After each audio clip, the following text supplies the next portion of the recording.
heart safe on the ground. Afraid of heights, scared of breaking down. But I know you what I really want. I'll claw my way up to the top and jump right off the highest heights. And I'll just keep falling.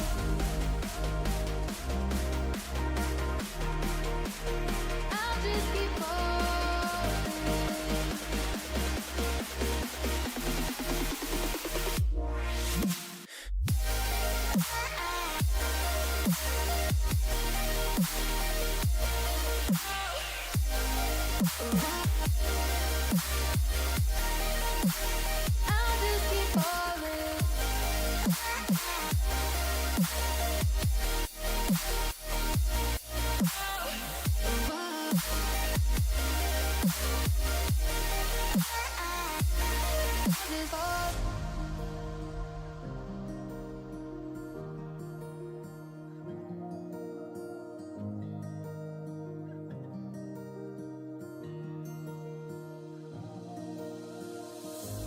Will you meet me halfway down? Somewhere between heaven and the ground. 'Cause I know you what I really want. I'll claw my way up to the top and jump right off the highest heights. Falling, falling, falling. I'm falling, falling, falling. Can't hold back, though I'm trying. 'Cause my body's all in. Though my conscience is calling. Oh, I'll just keep falling. I'll just keep falling. Oh, I'll just keep falling.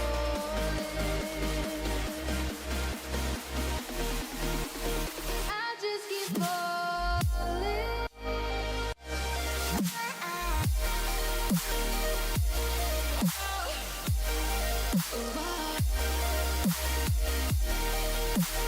I'll just keep falling. I'll just keep falling.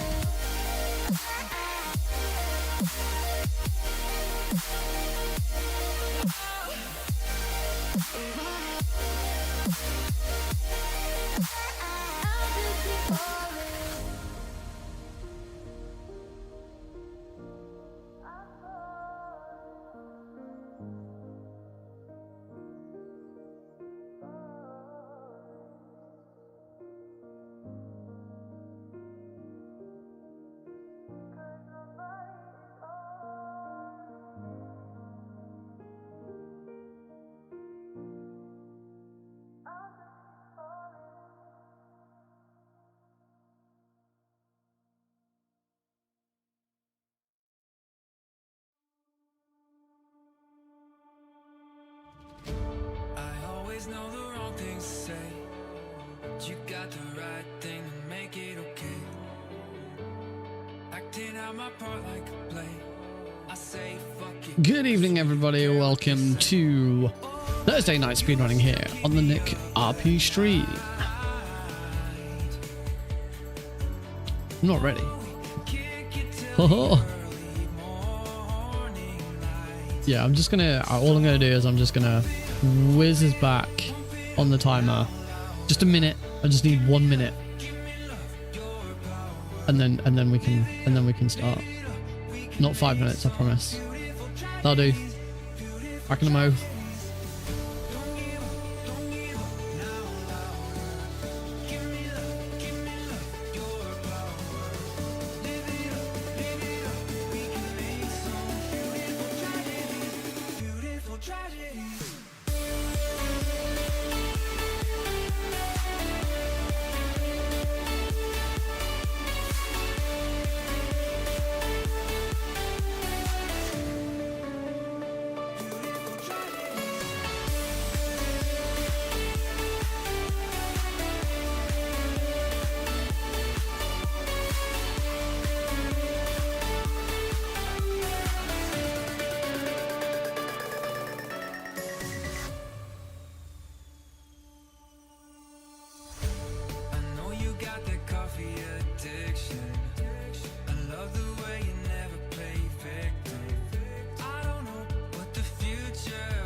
Alrighty, here we go for reals this time. Hello everybody, welcome to Thursday Night Speedrunning here on the Nick Garvey stream. We are back once again with the multiple Metal Gear run, the Metal Gear Solid Trilogy.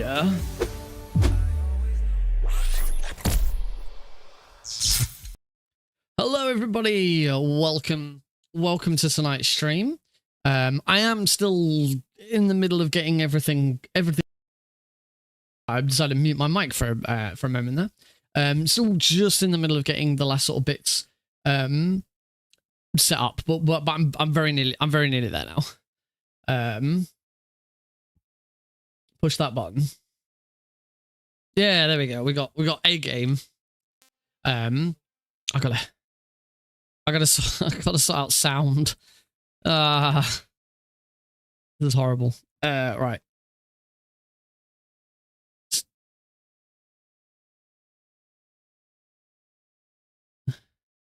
I gotta try and just get each game to a state where they're not making any noise.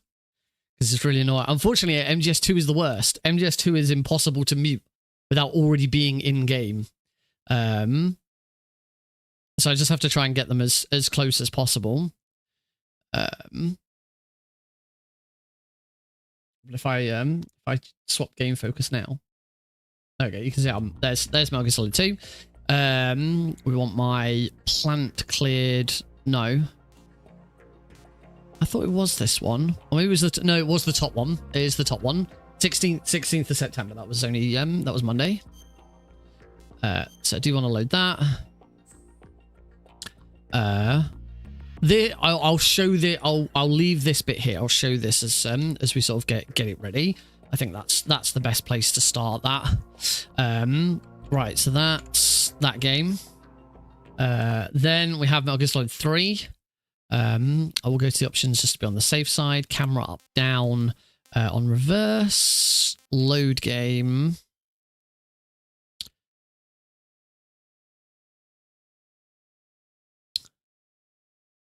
Go and very easy. We just stay there on the liquid. Snake, did you like my sunglasses? Oh, you'd point a weapon at your own brother? I love that clip. That's a really nice mashup. Welcome, Sergeant Eagle. Thank you very much for using your walk on. I'm so glad so much of this stuff is working really well. It's really nice. I really like it. It's very demure. If that's the term, I don't know. Is that the term everyone is using now? Very demure. It's very cool. I like it. I prefer that one. All right, so that's MGS3 ready to go. We leave that on the yes, no to loading, because if you click yes, it will load it and it will wait at a confirmation screen. That confirmation screen will just go away and you'll start the game automatically for a short amount of time. It doesn't matter so much about optimizing all of this because the time in between games doesn't count towards the final time anyway. The game swap doesn't, but I'd still like it to be relatively smooth. It makes sense for it to be relatively smooth. Right, I now need to go to the sound mixer and mute MGS2 so I can't hear it, because MGS2 is the only one where the menu has music playing and there's no way of disabling the music. The only other way is unless there is another. Actually, I think there's another screen. If we go back to MGS2, there we go. Hola. That's about as much Spanish as I know. I did Spanish in year 9, and I could probably still do 1 to 20 in Spanish, but that's probably about it. I think actually I might be wrong. There might be. The only thing is if I go to this other screen, I've still got to go through all this loading. There you go. I could go to the special screen. If I go to the special screen has no music. Missions is obviously a bad idea. Options. This is the thing. You never had this problem with Metal Gear Solid 2 on the PC version. I kind of managed to trick it into having no music, because I used to have no music for Blindfolded, and I kind of tricked it where the main menu didn't have any music. But then once I loaded the game and started, the music came back. Yeah, I think just going to the special screen is probably the best thing. As I say, it means I then got to go back out of the special screen, load, but that's probably a bit quicker than trying to open up my volume mixer and muting and unmuting, all of that. So we'll go with it. We'll go with that. And then, of course, we have Metal Gear Solid 1, where we will be starting, where there are some screens that don't have audio, but it doesn't matter so much because we're starting with Metal Gear Solid 1. I want to be able to hear Metal Gear Solid 1. So we have some rainbow color back on this. Yay, rainbow color. Not that you can really see the rainbow color that well on the stream. I changed it. I was in a meeting at work. I use this mic for work as well. I was in a meeting and it shows up on my webcam because for work I have I have a button for that. For work I only use this webcam. I don't use the side one. And as you can see, it's like right in the middle of it. So it seemed a bit distracting, so I changed the color. I just forgot to change it back. But I still prefer a little side camera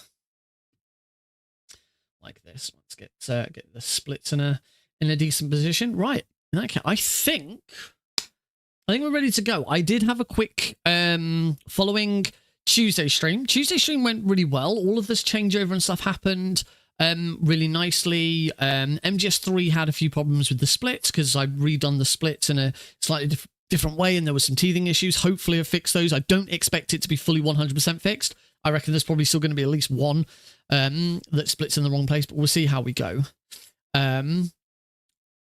Iceberg. Don't know. I'm not quite sure what iceberg is for there. Yeah, hopefully all the light split works nice. I mean, it did for MGS1 and 2. MGS1 and 2, if I recall correctly, it worked perfectly. The only other issue that I had was there was some slowdown in the games because I think my graphics card was a little overloaded. I will be addressing that today by I've knocked down the number of streams that Twitch can send out because I'm using Twitch Enhanced Broadcasting to send out multiple encodes. I've knocked that down to 2, so if you're watching on Twitch, you should only be able to watch in 1080, and I'm going to assume 720, but it might be 480. I don't know. I don't know if it it specifically picks one or the other. Obviously, we're still going to YouTube widescreen and YouTube vertical because I finally fixed the issue with YouTube vertical completely breaking the stream. I was just using another encoder instead of the same encoder as before, and I should have just continued to use the same encoder. So that's all sorted. I did watch a video today that HVEC or HEVC streaming and encoding and up to 4K is now available on Twitch through Twitch Enhanced Broadcasting. Fantastic. Can't use it. It's exclusive to Nvidia at this time, which sucks. It's the one thing I love my computer. Absolutely love this one. Those who've been around for a long time know that I won this last October, just before my son was born. It's a Starfield branded computer that I won from Overclockers. It's worth about £3,500 and it's absolutely fantastic. Except I just wish it was an NVIDIA graphics card and not an AMD, because NVIDIA is just so much better supported. It's crazy. It's a better graphics card than my wife's graphics card, because my wife got my old PC. It's a better graphics card than my wife's graphics card. This graphics card can do AV1. My wife's graphics card can't. But my wife's graphics card can now stream to Twitch in 4K. I can't. Not that I'd be streaming in 4K. There's no, I don't have a 4K display, so there's no point. I'd stream in 1440, but that'd be about it. I'd stream in 1440 because then I can also stream to YouTube in 1440. And at the moment, I had been doing it where I was streaming to Twitch in 1080 and streaming to YouTube in 1440, but this was overloading my encoding, trying to do multiple encodes at the same time. So we dropped YouTube back down to match. So hopefully we're all good.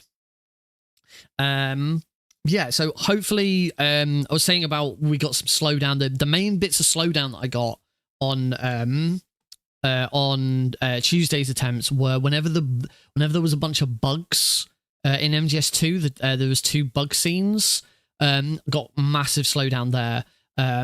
The other one was during the bike chase. Whenever there was water around, there was a bit of slowdown.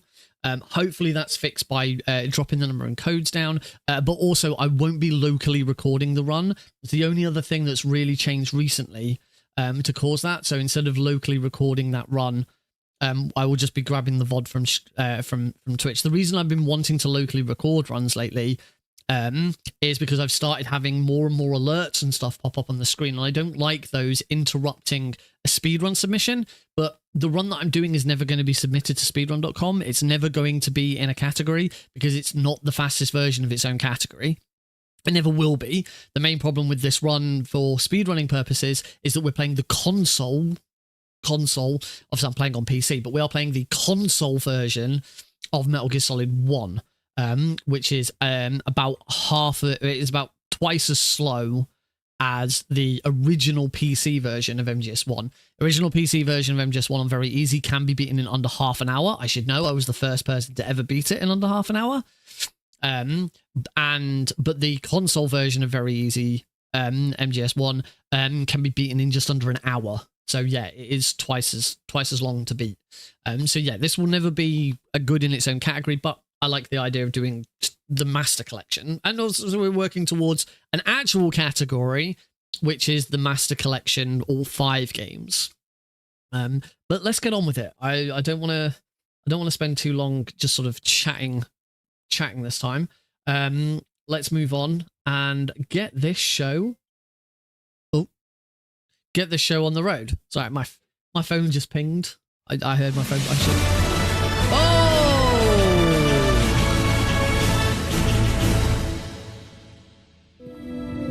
You are above even the boss. I hereby award you the title of Big Boss.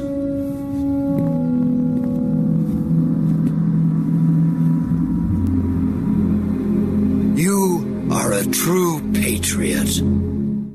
Congratulations to Cosmic Varanid, who has spent the almighty amount of channel points. Only the second time it's been redeemed. Admittedly, the channel point reward has only been available for about a week, and has made themselves a VIP. As you can see, Cosmic Varanid now has the VIP emote immediately. As I say, there's no process on. You were the first. Yes, Deagle, you were the first person to redeem it. That when you redeemed it, that was the very first stream that it had been available. And it's only available once per stream. If anyone's watching this going, oh, I want to spend 25,000 and make myself a VIP. Sorry, you got to wait for the next stream.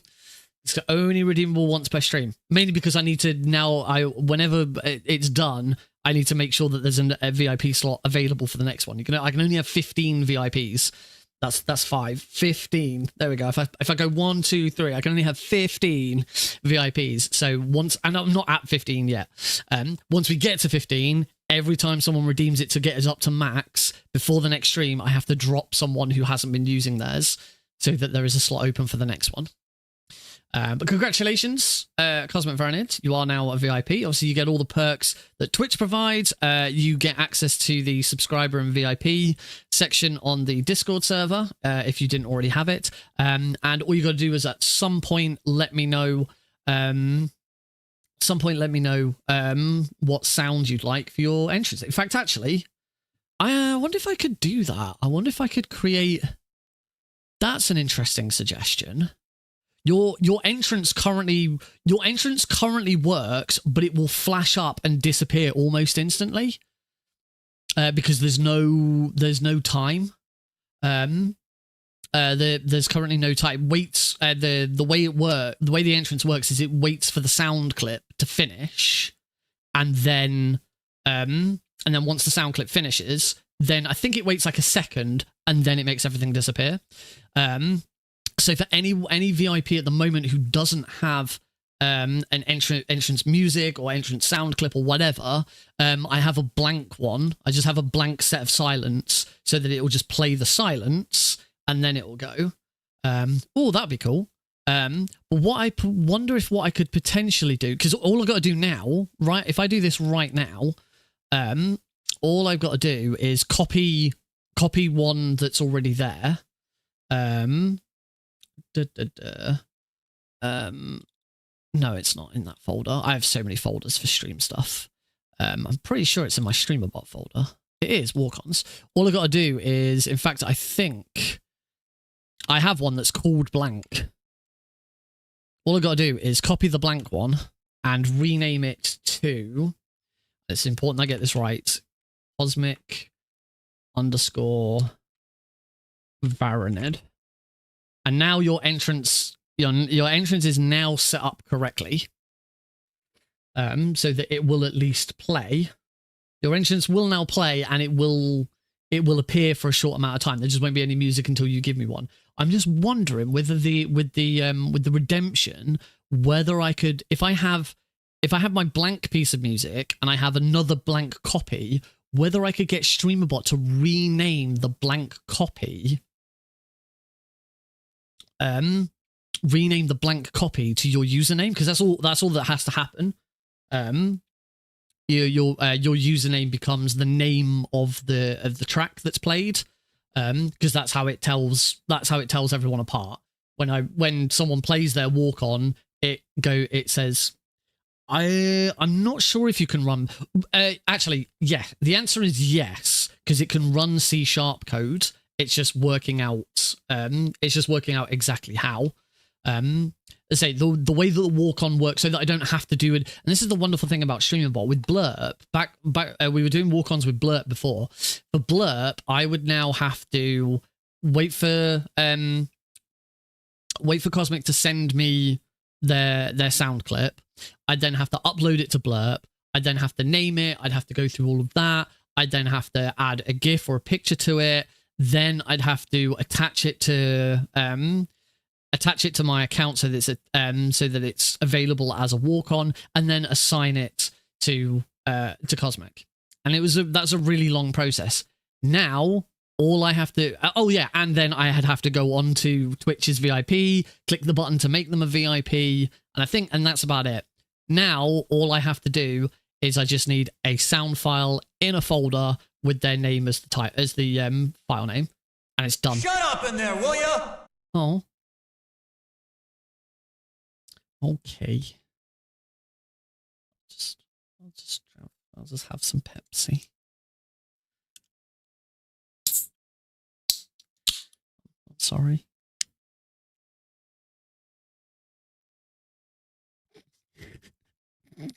I'm gonna spill my drink.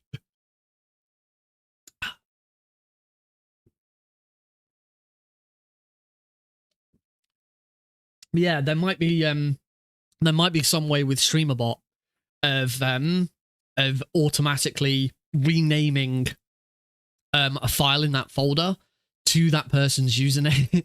it's cool. To that person's username, so that at least their walk-on is immediately available. It won't be there won't be any sound there won't be any sound to it, but it will stay up for a short amount of time.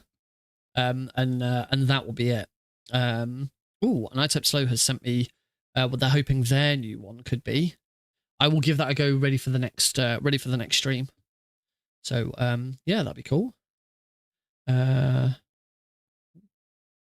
Oh yeah, just before we get started, I know I said we wanted to get started, but this is important news stuff that's going on. I posted about it on my Discord server earlier. If people are aware of Carl Jobst and Billy Mitchell, they are current. In fact, imagine, what time is it in Australia right now? They're probably in court right now.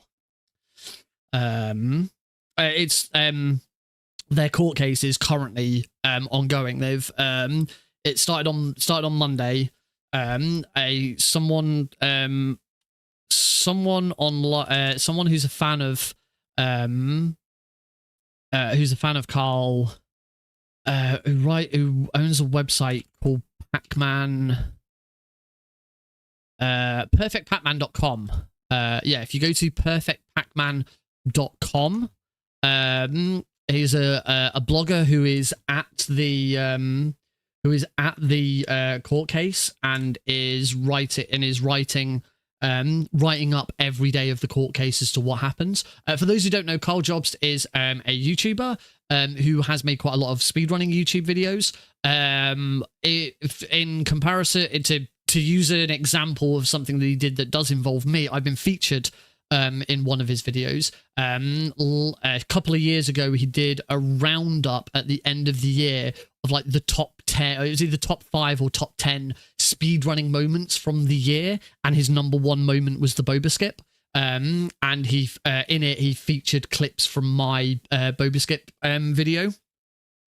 Yeah, he's a really cool guy. He does some really interesting a lot of his dives into speedrunning and stuff are sort of looking at negative news. So if anyone remembers a couple of GDQs ago, there was a Metal Gear Rising Revengeance run by a guy called Mecha, and he cheated. The bonus section of his run was doing the Blade Wolf DLC, and he was this was during COVID, so it was all online, and he showed a spliced recording rather than playing the game live.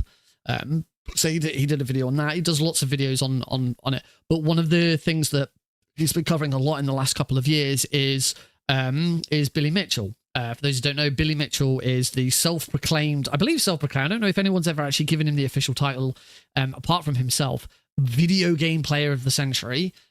He was one of the first people to get perfect scores in things like Pac-Man and Donkey Kong, back in the sort of late 80s, early 90s.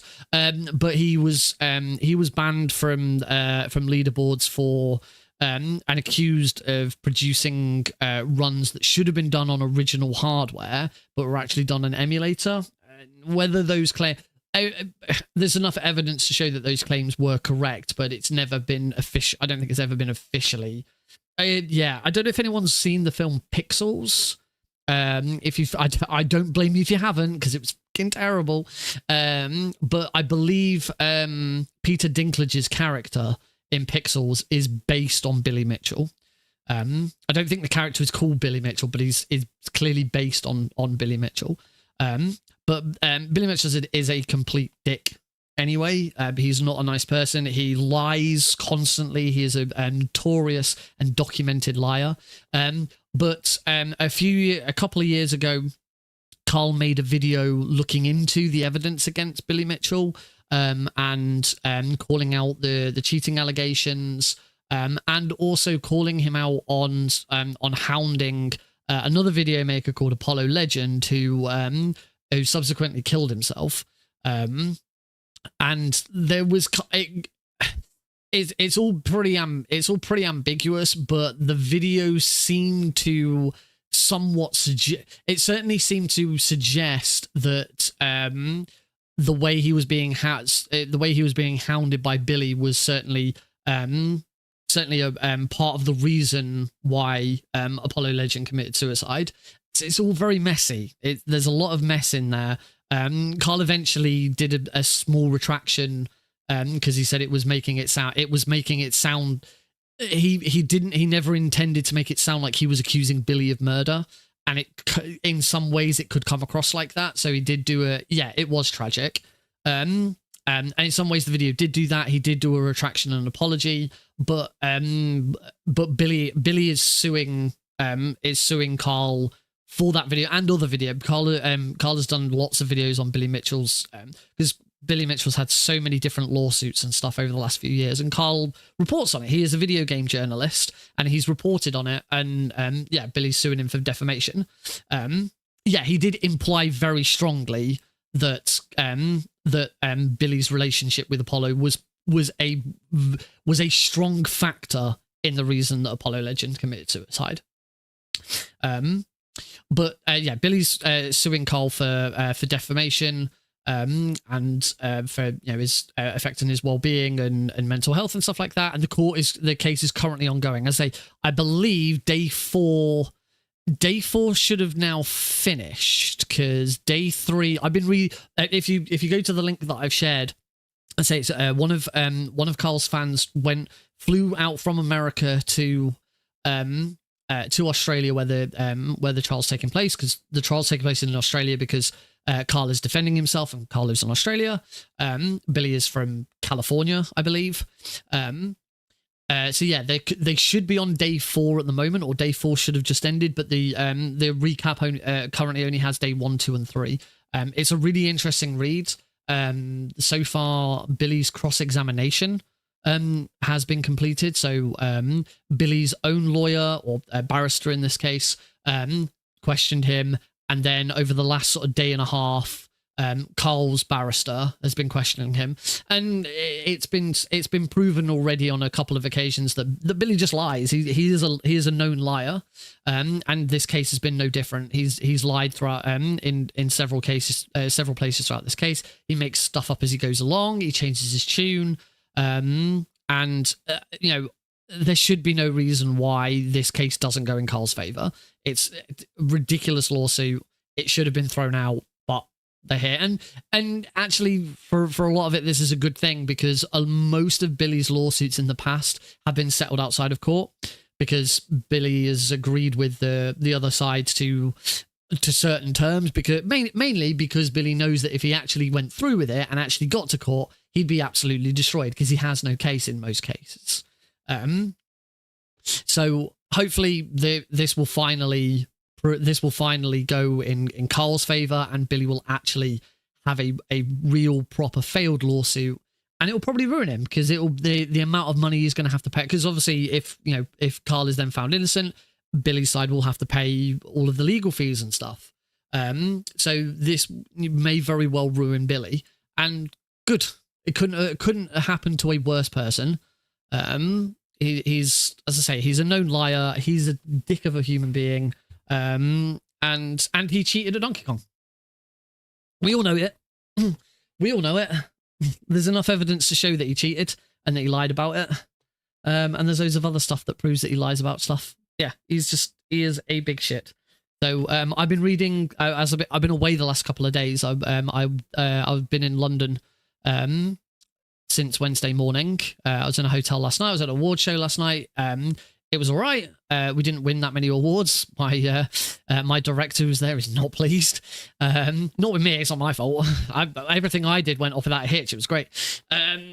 But I spent some time during travel time and during downtime reading through these blogs. They're very long posts.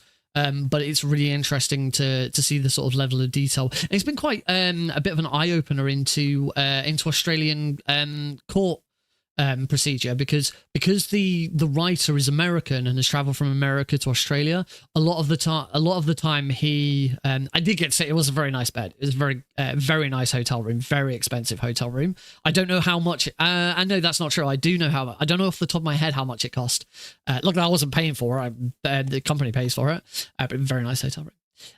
So going back to the blog, because the writer is American and is more familiar with American court proceedings, and is now having to write stuff for an Australian court, he does a lot of explanation of stuff. So if he has to say something like the term barrister, they use the term barrister in Australia. In America, I'm pretty sure for a civil case it wouldn't be a lawyer, it would be an attorney.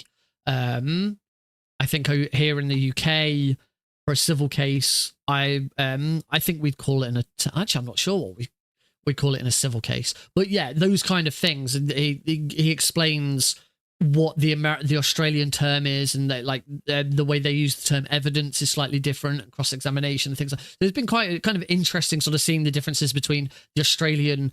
Like he said at one point, one day he had to rush back to his hotel room to try and get in contact with someone because Billy might have been in contempt of court because he was texting his son during and his son provides legal counsel for him, and he was texting his son during the second day. Unfortunately, it's all hearsay and there's no proof of it, so it couldn't be held against him. But yeah, Billy was texting his son in the middle of a court case, which is a complete no-no. You are not allowed to contact anyone in the middle of a court case like that. It's ridiculous. He's such a stupid fucking moron. Yeah, he said he had to rush back to his hotel room to try and contact the person who'd seen it the previous day because the judge got wind of it and wanted to investigate. And so he got back late. He had to rejoin the courtroom halfway through. And And he only sort of learned there that if you're entering or leaving a courtroom whilst court is in session, you're supposed to bow. Every single person is supposed to bow to the judge upon leaving or entering the courtroom. It's like, this stuff doesn't happen in a lot of places. It's really interesting sort of seeing the differences in the legal system and the way the court works between different countries.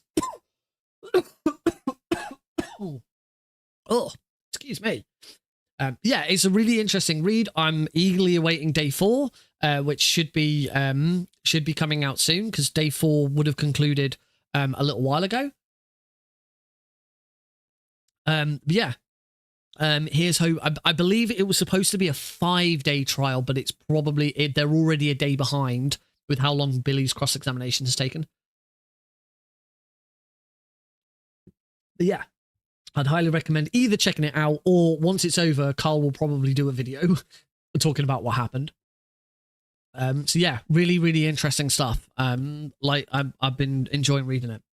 Anyway, that's enough of that. Let's, shall we get on with the reason you're all here? I hope it's the reason. I don't know. It might not be the reason you're all here. You might be here for something else. You might be here to spend all your channel points on codec calls and frogs. Oh yeah, for anyone who wasn't here on Tuesday, we have one more channel point reward.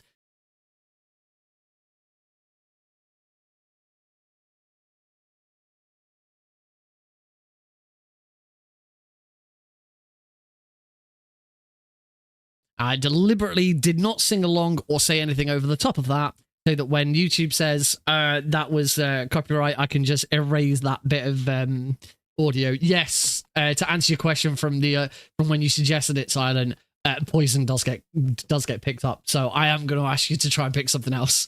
But luckily YouTube does have a feature where you can just erase the music, and it tries not to erase any other sounds. It can kind of tell the difference. Yeah, it's just YouTube things. Pain in the kin arse. Thanks, YouTube. Even though I've used playlists on Spotify that claim that they're safe for YouTube, it doesn't. It still flags them. It's just stupid. Yes, we do have some new channel point rewards. If you haven't been here for a while, there's a lot of new stuff. Excuse me. There's a lot of new stuff, so I'd recommend checking it out. If you weren't here on Tuesday, there's one new one that got made, which is the Keratin Frog mascot. You can redeem the Keratin Frog mascot. You type in a message, and then my Keratin Frog mascot will pop up on screen. Pop up on the screen. Jeez, pop up on the screen, and will deliver your message to me, and then I will respond to it, or laugh about it, or be offended by it, or whatever it is. Depends what you said. You can put anything. It also works on channel point. It also works on cheers over 4,000. So any cheer of over 4,000 bits, your message will be read out by the Keratin Frog. Big Frog. I'm calling him Big Frog because it's like Big Boss, but Big Frog. And any YouTube super chats that are over £4, or whatever your currency converted into to GBP, over £4, that will also read them out. I am intending on doing another pass on all of the channel point reward costs to bring them all down, because I recognize that I've got really cool new stuff, and it might help bring new people in to check them out, and then no one can afford any of them because they're really expensive. I only made a lot of them really expensive because I wanted to try and get some of my hoarders who've been hoarding channel points for 4 or 5 years to try and spend through. And I didn't want everything to be really cheap where they could just all be spammed. But I think I've gone too far the wrong way. I need to bring them back down. The only one that won't change is over 9,000. It has to stay at 9,001 because otherwise the joke doesn't make sense. I'm also going to be looking at how I can incorporate Keratin Frog into other rewards as well. Because it just uses the voice bot. So there are lots of other channel point rewards that use the voice bot for stuff, and I will have a look at whether I can incorporate the Keratin Frog into that as well. But yeah, if you've got plenty of channel points... A message from One Types Low. I didn't hoard points. I just forgotten to use them. Thank you very much. Great example of how the Keratin Frog works. Yeah, I don't blame my hoarders for hoarding them. It's my fault because for the last few years, I've really kind of ignored channel points. They've been there.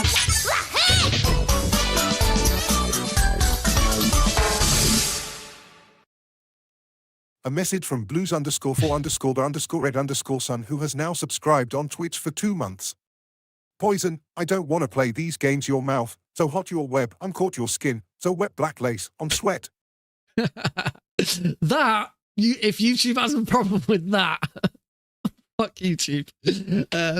Thank you very much for the resub, Blues for Red Sun. That is very, very kind of you. A reminder to everyone as well, we are raising money for charity throughout this road to the MC Pentalogy. All of your bits, subs, super chats, super stickers, it will all go into the charity at the end. Basically, the very next Twitch payout and the very next YouTube payout I get will all go into the pot as well. Obviously, you know, Twitch will take their fee, YouTube takes their fee, whatever, and whatever's left over at the end will go directly. I will not be taking any of it. It will go directly into, well, I'll take it and then I'll distribute it. It doesn't go directly. You know how it works. But yes, all of that will go into the charity as well.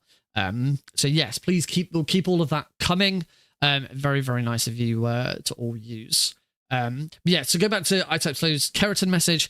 Yes, I've been neglecting them for a very long time because I didn't really have much to do with them. But yeah, I will have a look at sort of bringing some of those costs down, because it seems like my regulars aren't wanting to completely just keep bombarding me with channel point rewards. So I'm quite happy to bring them all back down. I put all of the sound clips up to 2,000. I'll knock them back down to $1,000. I think that's probably fair. And then hopefully, as more and more people start coming in and more and more people start losing channel points because they keep spending them, then we'll have a look. We haven't done any polls in that's another thing. I haven't done a poll in ages. Like, that was the other reason why some of you have got so many channel points, because we used to do so many polls. Polls are very difficult when you're speedrunning, because you can't just stop in the middle of a speedrun to set up a poll. Yeah, I know Aethos used to set them up quite often for me as well. So wow, that's a lot. Yeah, I definitely need to start looking at bringing some of those prices down. Not the VIP. VIP will probably still say at 25,000 though, because I asked when I was thinking of setting it up. I asked some people like, yeah, around sort of 20, 25,000. I might bring it down to 20. No, I don't want to bring it down to 20,000. I want to keep it at 25,000 because it feels really mean to Cosmic and Sergeant, who have already spent 25,000 to become a VIP, only for like a week later to go, oh, I could have saved 5,000 if I just waited a week. No, it will stay. It will put it on 50.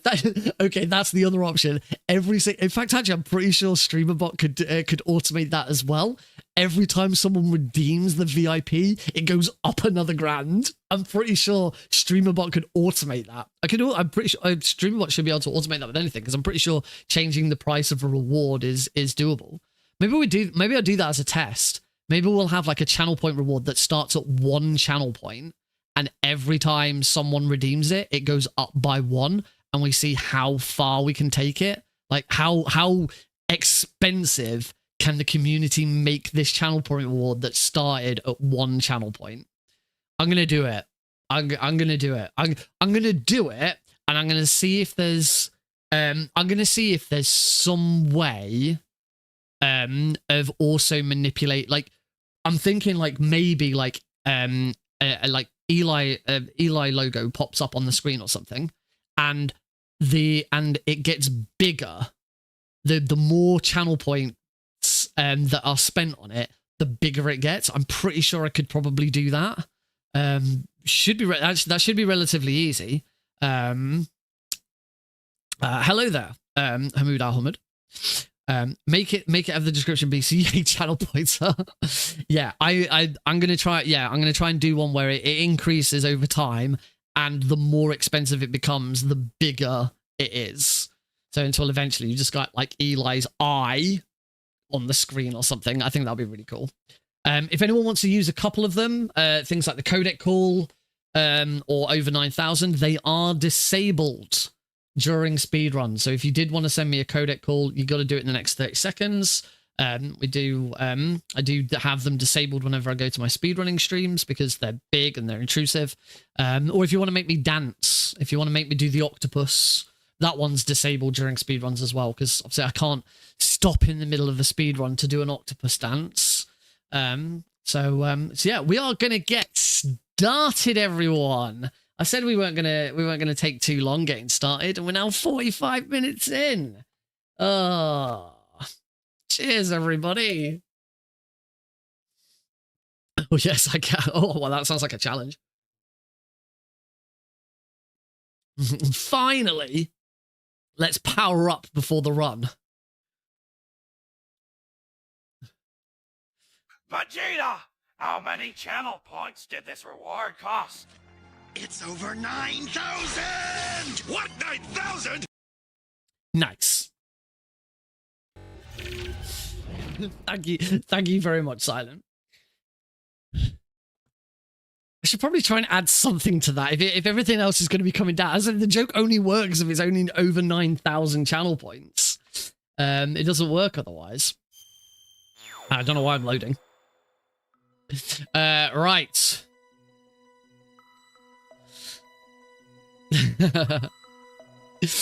Okay, here we go. Bloody hell, it's warm. Woo. My window. Oh, my window. I think it's on vent. I don't think I can do much. All right, let's get going. As always, we need to go into some options first. Captions remain on. Language English.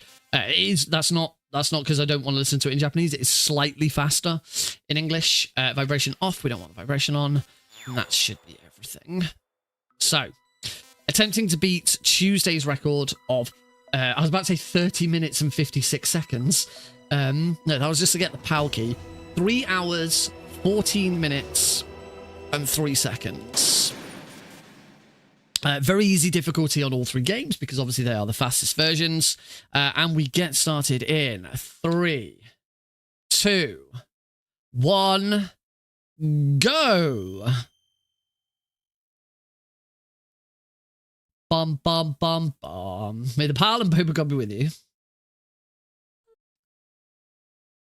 God, MGS1 always takes ages to start up. We're off, everybody! Woohoo! So we begin, of course, with Metal Gear Solid 1, first released in 1998 for the PlayStation 1.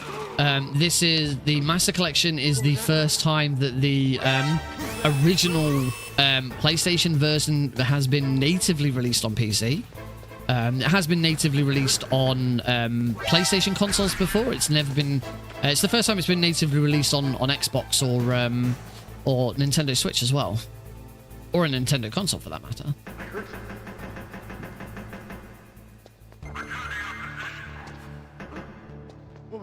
And right now I am alert farming. So alert farming is...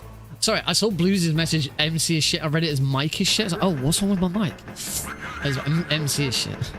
It is worth noting that the Master Collection is still not the best way to play Metal Gear Solid 1. If you want to play Metal Gear Solid 1, particularly casually, emulate it. Playing it on DuckStation with... oh, sugar. Did not mean to go that way. Playing it on DuckStation with upscaling, it looks great. Shit, don't spot me. Anyway, what we're doing right now is we are... Oh, that didn't count. Damn it, that didn't count.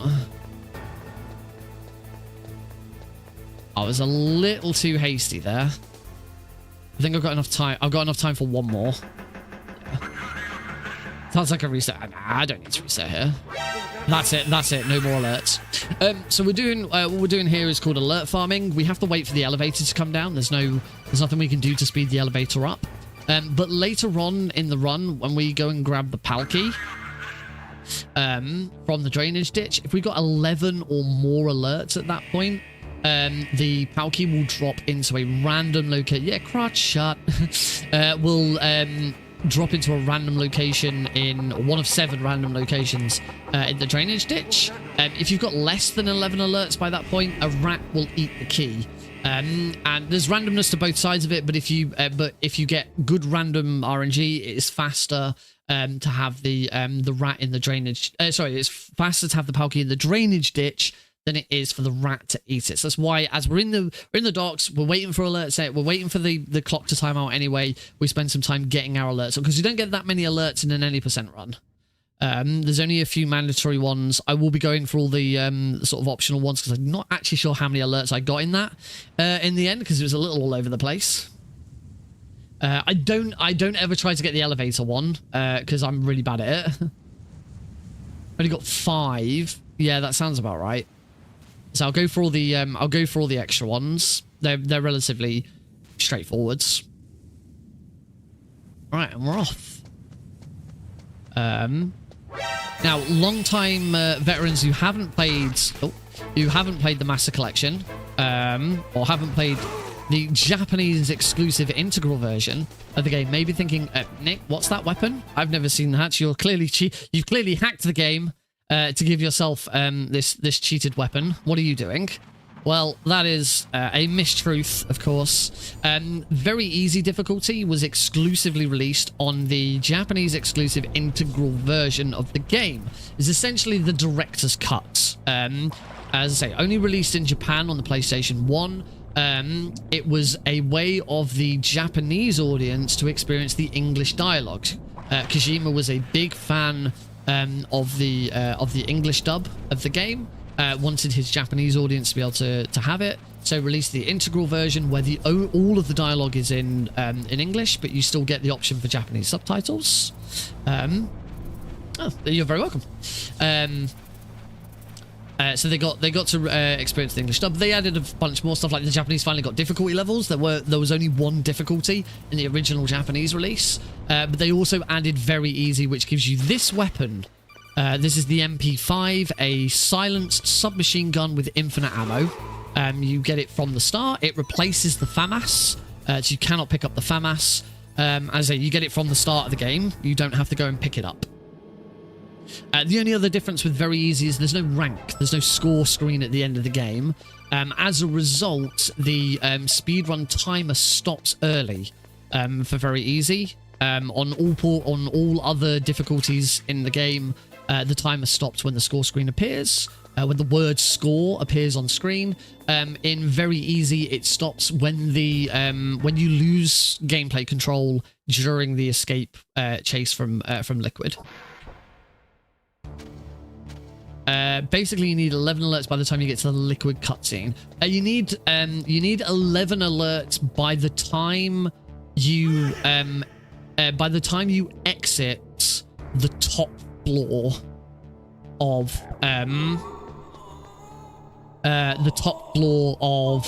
Rex's hangar, because ideally a better way of saying it is before you first enter the control room in Rex's hangar, you need 10 alerts, because you automatically get one when those cutscenes end.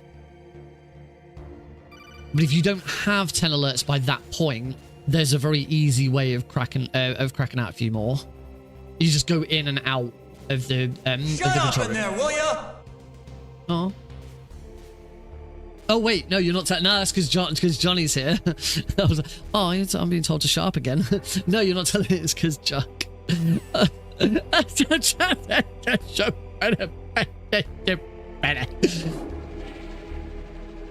boy. That's better. Yes, 10 plus. This trick that I'm doing here, this is deliberate. Waiting for Johnny to cross 4 like that. There we go. What? I love that clip.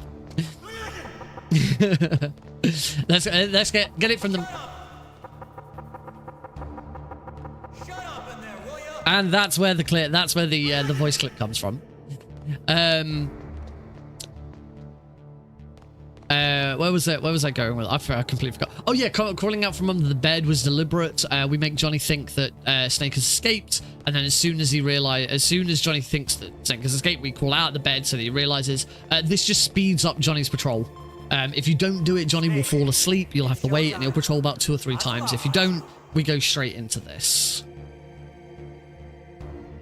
I'm happy you made that clip.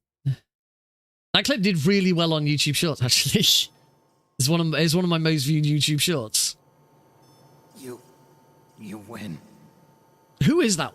William does need to shut up. Yeah, every time Johnny sneezes, it sounds like he's shouting William. William. Oh, I burped in the middle of saying William there. That was weird. But I'll take the woman in return. I'll have my fun with her. Meryl, I hope you can still look at yourself in the mirror, my friend. I don't have a mirror. I don't have a mirror handy.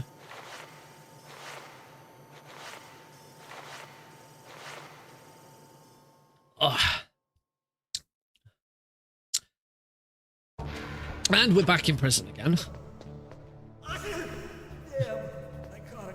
Really? She took my clothes. Oh, poor Johnny. Poor Johnny's lost his clothes.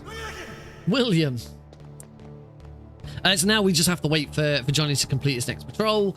He's then going to rush off to the toilet because he has a little bit of the diarrhea. And then we're gonna escape. Escape. It is worth noting that I did the vent glitch to get into here, skipping about 2/3 of the game, maybe half 2/3 of the game. We skipped several boss fights, the guard fight in the cell, Ocelot, the tank, the ninja, Psycho Mantis, and Sniper Wolf 1 have all been skipped. We don't have any weapons or anything. Right now we don't, because we had all of our weapons confiscated after the first torture cutscene there with Ocelot. And all of our stuff is now in that nice spinning box over there. But we don't have any other weapons that we could have picked up. So we've never received the SOCOM. We've not got any grenades or anything. We haven't got the Nikita. We haven't got the PSG-1. Now, luckily, the PSG-1 is the only weapon out of all of the weapons in the game that we've skipped that is mandatory. So we do need to go and get it. Luckily, it's 1 floor below us, so it's not that difficult a backtrack to go and get. See you later. Wait. So now we are going to do our escape. Drop some ketchup on the floor. Card key. And I will be getting an alert from Johnny here. Getting an alert from Johnny here is nice and simple to do. You just stand up, wait for a second, you'll get the alert, and then you choke him out. What HE double hoppy sticks? Oh, maybe I won't. Okay.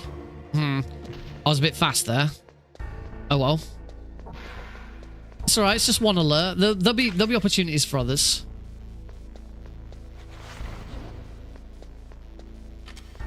I should be fine.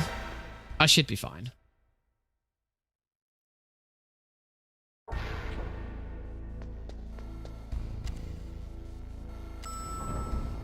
So now we're going to head downstairs.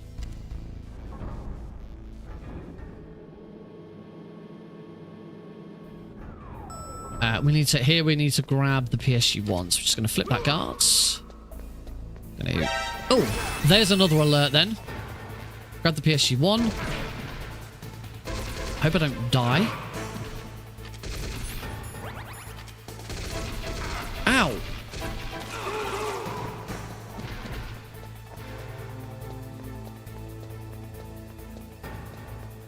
I might be okay to not go out and back in again here, actually.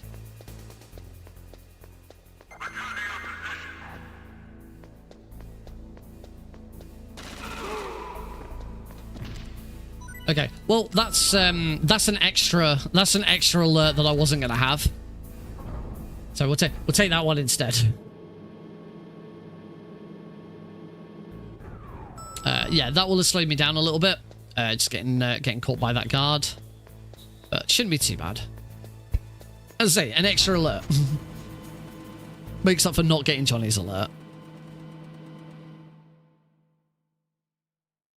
I'm going to go out onto the snowfields. Check out the tank that I definitely killed. Yeah, there it is. Look at that broken down tank. Remember like earlier when we fought that tank and threw loads of grenades and took it out. Oh, this is such a good fight. Good memories. Yeah, loved it. Great time. Great time. Oh, excuse me. It certainly is better than the run dying on RNG. So we're in the nuke builder. We need to equip those chaff grenades because they're the only weapons that we can use whilst we're in the nuke building here. And we always want to have a weapon equipped. Snake runs slightly faster with a weapon equipped than without a weapon equipped. So at all times possible, we want a weapon on us. We're going to grab loads of equipment in here. It's 3 more chaff grenades. And I'm also going to grab 4 more grenades. Those grenades are very important for fighting Raven later. Flip that guards. Ping. Fast elevator.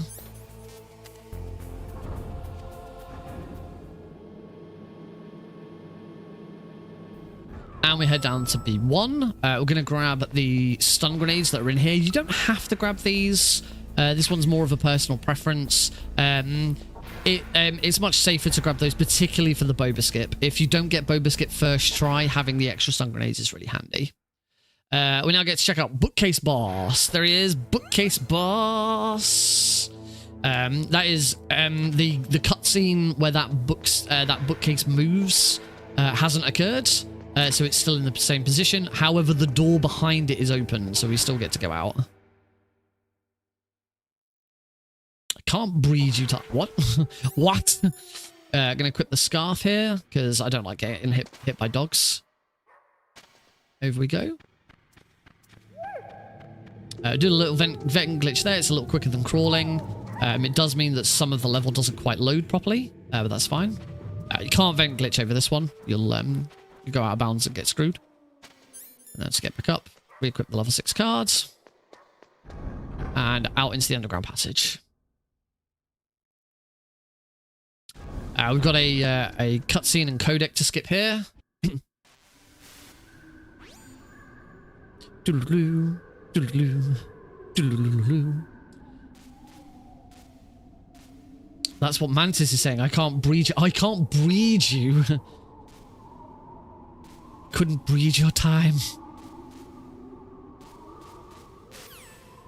I'm going to, just before we start moving, swap to grenades, because it's the very next item I'm going to want to use. Because we are, of course, coming up to the world-famous Boba Skip. Hold on to your butts. I'm going to split here. So 10 seconds behind. That's what that call. The video game is about to be... Here's hoping. There's a bit of a time save. I accidentally got hit by my own grenade on Tuesday's run. Didn't happen this time, so that's much better. All right, here we go. Bum, bum, bum, bum, bum, bum. Bum, bum, bum, bum, bum. Bum, bum, bum, bum, bum.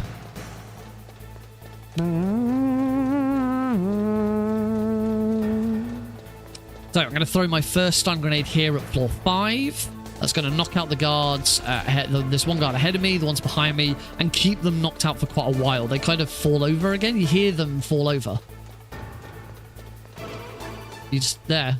They're prep a stun grenade whilst looking in a very particular direction. And first try once again. I am living the best life ever because I beat the video game. I am living the best life ever because I am out of the stairwell of shame. I am the best at video games. Whenever you get it first try, you have to sing it. You have to sing it. You have to sing it nice and loud, nice and proud. Beautiful. All right, one glitch down. Next glitch is coming up very, very quickly. We now have the weapon glitch. This is exclusive to the the console version. Well, you can do it on the PC version, you just don't need to. With this trick, we're going to make the game think that we have thrown away the stinger. Because we don't want the stinger on our persons. We're going to drop here. I'm going to... probably don't need my rations up. I should be fine. Then we're going to do lots of movement and swap to the stinger. And hopefully... Nope, that hasn't worked. We've got to do that one more time. Swap back to my chaff grenades. Try that again. Hey, okay, second time's the charm there, apparently. So now we've tricked the game into thinking that I am carrying the stinger as though it is a grenade. A chaff grenade, to be exact. And what this means is that I can now throw this grenade, have it explode in my hand, then swap to my chaff grenades, and the stinger is now out of my inventory. The game thinks that I just threw my last stinger away. As though it was a grenade. What this means is I'm now going to be able to go all the way up to the top of Tower B, go out, go up into the onto the little walkway. But don't go out into the hind fight. that would softlock the game.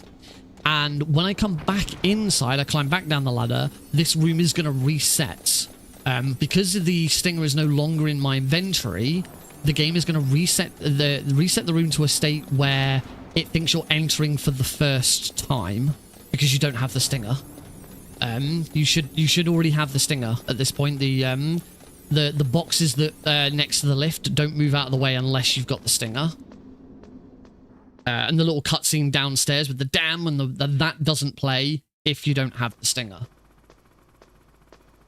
So we have tricked the game into getting past those boxes without the stinger.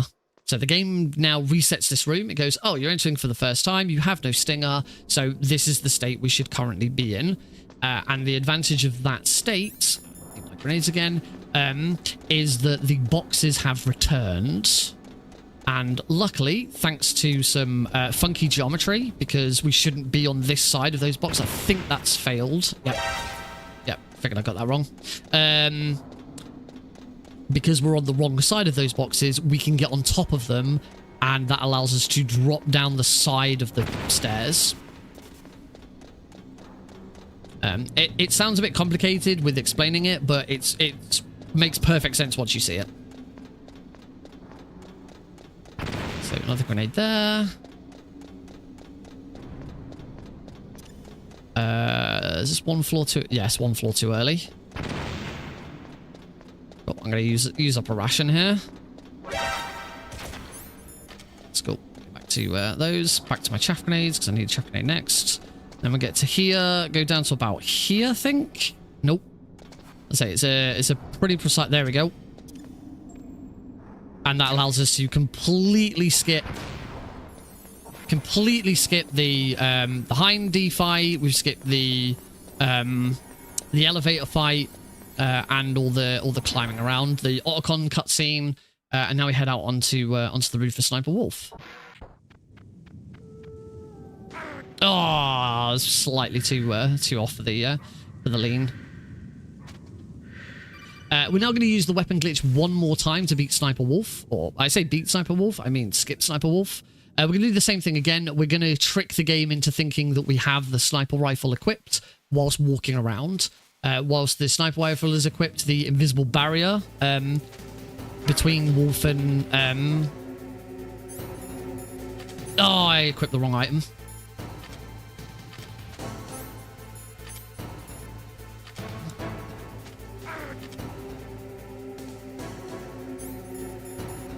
Oh, no, I'm making a mess of this.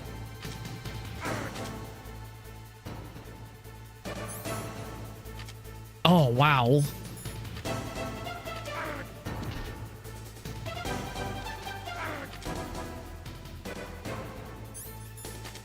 Oh, what on earth? Come on, Nick.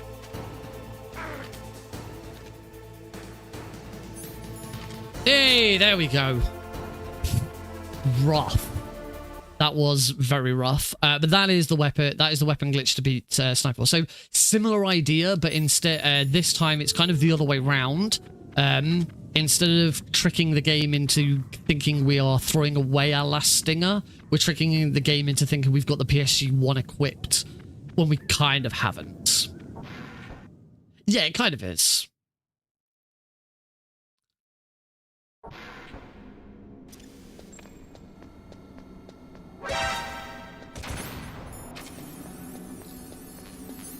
I'm just going to quickly do that.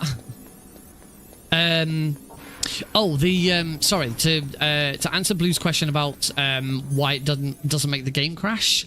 The thing with GME2 that makes the game crash is if you go into a crawling position in midair. That's what causes the game to crash. Snake cannot be prone whilst in midair. The game can't handle it. I'm pretty sure he can crouch. He can be in a crouching position, but as soon as you like try and lie flat and you're in midair, the game crashes because the game cannot handle that state. There is only one location in the game where, without glitches, you can perform the crash.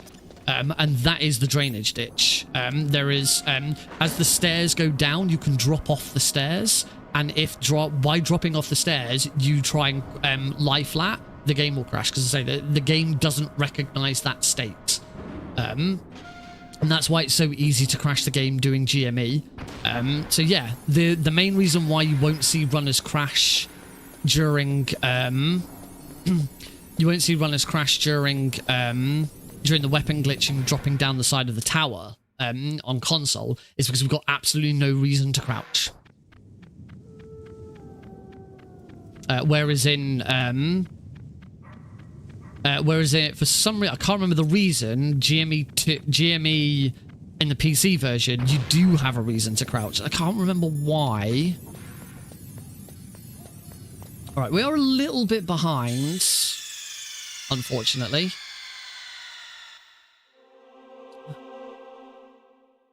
The weapon glitch and Wolf have not been great. I had everything went perfectly on Tuesday's run. So just got to keep going. There's huge time saving MGS2. I did go back and practice the holds today, so hopefully that goes okay. Let's go through a stun grenade here. I'm going to get to about here. Switch to the PSG1. That stun grenade means no one hears that shot, and also no one hears this grenade. Should have taken out the... There we go. Takes that out. So we can run across here.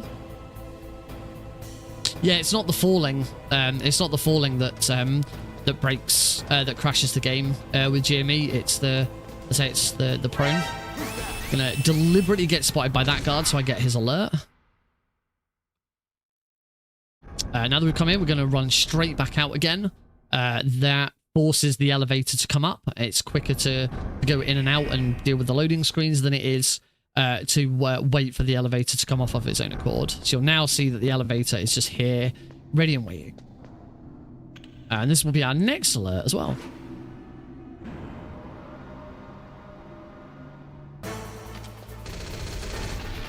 So flip that guy. Perfect. Damageless elevator guard fight. That was wonderful. That is exactly how that fight is supposed to go. It doesn't matter so much for very easy, but if this was on if I was playing this on extreme, I'd be really pleased with that. The fight's the same on every difficulty. It doesn't make any difference which difficulty you're on. The only thing that changes is the amount of damage you take.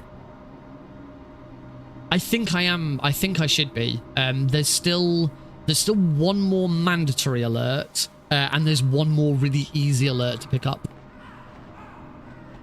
So I'm pretty sure if I go for both of those, I should be fine.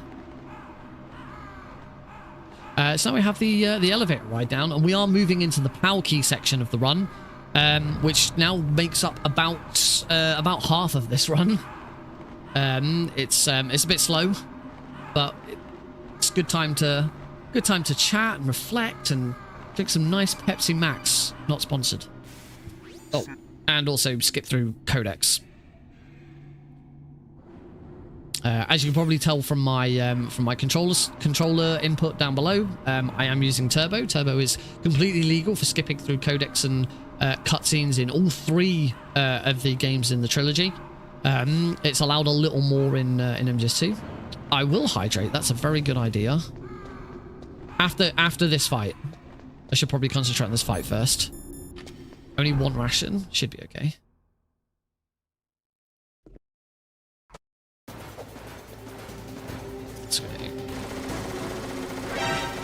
That's not going to hit Raven, is it? Oh, it did. Damn it.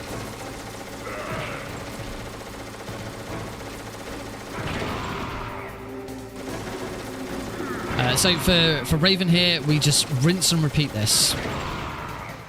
Just arm another grenades, let him hit me.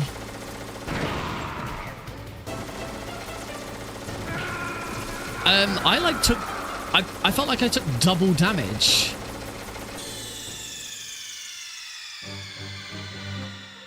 I took like a massive chunk of damage there for some bizarre reason. I was on top. I was like massively on top of that damage. And it just suddenly, yeah. Where the heck did that come from?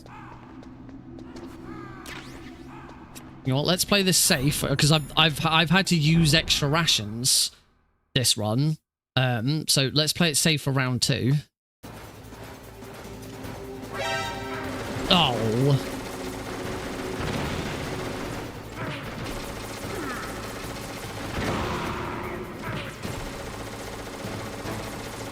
It was very effective.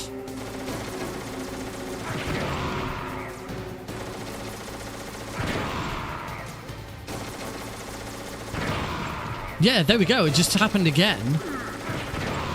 It's because I got hit by my own grenade rather than Raven. My own grenade went off before Raven could hit me. That's what that was. That puts me 2 minutes behind now. That's not good.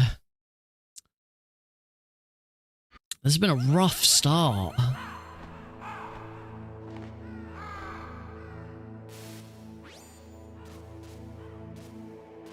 See you in a bit. I hope so.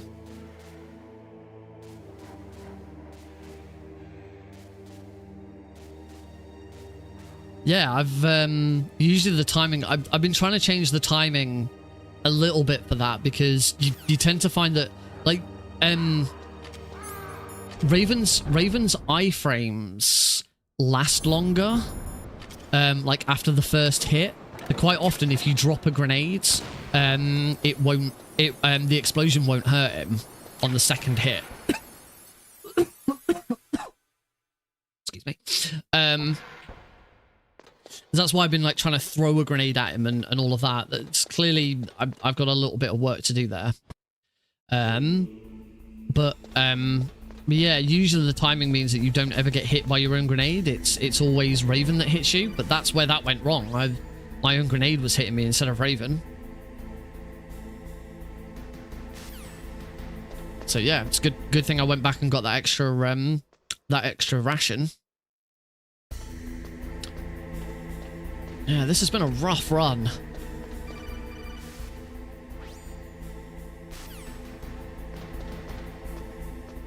There is a little bit of time save left in MGS1, mainly from the liquid fight. It wasn't a perfect liquid fight on Tuesday, so hopefully I can sort of redeem myself a little bit with that. But the main time save for the rest of the trilogy will come from Metal Gear Solid 2. Big time save in the tanker.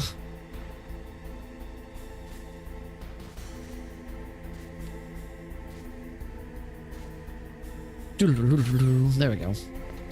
And we're through. Was it I took both bits of damage? Because yeah, that is weird. Alright, we've got one more alert to get here. Do a little bit of skating to stop the guard from seeing me. And there's the alert. And then we've got one more mandatory alert as we come out of this cutscene. And that should be at least 11. I'm pretty sure I'm probably on 12 now. So let's get through this codec. And final alert. Didn't get hit by the guards. It's nice. Oh yeah, get your predictions in, folks. We now come to the big RNG moment of the run, which is the location of the PAL key. The PAL key is in one of 7 locations in the drainage ditch. There is also a bomb in one of the locations. The fastest, or what's considered fast, would be position 4, 5, or 6 with no bomb. Anything outside of that is considered slow. 7 is the worst possible position. 6 is the best position, and then they go backwards following that. So 5, 4, 3, 2, 1 is the second worst. So it wraps back round to 7. I hate that mouse. Well, we don't have to worry. We shouldn't have to worry about the mouse. We shouldn't have to worry about the rat. So here we go. Count them down. That's 6. Oh, bomb in position 6. Wow. Okay. Bomb in position 6. PAL key in position 5. I don't think I've ever had that that configuration before.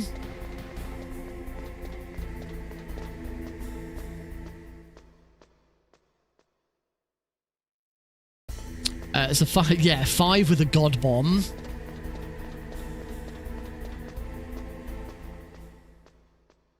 That was very weird.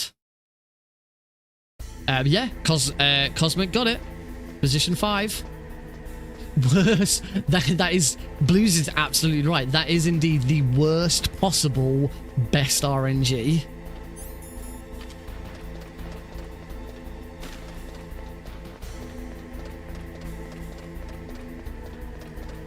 Now for the remainder of this section, we're just going to keep the MP5 equipped. By using the MP5 here, we can just keep killing this guard over and over and over and over and over again. Poor dude. Swap back to the Love Zone cards. Wait a second. I need to have a look at how you get past that camera again. I've completely forgotten.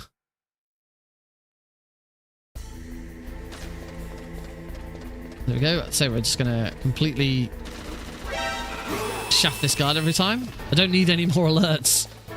Just didn't quite have my angle correct. So that is the normal PAL key done. We now need to freeze the keys. We've got to go back to the warehouse where we fought Raven, stick around in there for 1 minute and 1 second, and then the card will freeze and we can come back. And we've got to do it all over again. All over and over and over. This is why Twin Snakes is the best speedrun, damn it. First try Boba with PAL 5 is pretty good. It's just a shame everything else that's gone wrong with this run to put me 2 minutes behind. It's only getting worse. It's one of the reasons why I stopped like spamming and grinding this either this category or any percent category, was because the any percent categories are so well defined now. They've been we're so close to anyone having a perfect run of these games. It all comes down to 2 RNG moments: the Boba skip and the PAL key location. And that would be it. That would be all that separates runs.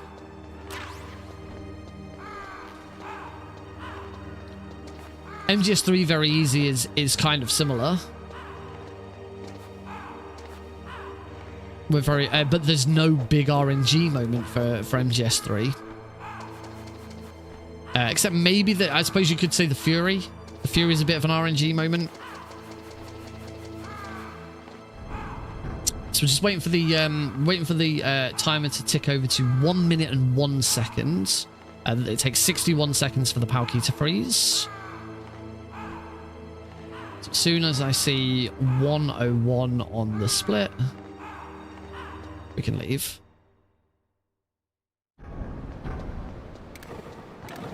Nah, not very easy. Ow. On other difficulties, yeah. But yeah, not very easy. Optimize, that's the word I was thinking of. Yeah, that's kind of why I stopped grinding MGS1 any percent, because it just got boring. It was just it just got down to, do I get Boba Skip first try? Do I get a decent PAL key? And that's it. There isn't that much. And then liquid. You just got to be able to perform a liquid fight, which I used to be able to. Hopefully we'll get a good example of it today. And that'll be a nice little time save as well if I do.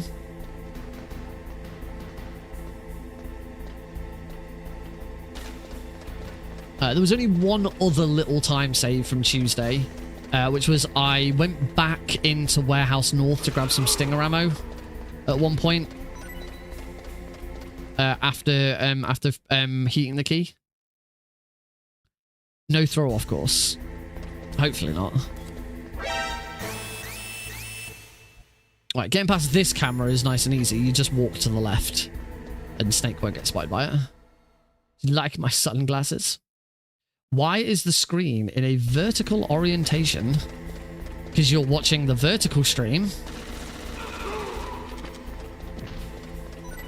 If you're watching the YouTube vertical stream on a desktop, just click on my little face in the bottom left-hand corner, and you'll be able to find the horizontal stream. I am streaming to both.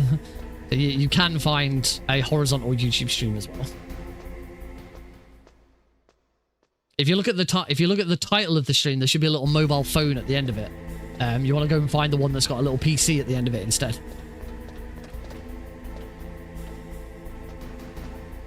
Click on his face. Ow.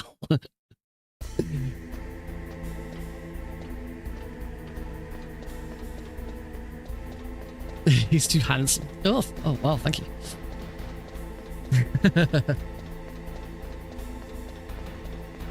Back out we go. All right, so we're now making our way. Oh, I got a gold split. Woo, gold split. Gold split off of two runs. Yeah, there's going to be loads of gold splits this run, by the way, folks. This is only attempt number 2 with these splits. Would not surprise me if there's lots of gold splits in this. What, you've never seen that you can stream to YouTube Shorts? Oh. I've been doing it for a while now. It's been a bit awkward the last few weeks because I completely screwed up the streaming settings and it's completely broken OBS. But I finally managed to fix it. Yes, every single one of my streams now goes to 3 places. You can watch me on YouTube in a horizontal format. You can watch me on YouTube Shorts, and of course, as I have been doing now for nearly 8 years, you can watch me on Twitch. It's only kind of... I've been streaming to YouTube now for about 6 months, I think. It's all right. It's good. YouTube, it does look like YouTube has finally given us the capability to highlight a portion of your stream. Yes, YouTube Shorts is the vertical. I could stream to TikTok, but I've heard TikTok streaming's not very good. I post to TikTok.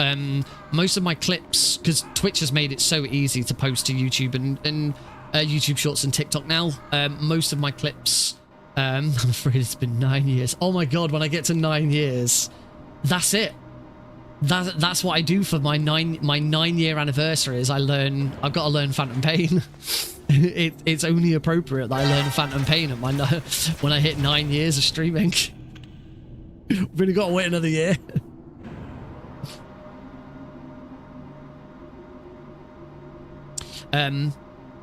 Yeah, because it's Twitch has made it so easy now to share clips on TikTok and YouTube Shorts, and I've made it so easy for myself and my viewers to create clips. No more, you don't have to worry about hitting the clip button and then changing the time and coming up with the title. You just type !clip and it will take a clip of the last 30 seconds. Get a little pop-up on the screen to say we've done it, It'll go. The link goes straight to my Discord server. Oh, it's beautiful. I love it. And I have a button on my Stream Deck to do exactly the same function as well. All right, we now need to heat the power keys exactly the same as freezing the key. It's just it takes. It's just going to go red instead of blue. It takes 65 seconds. We have nothing else to do here. Yeah, just wait. Oh, I can't. I mean, I haven't beaten Phantom Pain 100% casually. Never mind trying to do it in a speed run. I've beaten Ground Zeroes 100%. Again, not a speed run.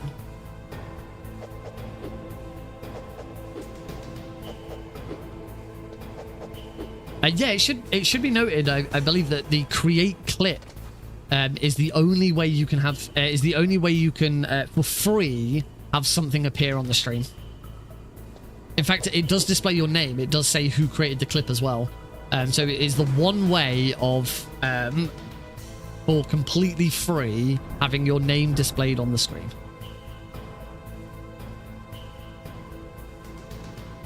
Okay, we can leave. Steve-O.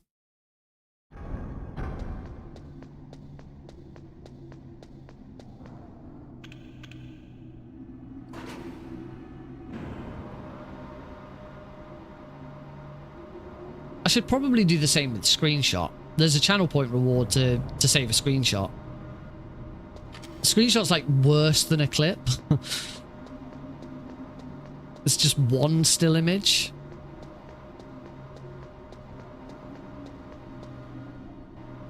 Yeah, maybe I should turn a screenshot into a command.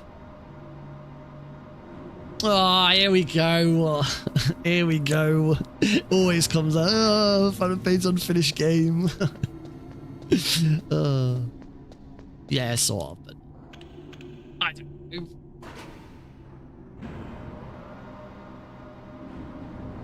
I don't know.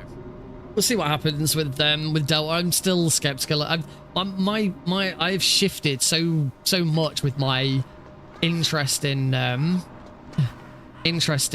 Delta. Not interest. I'm still interested in Delta.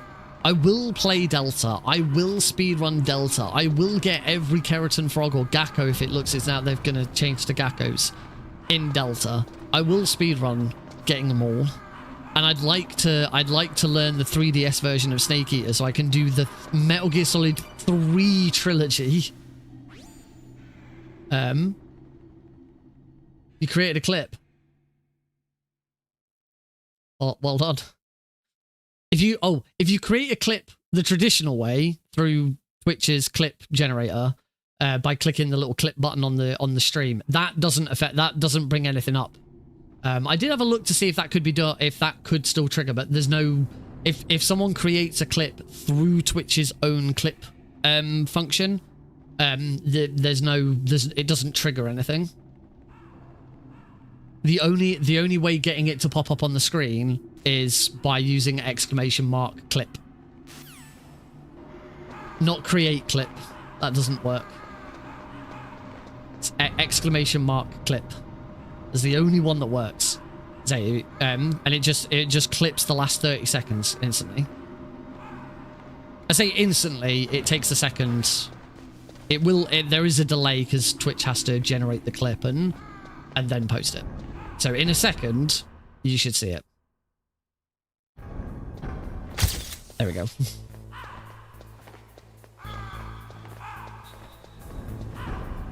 And that's how that works. Right, we are making our way through. Oh yeah, around this side. A little bit of a time save here. I'm just going to grab those stingers before I go in. On Tuesday's run, I came into this door, realized, oh, I should probably have grabbed those stingers and went back out again. Very tiny. I didn't know it was about Knuckles. Knuckles is coming. Knock, it's Knuckles.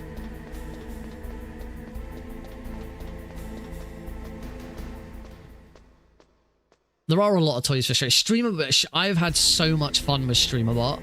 I've said before I kind of wish that I'd gotten on top of StreamerBot earlier, but it's only like in the last 6 months that StreamerBot's become a lot more user friendly and easier to use.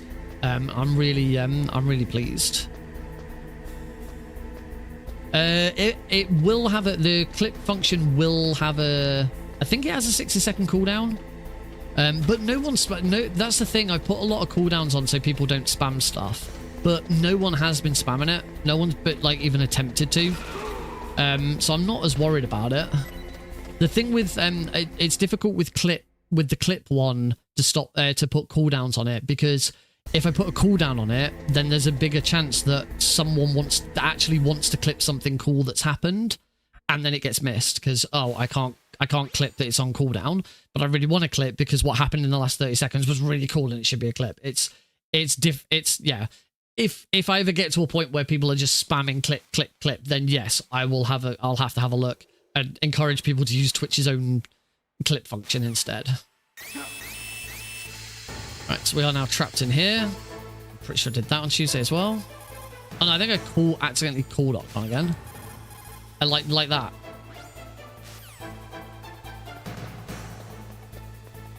That was stupid.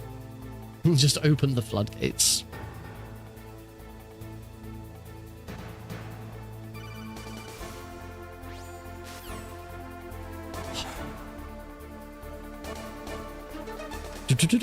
Hey, Snake, did you like my sunglasses?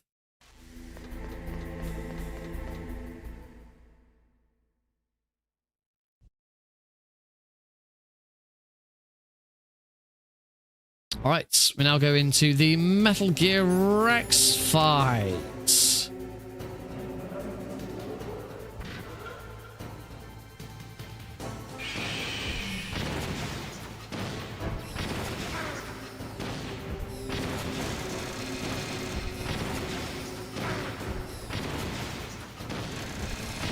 That was cleaner than Tuesday. Now, in front of you, I can finally die. After Zanzibar, I was taken from the battle, neither truly alive nor truly dead. An undying shadow in a world of light. But soon it will finally end. We love you, Fox.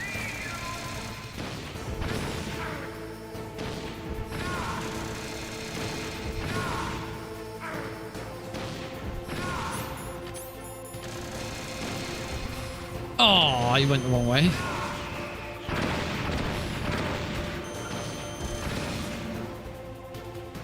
Oh, not quite a gold split, that one.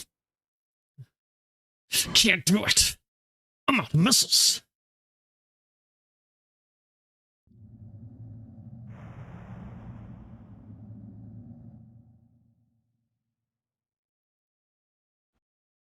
God, this takes it really does feel like it's crashed.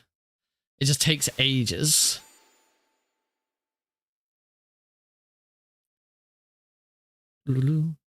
Have at you, Snake. All right, so we now go into the liquid fight. I'll be attempting a 0-throw infinite punch loop. In order to do so, I will be muting my own audio of the game so that I can listen to my button presses, because there is a particular rhythm that you want to be punching in. So I will be concentrating here. This little cutscene here is on. Brief moment of love before the end. Yeah, Jim Houseman, everyone. Give it up for the one and only appearance, very brief appearance of Secretary of State, Secretary of Defense, Jim Houseman.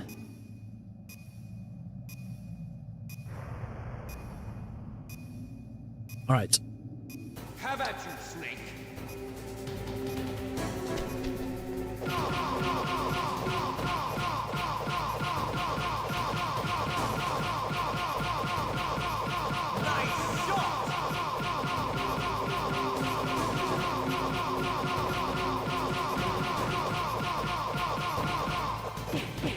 Oh, just lost it at the end.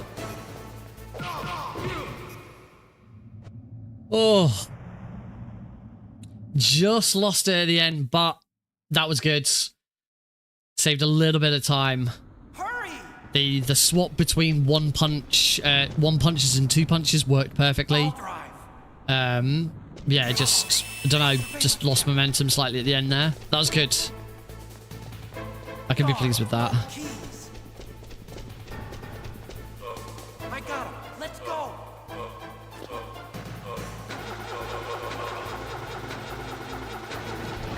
I got it. Snake, jump in. I wasn't quite over enough. All right, we are nearly done with the first game in the trilogy. So I am 2 minutes behind, unfortunately. We've got some work to do in MGS2 to make up that time. There should be way more than 2 minutes of time saved in MGS2 though. Yeah, this has been a bit rough. Some things have not gone in my favor. Some things obviously went a bit wrong.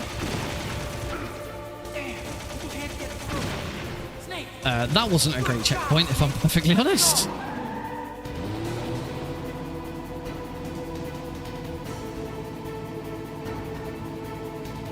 Checkpoint 2. Snake!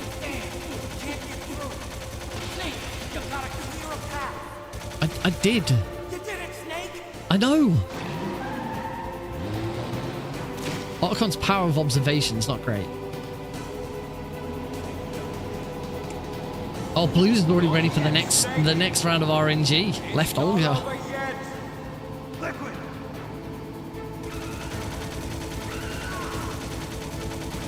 So now we're going to the liquid pie, and so because we are playing on the very easy difficulty, time ends for MGS1 when the timer in the top right corner disappears, because that is the end of gameplay.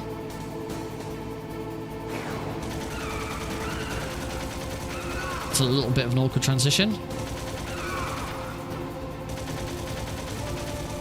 Got him. Second shot. Yeah, those are some good shots in there.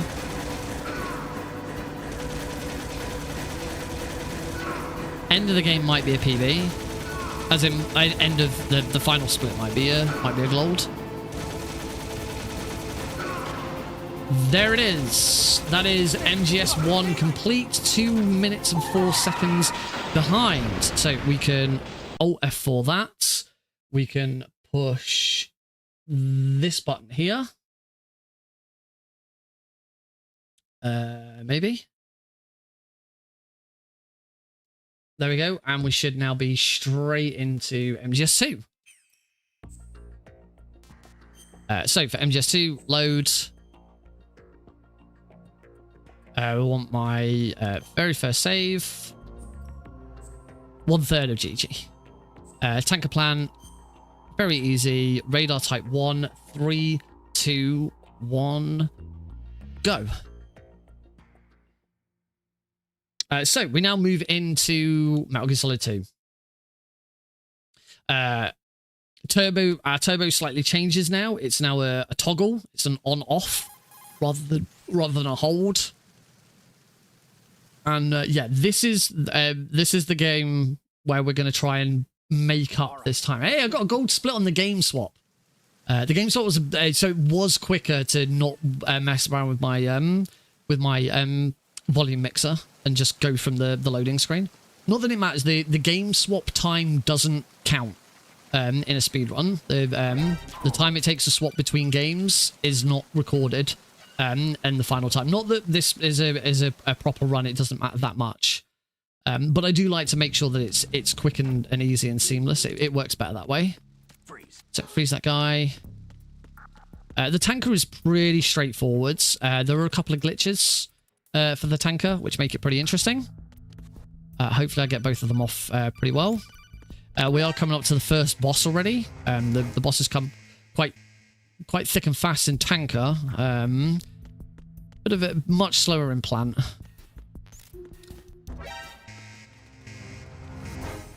So our first boss is Olga. There is a little bit of RNG with Olga. Mainly does she go left or right immediately. Left is faster if you can do the left side trick. I can't. I just cannot get the aim right for it. So I do prefer right side. And she's on the right. There we go. So 2 shots off her. She runs back. If you can do the left side trick, you skip it. You don't. She doesn't even get to say this. You beat her before she even says it. I'm gonna headshot. Oh, missed. Headshot there. I just need one more headshot and this fight is over. She's staying there. Beautiful. That's some really nice RNG at the end there for her to stay still. That was really good. That is a nice little time save. All right, let's go for the drop. No drop. That's sad. There's a little glitch where you can avoid Snake's little animation of him dropping off a ledge by spamming the weapon button whilst not having a weapon equipped. If you hit the weapon button on exactly the right frame, Snake won't play the drop animation. He'll just run off and just keep running. It saves a very, very minimal amount of time. Down stick B. We've got our next glitch coming up very quickly, which is the Prozac skip. It's actually very similar to the Boba skip. We make Snake's hitbox extend beyond a door. The difference with this one being that we don't do damage. We do an animation. So do that. Magazine, throw a magazine, turn, and we run through the door. We use that one more time in the run to skip the Tengu 1 fight with Raiden. It's a bit simpler with Raiden. The Raiden one's been known for a very long time. It was only last year, I think, that Snake's version was discovered, which is also usable in Twin Snakes.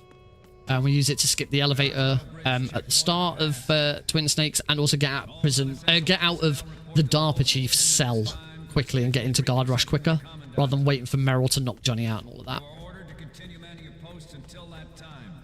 1, 2, 3. I did freeze him.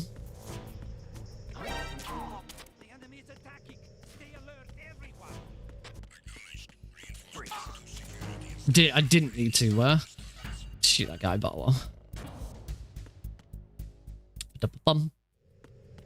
Grab some spare ammo here. I like having spare ammo for this. It means I can just spam shots.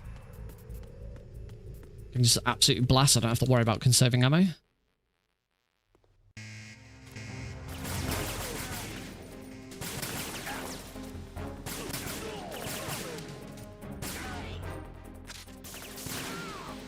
Cool. This will be slightly slower than Tuesdays, but not too bad.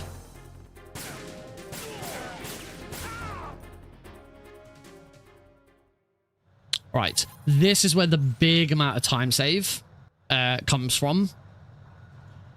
Because I made a complete mess of these next 2 rooms. I made a complete mess of on Tuesday.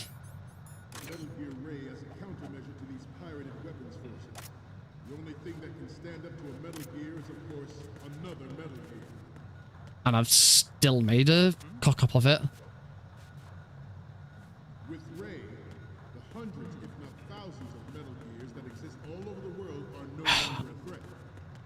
Come on, Snake, go down.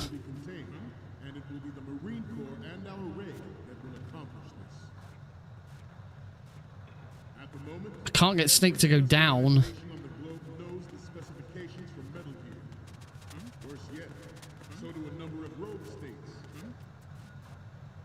Oh my god.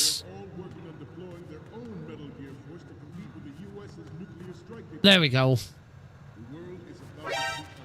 I'm getting massive slowdown again. Snake, respond. Snake, Snake. The number of people in the room.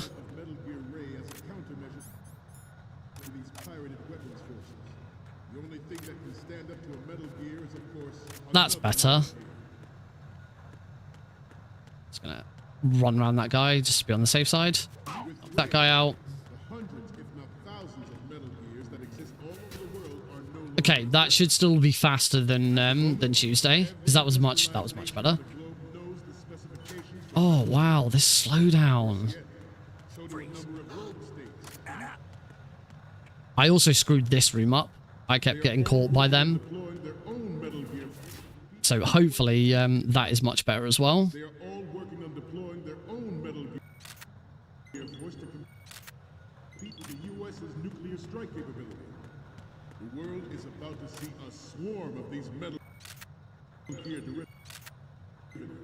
Oh, that last one didn't take. Still not quite right, is it? There we go. Okay, so hopefully we've made up a little bit of time already. Not all of it, clearly. You can still see that I'm behind. But hopefully this should be a lot better. That should be all 4 photos.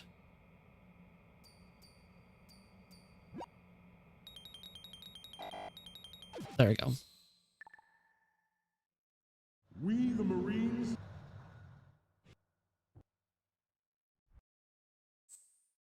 Don't save. Mash start. There we go. So I've saved. I've already saved well over a minute. I just got to find the rest of it now. So I'm kind of getting worried about this slowdown that's occurring.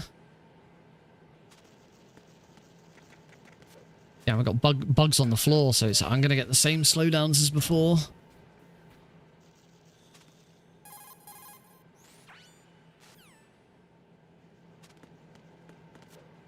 So it wasn't the recording that was causing the problem before.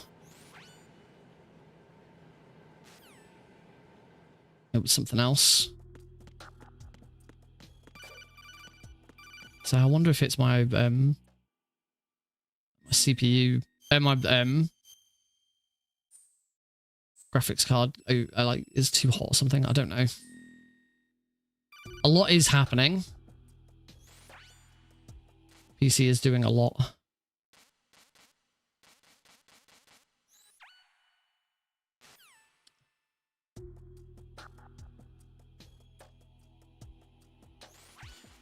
I'm always complaining that the MGS2 has a very, very slow start. There's not a lot going on early on.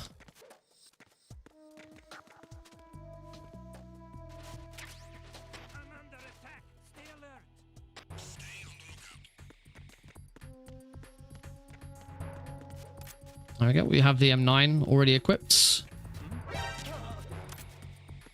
Because we had it on previous at the end of the tanker. When I went to use the computer, I had my magazines out instead of the M9. So that means that the M9 is now available on my previous straight away, which is nice and handy.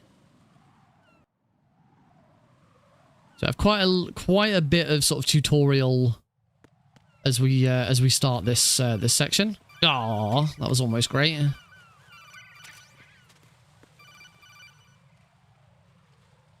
Push the right buttons.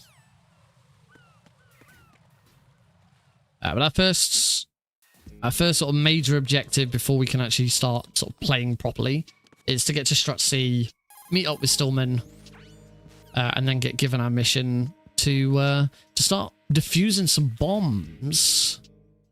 It's time to get back to bombs. Everyone's favorite part of MGS2. Bombs.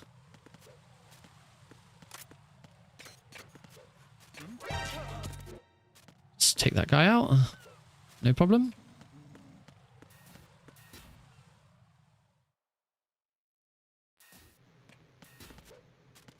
Now we meet up with Pliskin. Tells us all about Vamp and some other stuff. We're going to see his brooding face. And now we can move on. Start preparing. Get back to bombs. No, we don't have to watch that. I am playing on New Game Plus. We do not have to watch the Stillman cutscene.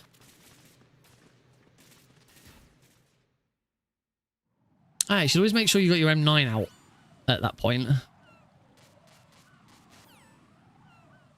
Raiden then didn't equip his like stop to equip the SOCOM.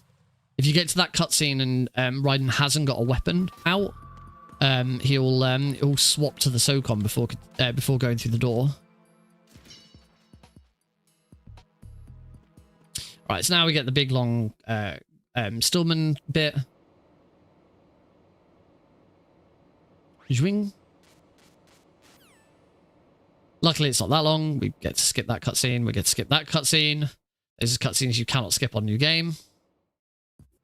And now we're kind of, we are now actually off. I'm going to get my weapons ready. We can start defusing some bombs. We do have quite a few codecs after defusing quite a few of these bombs. That was obviously the first one. And we're doing anti-clockwise. There's two different ways of doing bombs. You can do them clockwise or anti-clockwise, which is how you traverse around Shell 1. I opt for clockwise. Because of loading times, it's slightly faster. And because I'm doing multiple Metal Gear where we're on true RTA instead of loading and remove time, which is what you usually do for MGS2 on the Master Collection. Certainly on PC anyway.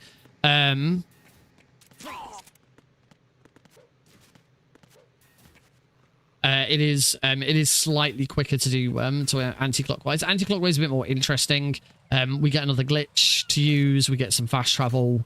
Whereas if you do clockwise, you are just going to each one and defusing a bomb. And that's it. There's not much other cool stuff going on. Take that guy out. SOCOM ammo while we're here. I want to grab cardboard box. That cardboard box. I think that's box 1. Oh, didn't do the coolant rise there properly. That's cardboard box 1. We want that. There's 2 cardboard boxes we're going to use. Coolant rise there. If you start to rise whilst having the coolant equipped and then unequip the coolant, it completely cancels out Raiden's stand-up animation.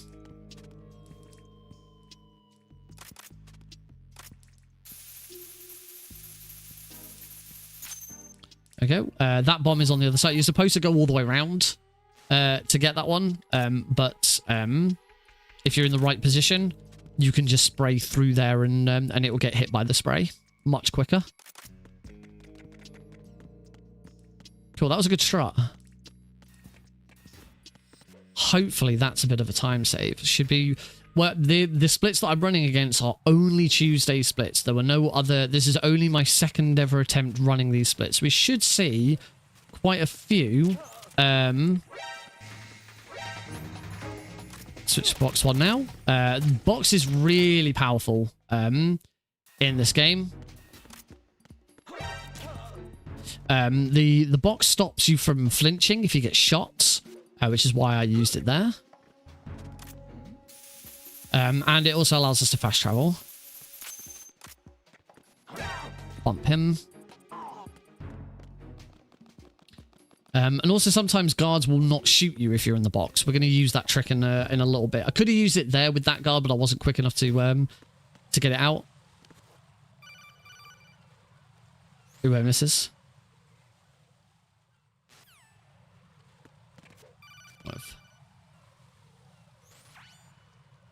Couple of cutscenes, a couple of codecs here.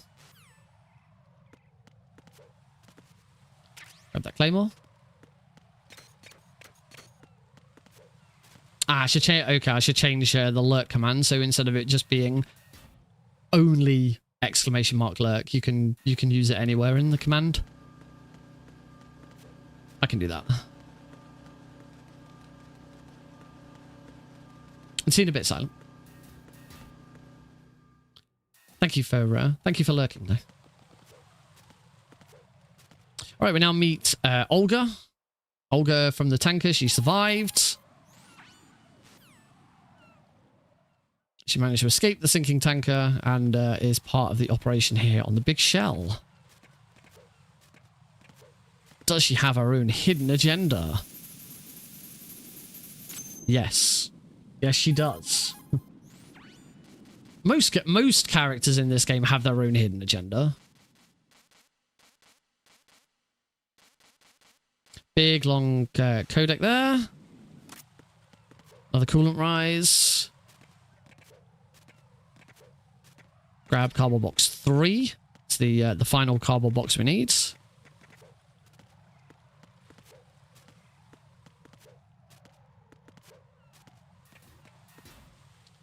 Back in into the parcel room, and this is where we're going to start fast traveling. We've got another little glitch first to get up onto the conveyor belt without needing to get the box out.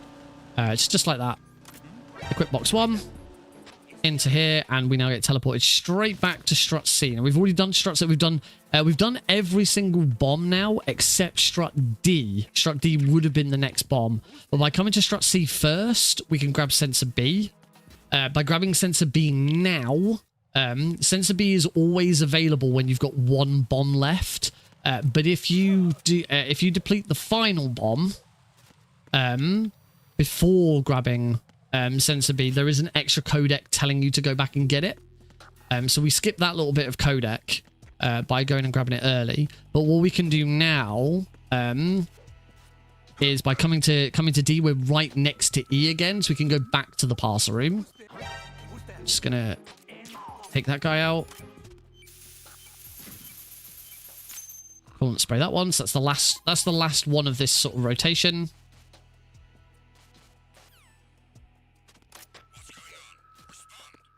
So now we actually now don't have anything to do. We've not been given our next mission. Because at this point, normally, if you haven't grabbed sensor B, your mission will be go back to strut C and grab the sensor. But as soon as we leave the room, we get our next mission. There was an extra bomb. Fat Man's laid an extra bomb down at the bottom of strut A, so we need to get to strut A. As you can probably guess, because we're right next to the parcel room, we are going to be able to fast travel to the parcel room.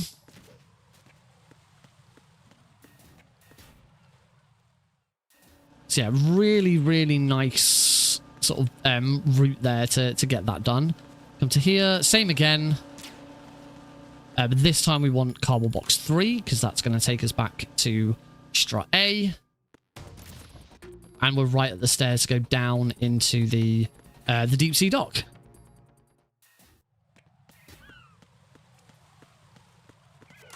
Equip the box on the way down. For a very, very minor time save. Really incredibly minor time save. By equipping the box, it lowers, very slightly lowers Raiden's trigger point. Meaning we exit the exit strut A roof slightly at like milliseconds early. So it's so minute. It's yeah, incredibly dumb. Yeah, we're getting slowed down again because of the bugs.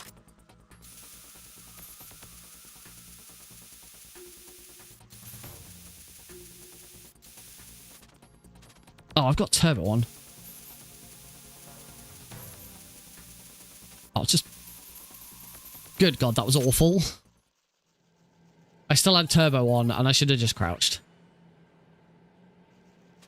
If you're in the right position, you don't need to crouch. Oh, these bugs.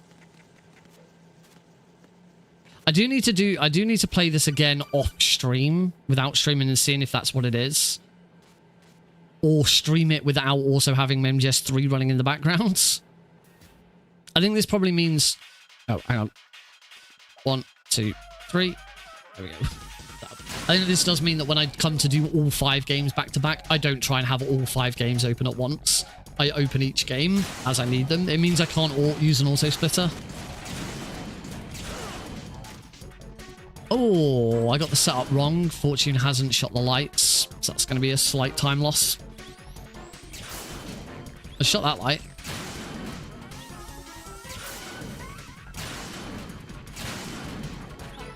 She started laughing. Basically, the setup here is we want Fortune to destroy... Fortune needs to destroy a certain number of items in the room to progress. That's why we go for the lights. If she shoots the 3 lights out, they're nice and fast. Whereas if she shoots a box, she has to shoot a box 3 times before it's destroyed. It's also why we go for the barrels, because the barrels are a one-shot kill as well. So now we just stand here and wait for it to just destroy a couple of things.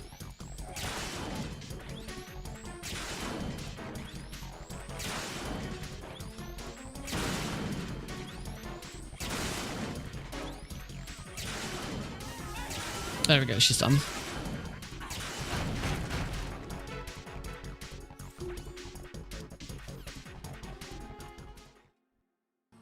So I lost about 3 seconds there. There's still a big time save left in this run. I'm a little worried that this isn't going to beat... this whole thing isn't going to beat Tuesday now. Oh, still got clipped by that claymore. Right, we're nearly done with bombs. We just have the bomb maker now to defeat. El Fat Man.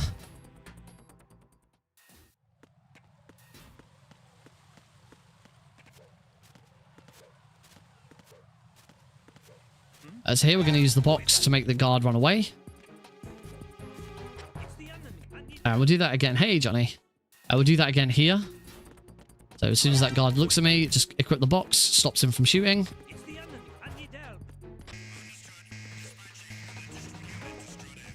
And out through the door.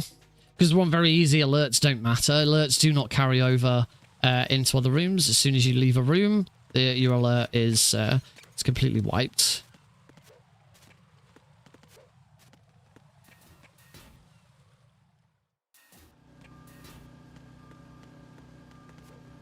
We're going to go back up to the heliport. This is where we're going to fight Fat Man.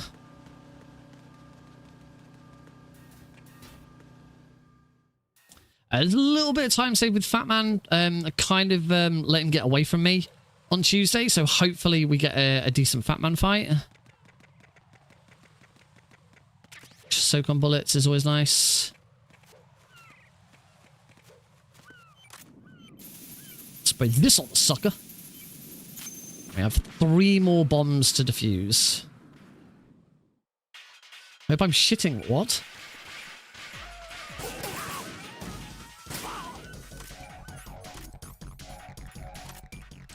Defuse. Get above him. Hopefully that means he goes... Oh, he hasn't gone down. Okay, he's not gotten as far away this time though. That was still better.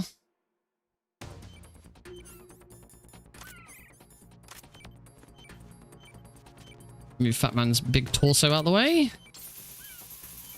Spray this on the sucker. Oh, I didn't get in a very good position. That's it. We're done defusing bombs. Just a bad joke. Oh, because you're talking to Johnny. I mean, that does make sense. It wasn't that bad a joke. I just didn't put 2 and 2 together because I'm... Well, partly because I'm concentrating, but also, yeah, bad.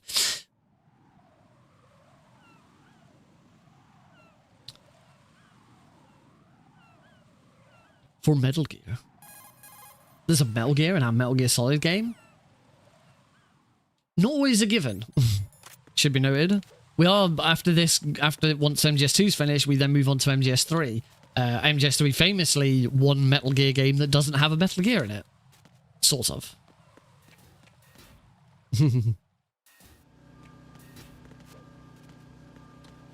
Hop down these stairs. I'm going to head to Shell 1.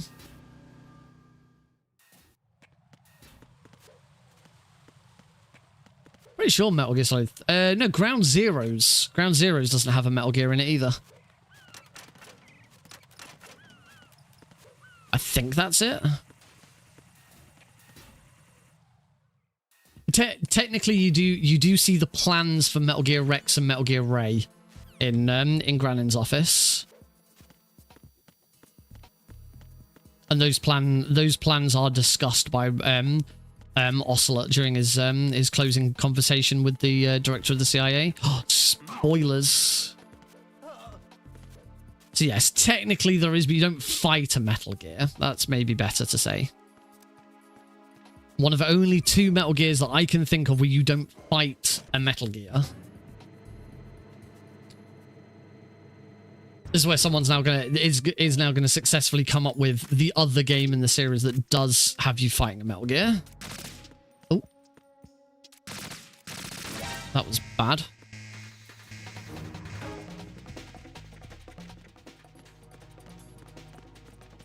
Still a little bit awkward. I just hadn't quite gotten that right. So use the claymore there for a couple of reasons. It scatters the guards in here, so we don't have to worry about bumping into any of them.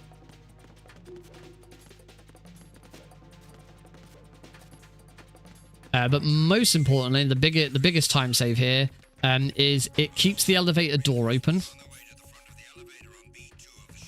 Oops, wrong button. It's the problem with doing the trilogy. You have to swap between MGS1 and MGS2 and 3 controls. No.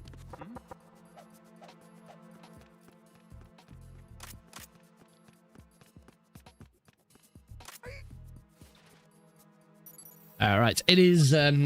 It's only just hit 10 o'clock, but it's after Fat Man that it's determined whether or not we get old beauties. So we will not be getting old beauties here. I don't think. Or maybe we will. I don't know. Am I late? Oh, I am later than. I'm later than Tuesday's run. Where is he? There he is. Your aims, aren't you? We did get old beauties. I am running. We're running later than we were on Tuesday stream. Tuesday stream I was just too early for old beauties.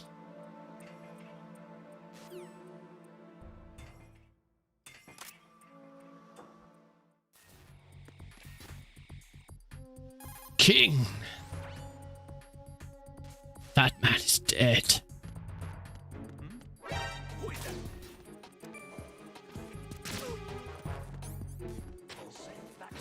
We didn't actually need to shoot him at all. There was because I got a fast elevator there.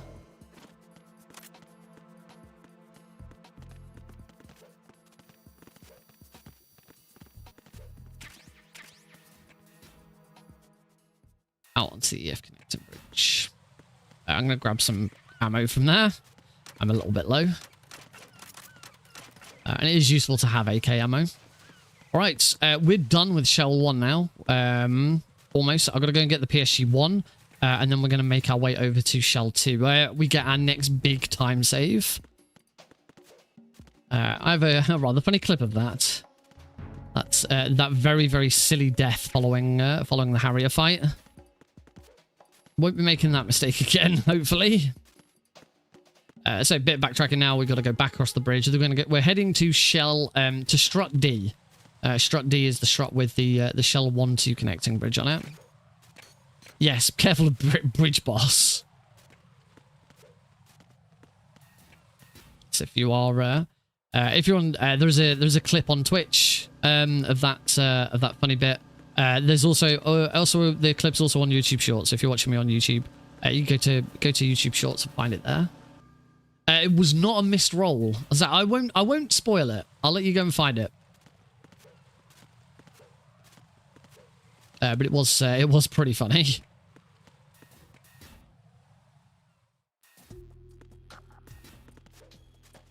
Or if you're on my Discord server, there will be links to all of those videos. All of the different versions of that video. TikTok, YouTube, the original clip. Right now we've got some bombs to disable, not defuse. We're not on bomb defusal anymore. We just got bombs to disable. So we start by shooting that sensor, shoot that sensor, that sensor, that sensor, that sensor, and that sensor, and we're done. Swap to my chaff grenades. And now we've got the Harrier fight. I'm going to concentrate on this fight. So I nearly got 5+1 on Tuesday, but screwed up.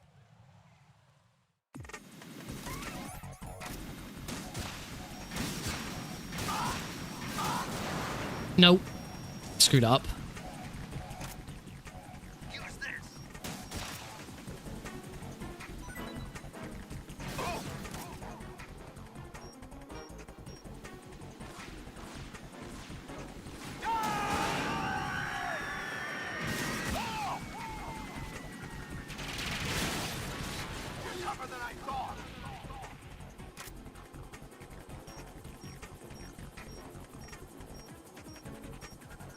You go out in style.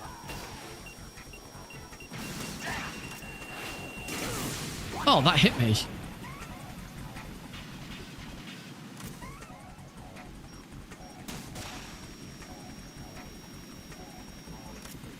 That didn't...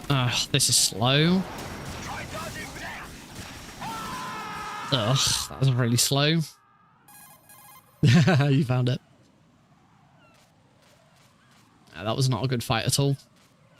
Oh, I should be able to make up way more than a minute here. Oh, come on, Nick. Concentrate, you dumbass.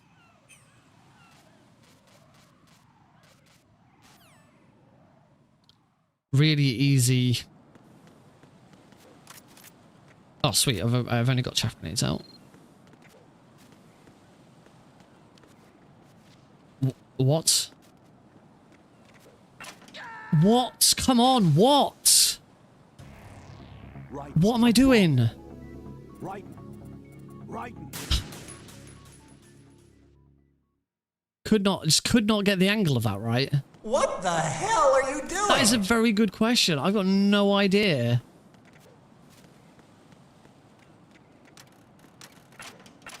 I just could not get the angle of Raiden's walk there correct.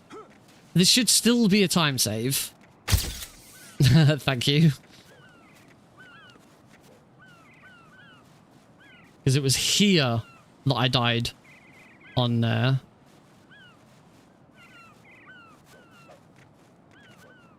It was that point, so it is still a time save, but ugh. Not as good as it could have been.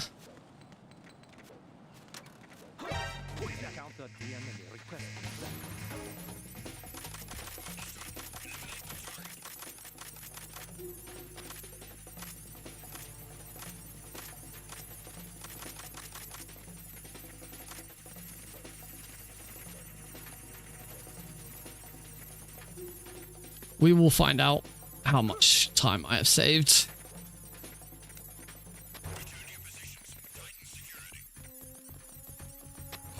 As we make our way over to Shell 2.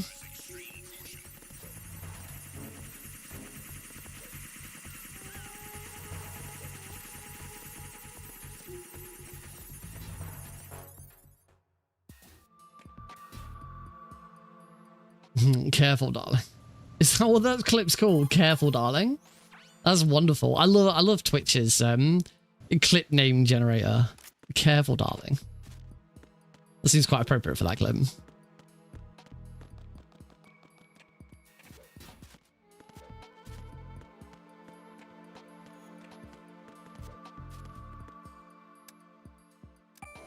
It won't be doing swim glitch. Kind of have to. I kind of say this every time. It's not worth it at the moment.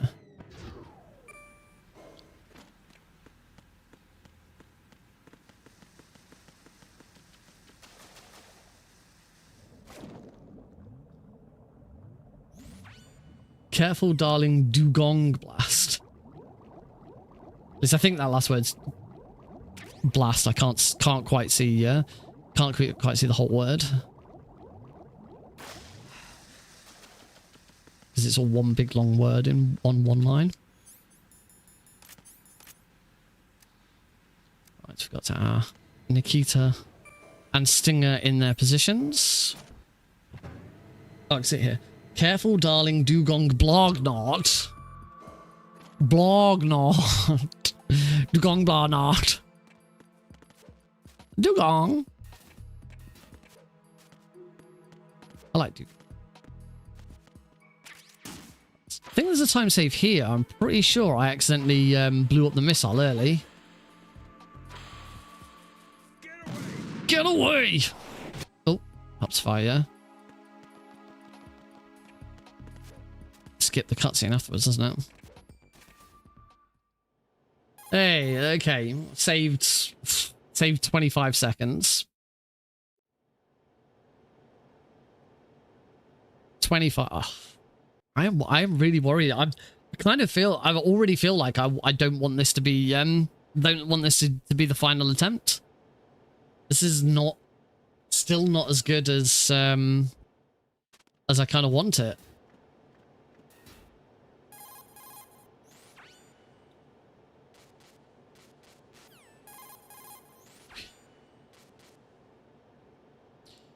I took these photos. I wouldn't say my MGS3 is perfect, but there's not as much. I am catching up slowly. MGS1's really let me down this time round. But I really did want a PB compared to Tuesday. I thought Tuesdays was just, particularly MGS2 was just a little rough. Particularly Tanker. Unfortunately, I made up for it a little bit with today's Tanker, but not enough to really warrant a good run. I am intending on submitting this. It really is. It always has been. Let's say these slowdowns that I'm getting aren't helping.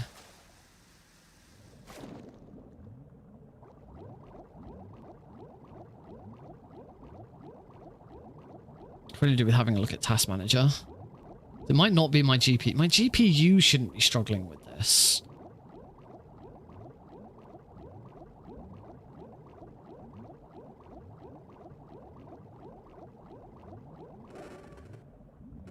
I don't know. Right, I want to go left here. Go for a swim.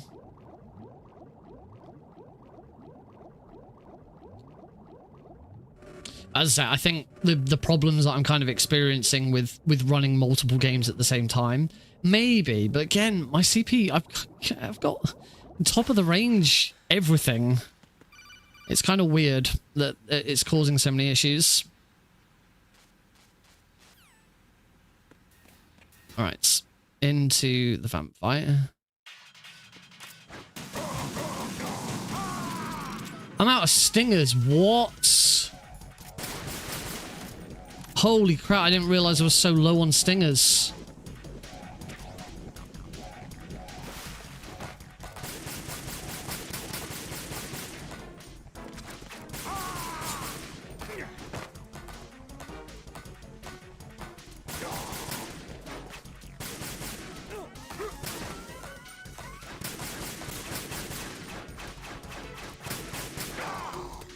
Bloody hell. You're probably right. I think that probably is the run dead.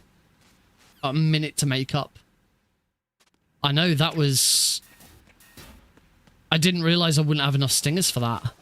I've only just switched to just blasting out those stingers because I did find it was quicker to just spam the stinger. You waste a load of stingers doing it that way.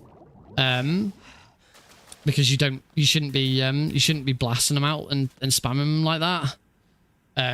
Yeah, like every second one hit, but it's just faster. Yeah, I wasn't expecting to lose that time there. I guess we are going to have to come back to this. This trilogy is not over. I want a decent run of this as a showcase. Because I think it just makes for a good showcase on YouTube, but also I do want to submit. I want to submit it to some marathons. There's one in particular, really longathon is the main one that I want to submit it to, which is a run all dedicated to really long speedruns. So this is ideal. They do accept multiple game submissions like this. So yeah, it's appropriate for that marathon. Come on, Emma.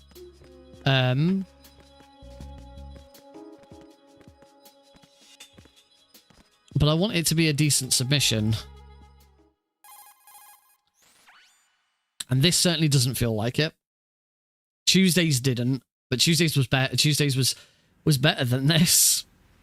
Unfortunately, with these kind of runs, this isn't something that I can just reset.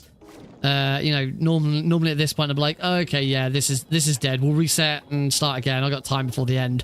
You don't have time to do multiple versions of a 3.5-hour speedrun in one stream, really.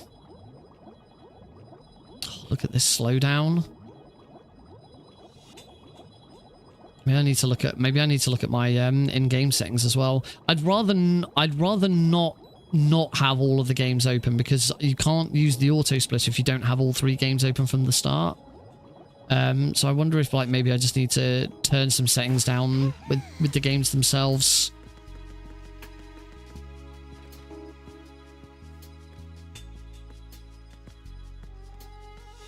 Yeah, so we're gonna get the really big. Oh god, that's gonna make it even longer now.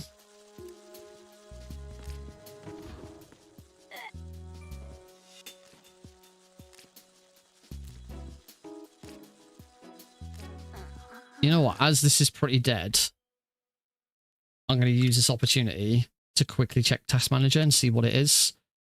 It is indeed CPU. My CPU encoding is hitting its limit.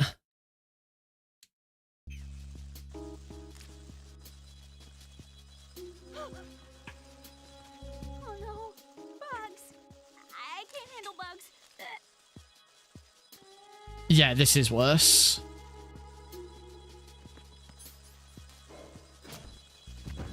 Okay, so that is partly to do with running multiple games at the same time, but it's also going to be down to stuff that I've changed with OBS. And OBS is looking at a few more things. There is a new tool. I believe actually it might be available as a plugin, but I understand that it's actually going to be made part of OBS, probably in the next update to it, where you will get an OBS. Yeah, I know that wasted some time, but that was worth looking at. I knew it couldn't be my GPU. It didn't make sense for it to be the GPU, but so yeah, it does make more sense that it's the CPU that's just sort of struggling. But yeah, it's basically a task manager for OBS. It will show you which resources in OBS are using what resources. So yeah, again, I'm kind of surprised that my CPU's struggling with all of that. It really shouldn't be, but say it all depends on what other CPU resources are being used by OBS and other things. So I'm gonna need to streamline a couple of things. Oh yeah, Shell 1 Core was worse because there's way more bugs.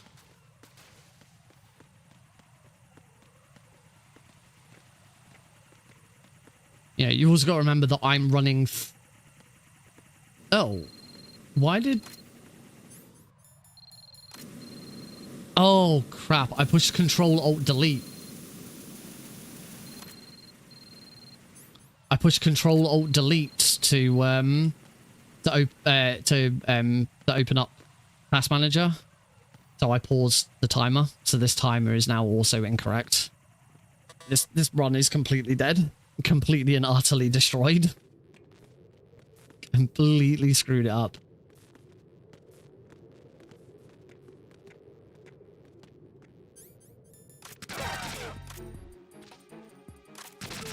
Oh, I can't even shoot. No!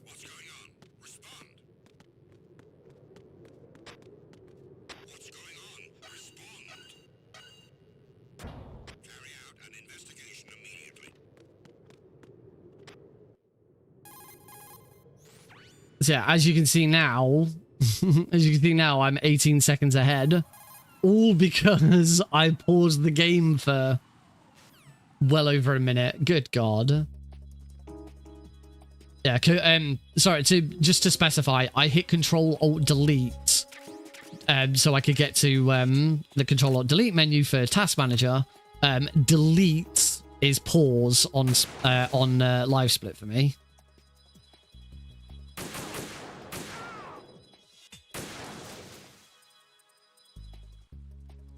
Could also just be, yeah, it could be the game. I do have, I don't know why I've just shot that bird out of pure frustration. I do use a couple of mods for the Master Collection. I use the resolution upscaling on MGS 2 and 3, and I use the mod to bypass the, hopefully. I was hoping that that's the thing. I was hoping there wouldn't be a next time. I was kind of hoping that this would be it.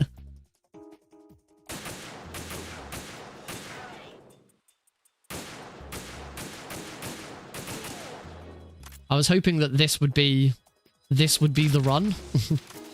And I wouldn't have to go to a stream 3, because the next thing to do is to go back to Metal Gear.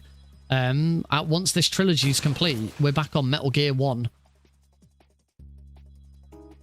But I don't know, maybe I could do a stream over the weekend so it doesn't feed into next week as well. I don't know. We'll see what happens. Yeah, this clearly isn't it. It can't be it. I've screwed the run up.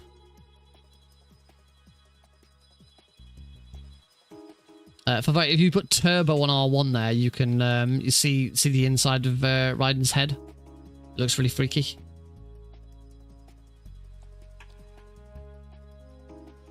Yeah, we're done with Twilight Sniping for about a minute. I'm still going to finish the run. I know the run's dead, but I'm still going to finish the run. It makes sense to still at least finish it.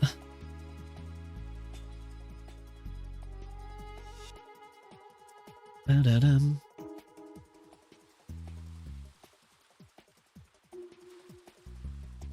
So yeah, the other thing might be to have a look at those. As I say, the mod to bypass the launchers probably doesn't make a difference. But the resolution fix mod might be one to look at removing. But again, no, that shouldn't. No, because the resolution scaling should all be down to the GPU, and it's not my GPU that's struggling; it's my CPU.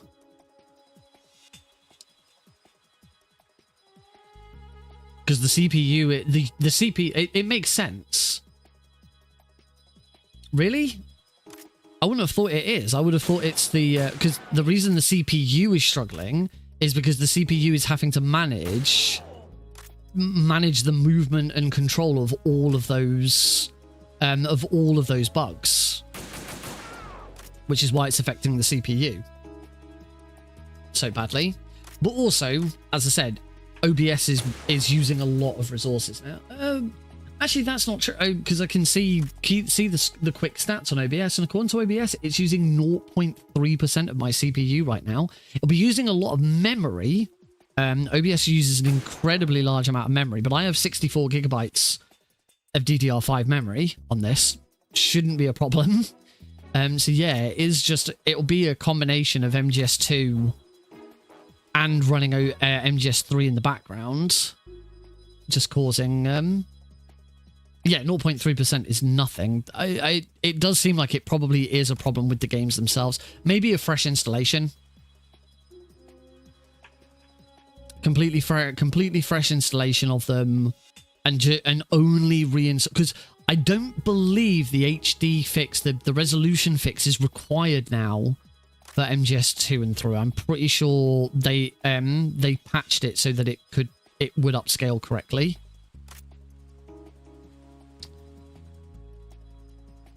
I don't know. Unfortunately, I really should have tried to take it when. See, the problem is I've not got any slowdown now. Maybe what I'll do when we get to the bug, when we get to the next set of bugs, because as I said, this one's dead. It's probably, yeah, that's the other thing. You're not normally expected to run multiple instances of the game at the same time. Yeah, you should only be running. I shouldn't be running 1, 2, and 3 all at the same time. Maybe when we get to the next set of bugs, I'll do the same again, because as I say, this run's already dead. The timer's already messed up. What maybe I could do instead is set it so that it is like take a screenshot and actually have something to look at.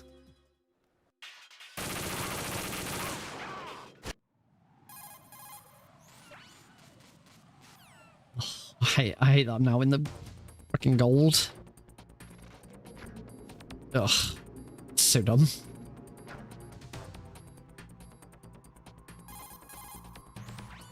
Yeah, as I say, the run's dead anyway, so I don't mind losing more time. In fact, losing some more time would be useful so that this does not end up as a set of PB splits.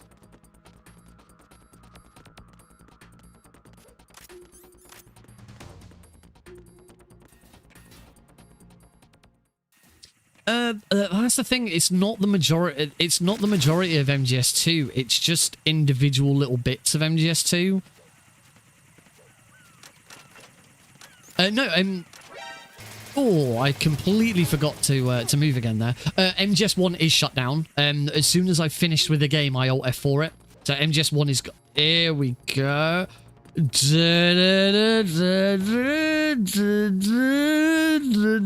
Right, let's do this. Right, Control Shift Escape, so it just opens up. Yeah, I just saw my CPU at 96%. Metal Gear Solid 2's only taken up like 11% of that. It's slowed right down now. I'm gonna need to try and do this with get the oh yeah MGS2 went massively up there. So yeah, that is what it is. MGS3's only using about 18%. MGS2's now down, massively down because it's no longer being used. OBS is only using 8%. Yeah, it is just a combination of MGS2 at this point using a lot. Using a huge amount of resources, and the fact that I've got MGS3 open isn't helping. That's all it is.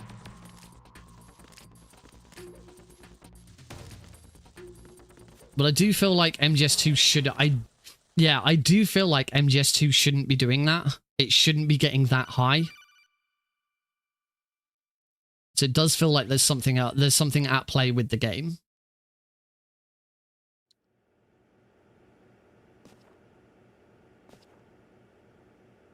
It's been a while, hasn't it? Jack the Ripper. There we go. I'm back in the red now. I feel better because I'm back in the red. You know this fellow? You remember me, don't you? Remember me, don't you? Oh yeah, you remember me, don't you? That reminds me, subscribers can now use entrance as well. If you're only a subscriber and not a VIP, you can use exclamation mark WO or entrance or VIP to have to play a smaller entrance. It's actually messing up real computers. Olga, you can't keep this up. They're bound to find you. Oh, what was it? What was it recently? But they did it again. It's been a while, hasn't it? You remember me, don't you? I do remember you, Blues for the Red Sun. There you go. That's every subscriber gets the same one. It's only VIPs who get their own custom one.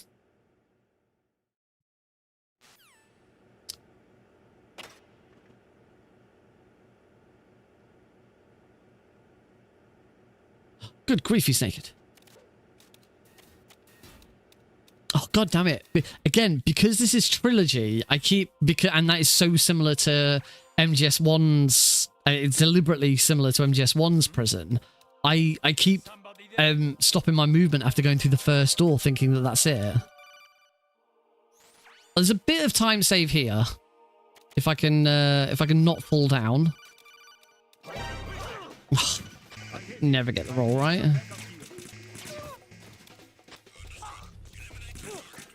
Oh, that's good. Getting shot just before I go is good, because then the iframes prevent me from getting shot again. So there's a slight time save there. And I didn't get absolutely bodied there as well. So actually, I might potentially be back on for...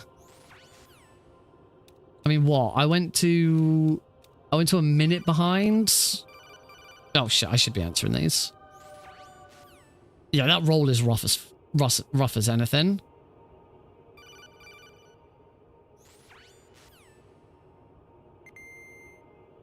If it hadn't been for all the pausing, I could potentially be back on.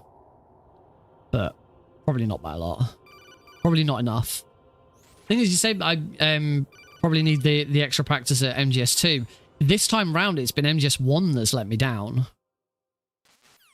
Yeah, my MGS2 hasn't been perfect, but it's still the same. It's still the same really dumb things. It's not. Oh shit! I haven't. It's things like not concentrating. It's things like that little bit of movement on the bridge was really dumb. Harrier fight's always going to be awkward, but could do with some more practice. Tanker's hold 1 could probably do with the mag glitch. Could do with some more practice. So yeah, there's only little bits. At this point, there's not much point in just playing MGS2 over and over again, because the majority of MGS2 is fine. It's just little bits and little lapses in concentration where I'm completely screwing myself over.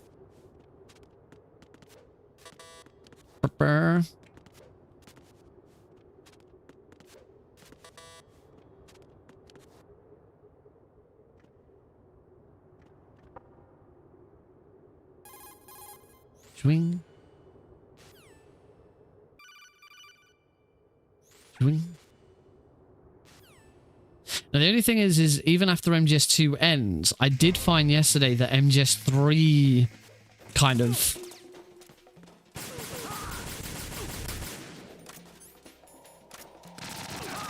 MGS3 kind of had a bit of slowdown as well, and I wonder if that's just simply because my CPU at that point has been doing so much. Oh my god, come on, Nick. Oh, I've not set this up very well. Now, that was a bit awkward.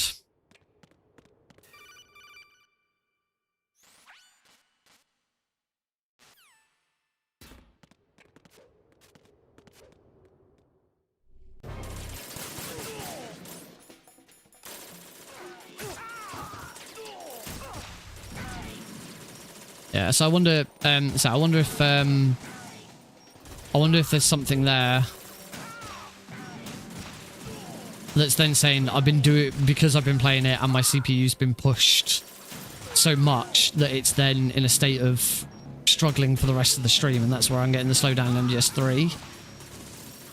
Because yeah, actually I was locally recording yesterday as well, and I figured that might have been a problem, but again, that shouldn't be, because the local recording is done through... It's done through my graphics card. It's done through the GPU, not the CPU. And it shouldn't be using up any more resources, really, because I'm used the same encoder as I do for the actual stream. It came as a complete surprise when Ocelot discovered the S3 data from GW. Not a bad idea, though. Using fire to fight fire, creating the perfect assassin to retire Solid Yeah. brother. I have to have a look on. I can't move away from the game because because it pauses it if you move away. Ooh, Sonic Frontiers is on sale on Steam. How much? The result is a foxhound. Posture shell, that's good. Good shout.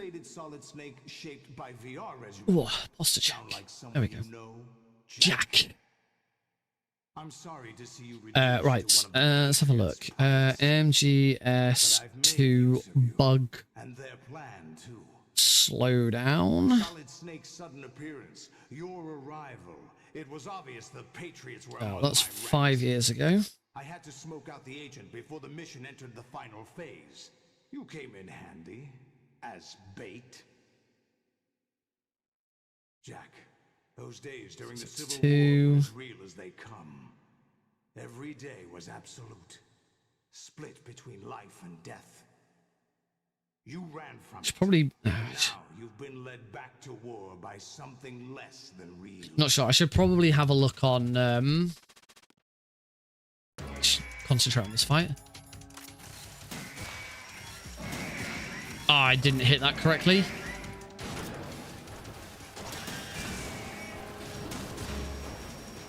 Slight delay on that.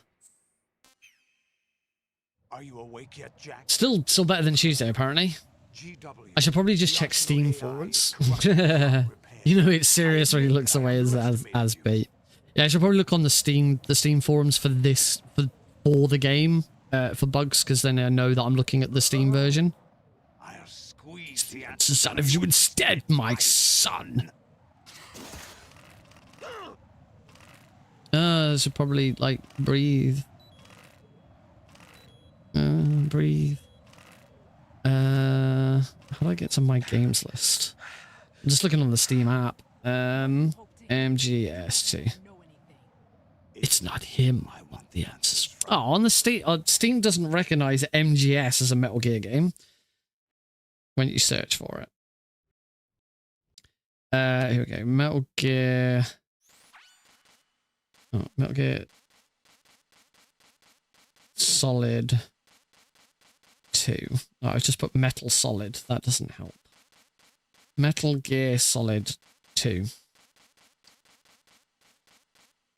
Metal Gear Solid 2 Master Collection. Boom. I think we're nearly ready to fight. There's a bit of time saved with Solidus as well, actually. So I'm pretty sure I screw. Yeah, I accidentally punched Solidus twice. You're supposed to punch him once to sort of bother him.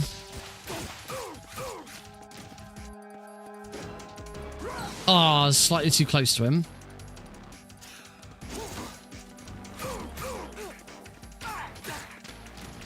That'll do.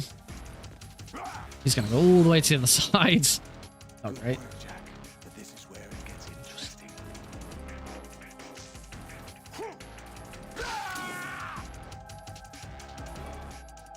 You community hub, I'm getting there.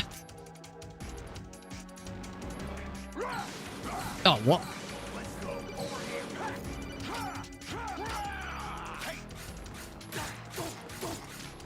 I get right up in his face. Hopefully he just goes for the... Nope.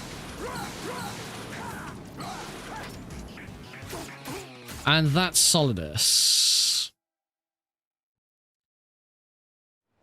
All right, we're in the credits now. I can just freaking look. Do you remember this place? I mean, I could now actually look on my computer because, where we first met. in fact, actually, it'd be easier to look on my computer because whilst the credits are on. The day I met you. Oh, I was thinking I could just do Shift Tab and open Steam Overlay, but apparently not. Of course, I will be muting the audio. I might as well do that now because, see you in a bit. Yeah, because I gotta mute the audio because shit, because YouTube. Right. Fixing resolution, textures, and audio for MGS2 guide.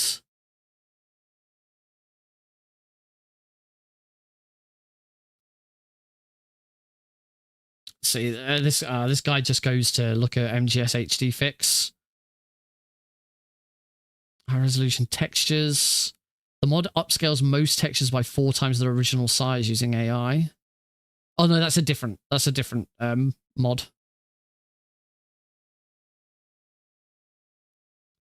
Let me go to the community. I want discussions.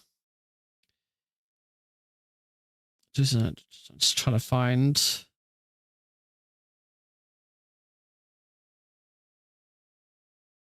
trying to find game running slow. Controller issues. Damaged file, controller issues. Slowdown issue. Let's have a look at this one. Played this last week, it ran perfectly fine. However, trying to continue my save, it's suddenly running at half speed. There's no option like the first. Has to change the controller settings to fast to fix it. Any ideas? Indicates your FPS is below 60. That's got nothing to do with it.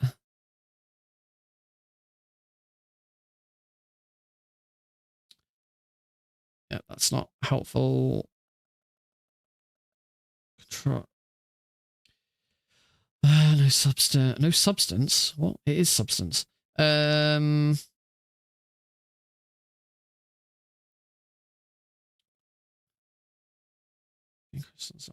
not seeing anything about slowdown.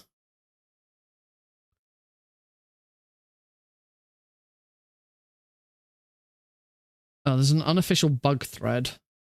I could look through that.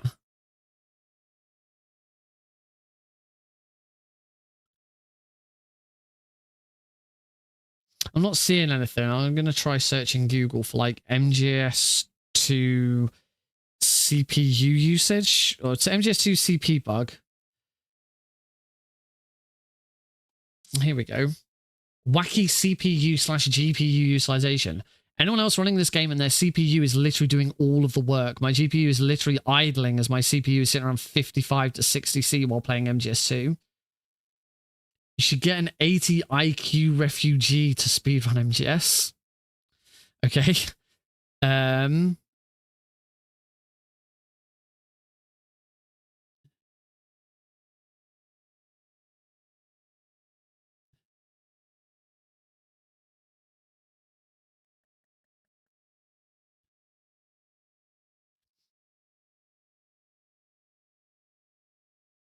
Yeah, a lot of the answers here are just, yeah, that is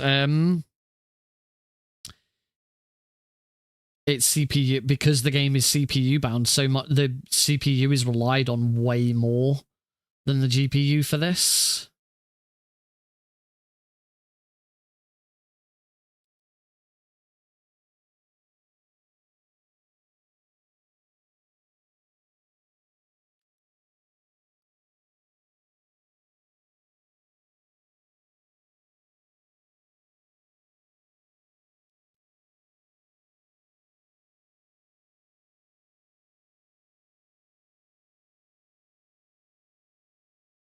Here's one from only like last month. MGS2 running hot on the PC. MGS2 uses more of the CPU.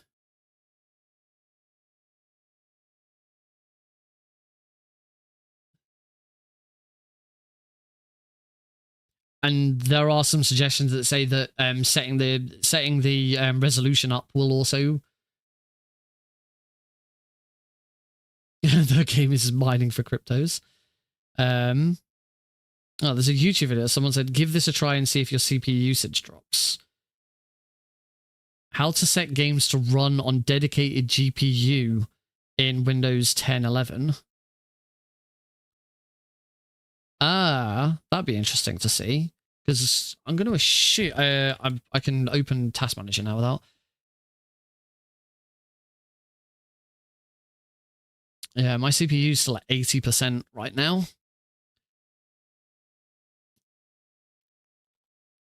With MGS 3 and 2 taking up the most. But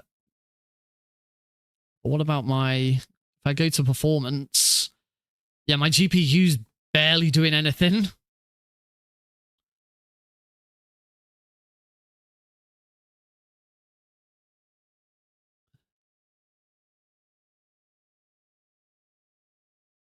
Yeah, my GPU memory is not a problem, whereas my CPU is massive. So that is exactly what it is. Well, actually, my so I technically have two GPUs, because the my CPU has its own sort of built-in the AMD Radeon graphics, which isn't doing anything. My other my actual GPU is doing quite a bit, but it's got plenty of memory left. So yeah, maybe I'll have a look at this video and see if swapping that over might make a difference. But looking at the processes, what the hell's this Web 2 view? I know something else just popped up that I hadn't seen before.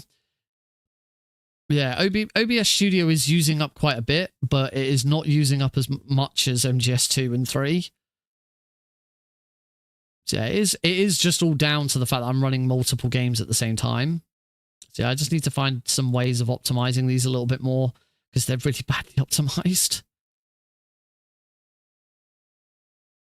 Yeah, chipset. That's the term. See, interestingly, MGS3 is actually using more up at the moment, just sitting idle.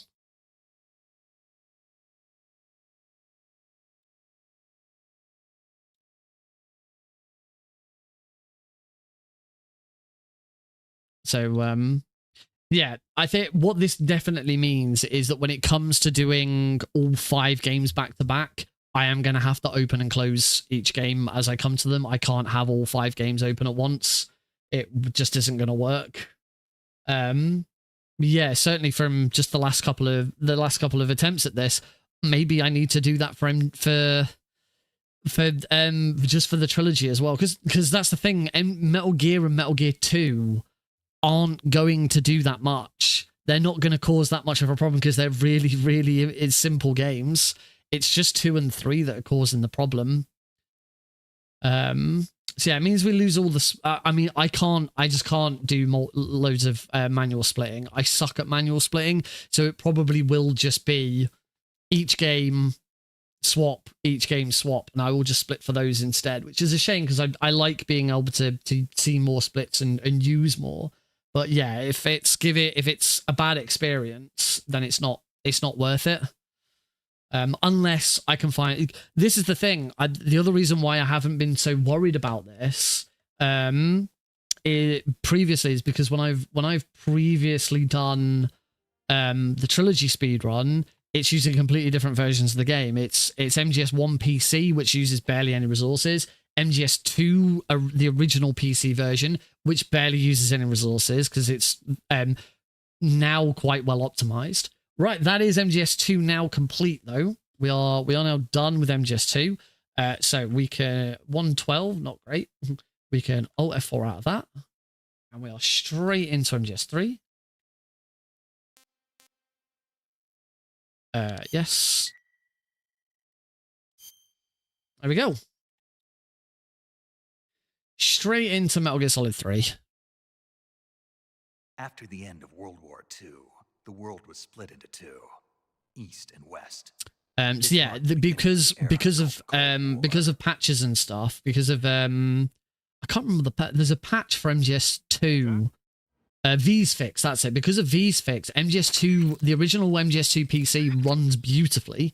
It takes a bit of time to get set up, but once you've got it set up, it runs really, really well. And then of course MGS3, I wasn't running on PC. I was running on my Xbox.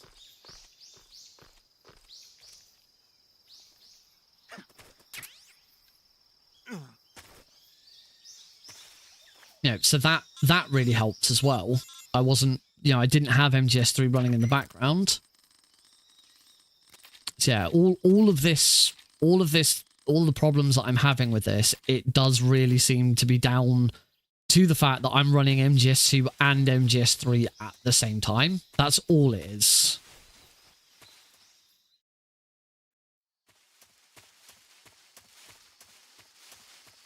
As I say, unfortunately, it means we lose the auto split, and that's the only reason why I wanted to do it this way. Well, two reasons for doing it this way is that it means that the changeover is nice and swift. You saw how quickly the changeover between 2 and 3 is.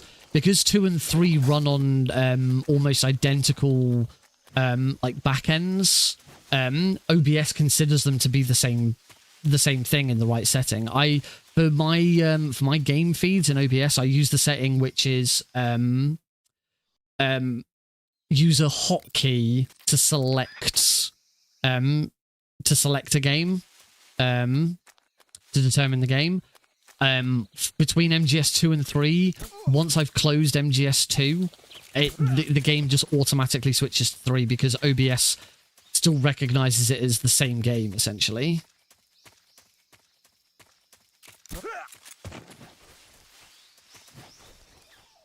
As I say, I think one of the other issues I've got with all of this, and because now that MGS2 is closed, MGS3 should have so many more resources to use. But I think the problem I've got now is that because MGS3 has just been sat idle for so long, not doing anything, and my CPU has been struggling, it now sort of leaves a lasting effect. So yeah, I'm just going to have to start doing these without having the games open. Yeah, if I obviously love the auto splitter. I like having it. I like having all 3 games. But if that's the thing that's causing a problem, and the games are suffering as a result of it, it's not worth. That's not worth the games being bad. I'd much rather the games work well and we have a good experience with the games than have an auto splitter and have the quickest and fastest changeovers possible. That's true. I could still keep the splits for 1 and 2, and just open 3 at the end. That would probably fix the problem, and just manually. And that's what that's what I used to do. When I was doing the old trilogy of MGS1 PC, MGS2 PC, MGS3 on console, I had to manually split 3. Excuse me.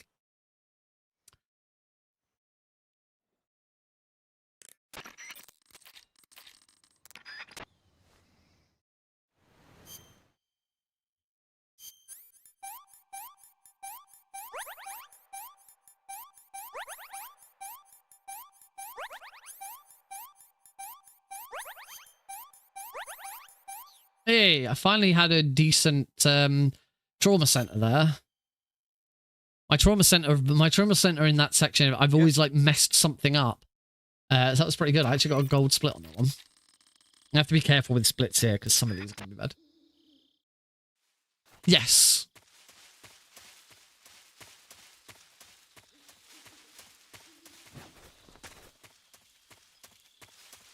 Yes, there is the one thing that... hey, welcome back, Cosmic. It's the one thing that MGS3 doesn't have, except in a very easy all keratins run. There isn't really any RNG in MGS3. The most amount of RNG you can really account for is the Fury. The Fury has a bit of RNG, but it's not a lot. Thanks very much for checking the stream out as always, Silent. Good to have you here.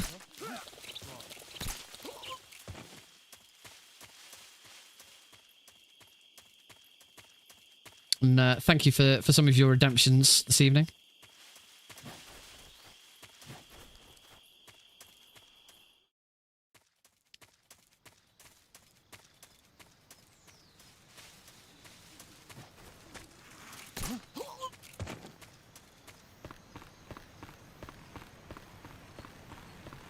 So yeah, back when I was doing the original Trilogy run, before the Master Collection came out, I couldn't play MGS3 natively on PC anyway, but I did have to manually split it. So yeah, maybe I just run MGS1 and 2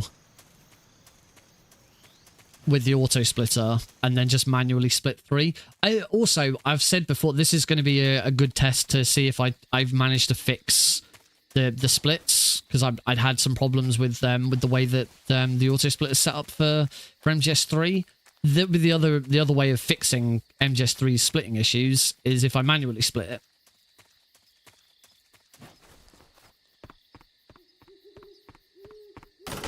All right, here we go with the Ocelot fight. Hopefully this goes well.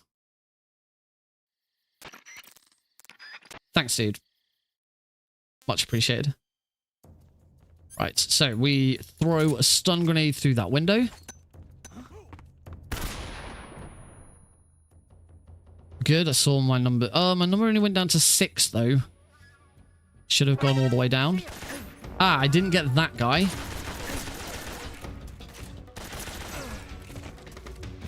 I got the guy on the roof. Wow, look at that time save. I got the guy on the roof, but I didn't get the guy outside. Whereas yesterday I didn't get the guy on the roof with the first one.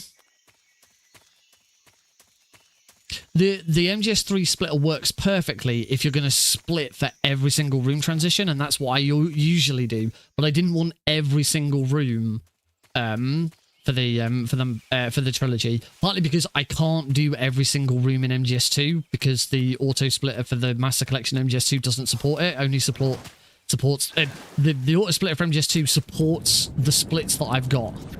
I can have less, but I can't have any more.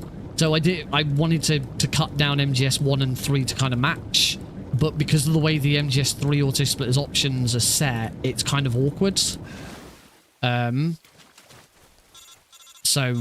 yeah.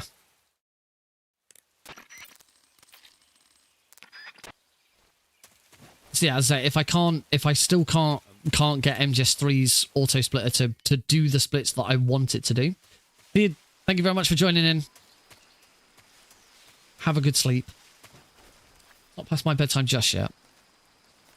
Yeah, that would be a solution.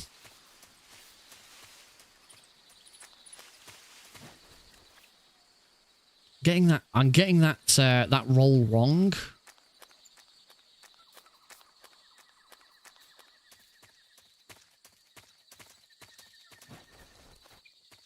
Yes, actually, from what I was reading on that Steam forum post, it kind of does make sense that because these games are so old, they are mainly running off the CPU and not the GPU.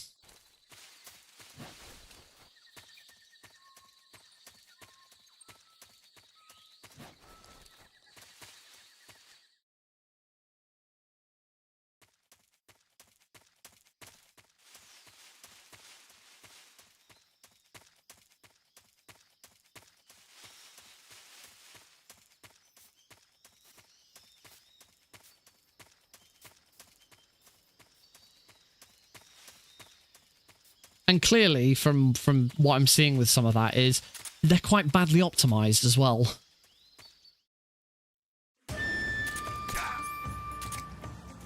So throw stun grenades, back to the easy gun, shoot Ocelot, throw another stun grenade, shoot him in the head. Don't think I shot him in the head there. Nope.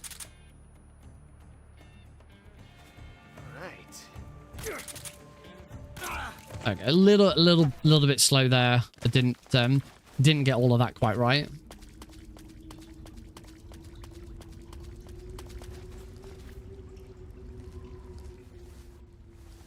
That second shot, that first shot to the head was a little bit awkward because he had his hands in the way. Could have been better.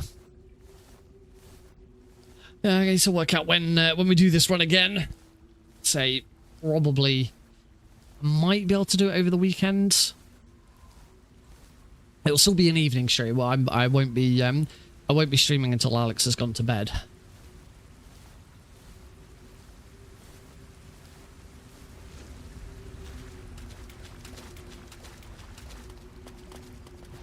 But I do have a couple of other projects that I really need to get on with. I've still got a little bit of finalizing to do for Fast for the Kids 2. I've got the Runner OBS just to finish. I'm working on an update to the Klonoa 2 auto splitter at the moment. Trying to get room splits done, and I've got to play through the game and do it all manually to see which ones need doing in what way. Don't need those smoke grenades. Alright, to the pain. So we swap to the easy gun and we just start blasting them.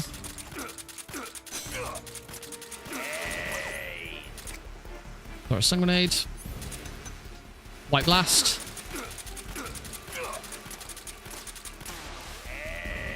Couple of missed shots in the middle of all of that, unfortunately.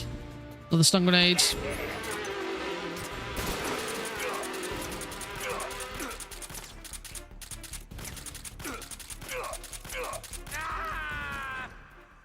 Done. And then the split doesn't happen here until we leave the room. This is because of the way that the auto splitter works with this. It's a bit awkward.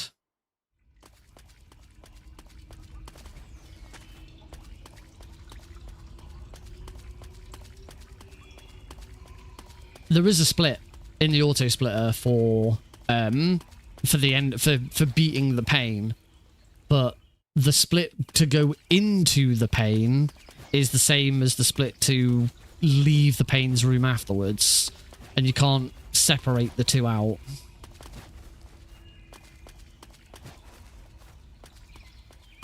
Which is why I say it kind of works really well if you're going to do every single room, but trying to pick and choose your rooms is not ideal. And the way I usually like to, if I'm not doing every single split, particularly if I'm manually splitting, the way I like to do splits tends to be, because it works quite well for MGS1, for Metal Gear games, is split to reach the boss and then split for the boss. So you get your boss fight, you get its own split, and the journey to each boss fight, you get your own split. Varies a bit depending on the game, because sometimes bosses are really spread out, so you want an extra split in there somewhere. That's kind of how I always like to do it. But then I got to the point where I was like, if I could do every single split, I would, because you get a more accurate time. You start really getting to see which splits are good, which splits are bad, and all of that.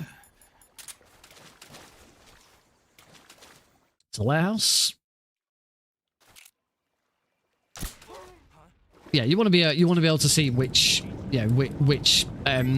the more splits you have, the more accurate your sum of best becomes, because you can minimize the number of mistakes.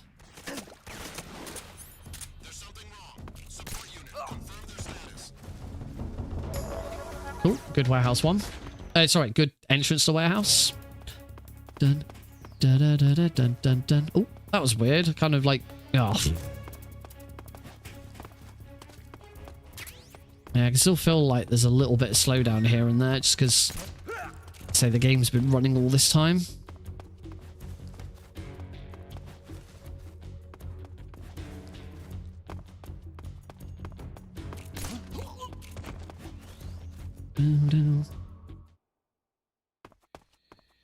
This is why I'm really grateful that the rules for multiple Metal Gear speedruns were changed.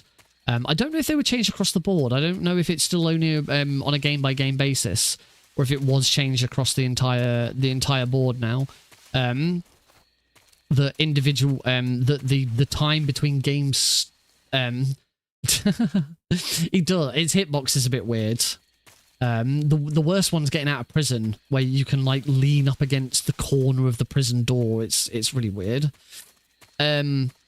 Yeah, the game swap time doesn't count towards the final time, because it used to. It used to be for multiple Metal Gear games that whatever time it took you to swap between games, that counted against you. And I really pushed for that to be changed, because it meant that you will have people having to lab the best way of swapping between games. Because if that was the case for the Master Collection, it was still that you couldn't do that. You had to swap. Any game swap time was counted against you. Then my solution for that, the way I'd be labbing that, is I'd be buying the Master Collection on every possible console that I've got. I'd be setting every single console, because as I say, clearly I can't have all 5 games running at the same time. It's clearly not going to work. So I'd be running MGS1 and 2. MGS1 and 2 on the PC. I'd run MGS3 on my Xbox, and then maybe I'd run Metal Gear and Metal Gear 2. Maybe I'd run one of them on the PC and one of them on a Switch or something, so that you can very quickly swap between them.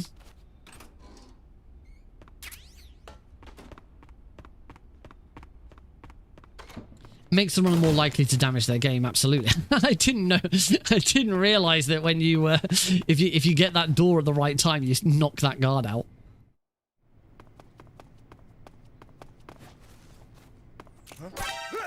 Yeah, because if you are doing something where you're swapping discs, there's a much bigger chance of you making a mistake and breaking something. A lot of it, some of it came, but I'm sure I'm about to say I'm sure I've told this story. I know for a fact I've told this story before. So if anyone's bored of hearing this story, but I never know exactly who's watching. You may not have heard this story before. Some of it came about when I was looking to do the Metal Gear duology and the Metal Gear trilogy, which is Metal Gear 2 Solid Snake, and then if you're doing the trilogy, it also includes Metal Gear Ghost Babel. I have done those multiple Metal Gear runs. I've just never submitted anything because the runs that I did weren't very good. But yeah, it came about when I was doing those because for Metal Gear and Metal Gear 2... Hang on, I'm just going to concentrate on the... Just going to concentrate on this for a second. So, here comes forwards.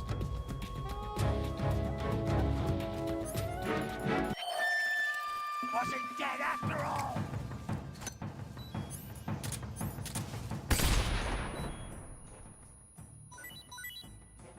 Okay, and finish him off with the knife. Beautiful. And that's how we defeat the fear. I don't know what it's like with the Master Collection now, whether the Master Collection has changed anything. But it certainly used to be that the best way of running Metal Gear and Metal Gear 2 was on a PS2 emulator. It might still be, that might still be the case. I don't know. Yeah, you got the jump. It might still be the case. The Master Collection, I can't imagine the Master Collection is better for it. So yeah, that was the best way, was to run it on a PS2 emulator. And that's completely legal. It's how everyone really did the run. But one thing, but when I was looking at it, this was before the change to the times to where the game swap time doesn't count. And I asked that we were told that we weren't allowed to use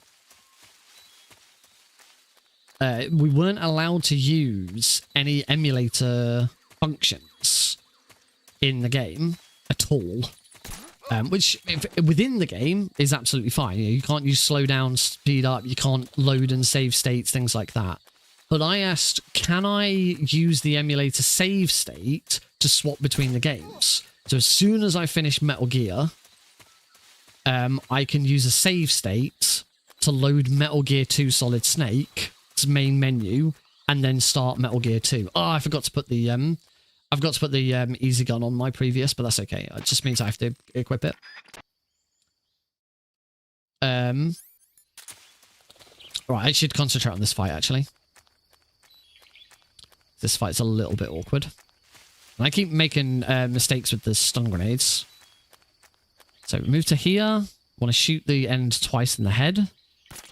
Ooh. Throw 2 stun grenades. Hope he doesn't shoot me, which he hasn't. And now shoot him.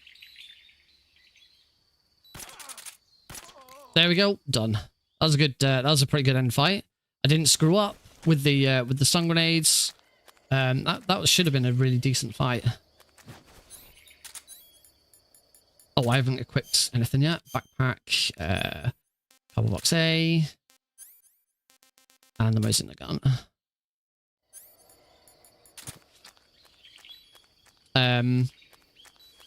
Yeah, so once Metal Gear was over, could I then use an emulator save state to immediately load Metal Gear 2 main menu and start the game from there? And I was given a very blanket no. I was told, no, you cannot do that. That is using an emulator function, which is banned in emulator speedruns. So you cannot do that to save time on your game swap. I was like, okay, just so you know, in that case, I will be running 2 different copies of the emulator. One with Metal Gear already loaded, and one with Metal Gear 2 already loaded. As soon as the first one is over, I will Alt F4 it and swap to the other one. Basically making it the exact same function. The game swap time will still be identical, but I'm not using an emulator function. I'm using 2 different executables. So that is within the rules, and I can do that. And at that point, they said, "Okay, we need to look at the rules," because everyone agreed. Oh yeah, that's really dumb.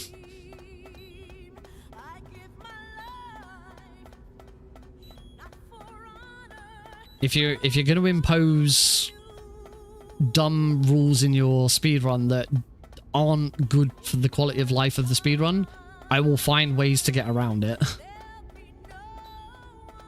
Particularly when it comes to multiple Metal Gear games. And that's the thing, you want to make these things accessible. Like, barely anyone runs multiple Metal Gear games as it is, so you want to make them as accessible as possible. Say, if you had the Metal Gear, the Metal Gear Metal Gear Solid Master Collection speedrun, and the game swap over was included as part of the time, you would have people doing ridiculously stupid optimizations. As I say, like running the game on 3 different platforms so you can quickly swap between them. And that's why removing the game swap time from the final time was a really important change. Really helped with quality of life. Because now there's no pressure. There's no pressure to... Because also, if you're under pressure to swap the game over, you're more prone to making mistakes, like accidentally ending live split, or complete... Oh, crud. I was a bit too close to that guy. Yeah, like a full computer setup, so you can quickly swap between the different games.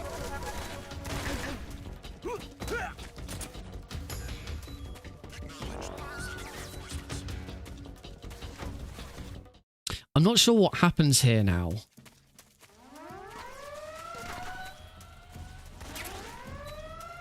I shouldn't need those stun grenades.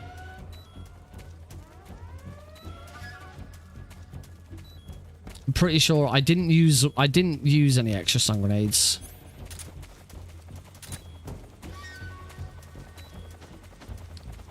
Full computer sat for a 27-year-old. I mean, you know, the other thing with the Master Collection was if they were freaking optimized well, then it wouldn't be a problem. You know, if they've been optimized really well, then we wouldn't be having this problem. I'd be able to run multiple games at the same time, and it would not be. It is kind of ridiculous how CPU heavy, hungry these two games are. They're really old games. They should not be this CPU hungry, but they haven't been properly optimized.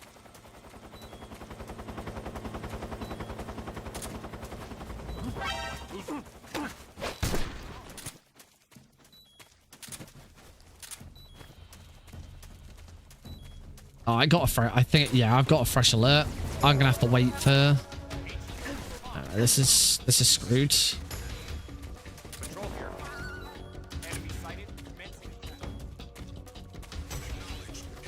Bum bum bum bum bum bum bum. Yeah, I'm just gonna have to wait for this evasion to run out.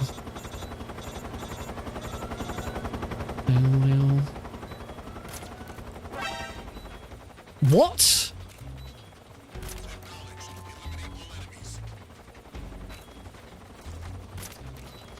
Because I tried shooting at this guard, he turned around and immediately spotted me. I'm not sure that's how that works.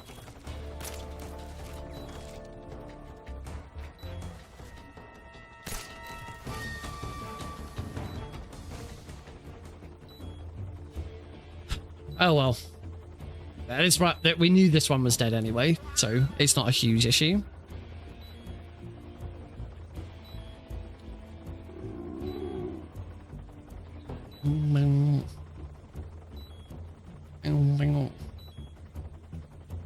Bow wow. Bow wow. There we go. We can go now. You only have to wait for the evasion. You can go on a caution.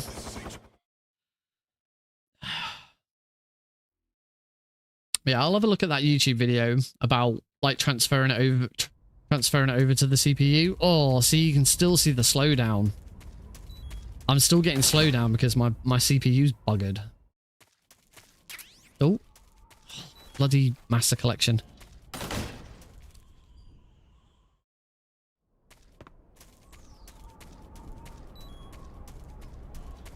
Quick roll. What's that roll? Footsteps. All right, into the Fury. Now I've had really good luck with the Fury lately, so I'm hoping that continues.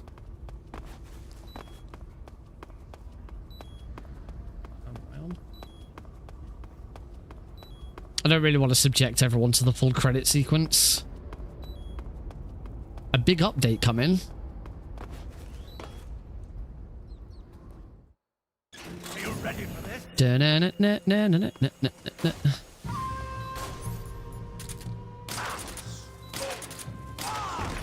Right, ideally we want him to start trying to take off again.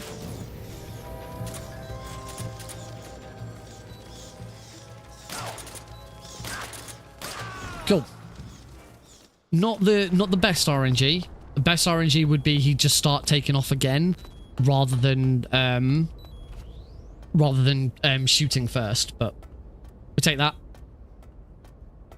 That was good.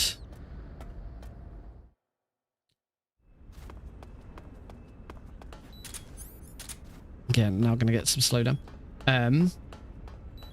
What's the source for that?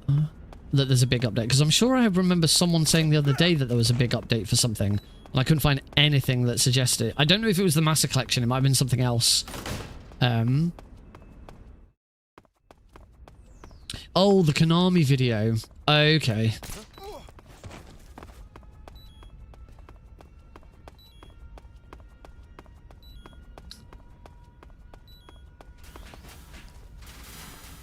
I think it's just fair. I think it's very fair to say that this game was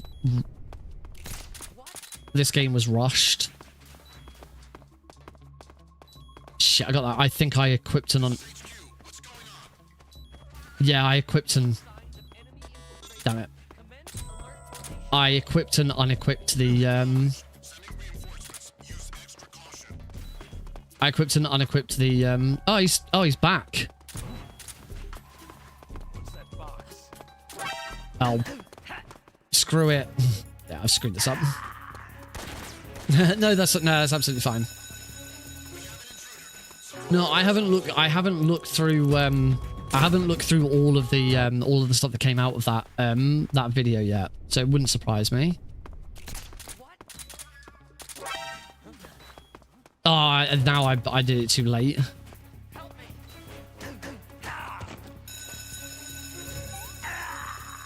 Now, maybe you can try something like process lasso to lower the CPU usage until you switch to it. I did see some stuff suggesting about, because apparently on Steam Deck, that's better. That's what that's what you're waiting for. That trigger, the second what?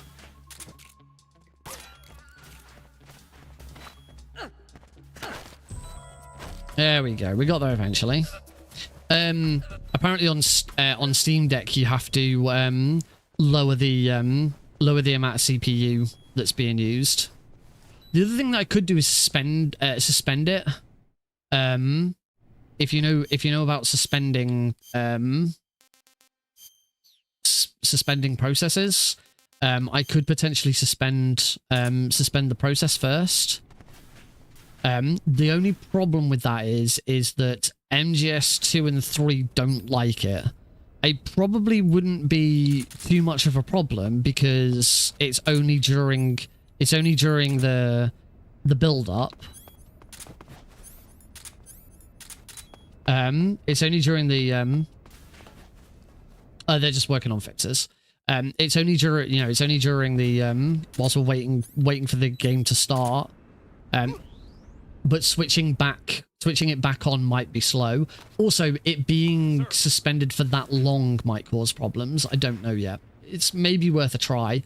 I also don't know how it being suspended would affect the auto splitter. I don't know if the auto splitter would like lose sight of it, and then because like if it detaches from the auto splitter can't reinitialize in the middle of a run. It's why all 3 games have to be open from the start before the run starts, before the timer starts. That's when initialization and finding it in memory comes up. I have tested suspending MGS2 and 3 because there is a game randomizer swapper application where it will suspend one game. You put a bunch of games into it, it will suspend all but one game, and then at random times, the game you're currently playing, it will suspend, unsuspend a different one, and open it up full screen. And it's a game swapper, so you can run 3 games at the same time, and you randomly swap between them. I tried to do it with this. It doesn't work because MGS2 and 3 don't like being suspended. With the memory, again, I don't know if it'd be like... I could test it. It'd be really easy to test. I just need to watch what happens when I use a thing called WP Viewer to see what the auto split is doing in the background. And you can see in it when the game is detached. So if suspending it detaches it, it means it won't work. But it depends how quickly you can unsuspend it. I used to use suspending games for when I played GTA Online. GTA Online is notoriously bad for playing it online on PC with people cheating, or people trying to dick you over while you're trying to do jobs and things like that.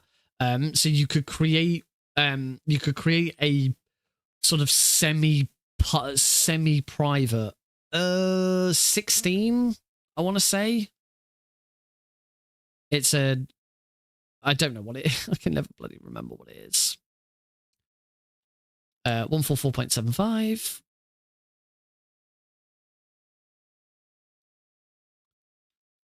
That was pretty nice. Language, Johnny. Not that you guys can hear it. There you go. Have the sound back. You guys didn't hear that language, but I did. 4-core, 8-thread. All that. That sounds about right. Have I still got my have I still got my specs at the below? Have I still got my specs on my PC in the panels below on Twitch? If I have, they're probably not up to date. That's probably still my old computer.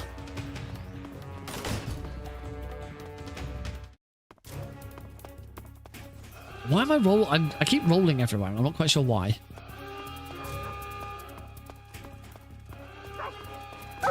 Bump. Sorry, doggy.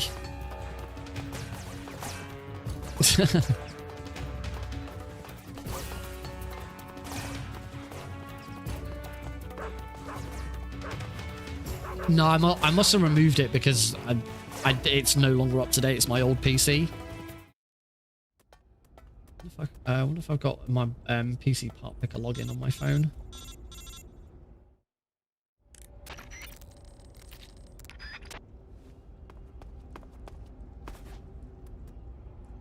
This is the thing, I've never been that clued in with AMD. I've never really understood how AMD's numbering process works for either its CPUs or its graphics cards, so it's been really difficult to remember what I've got. Yeah, when I had it on my old PC, it was really easy because I knew what it all meant.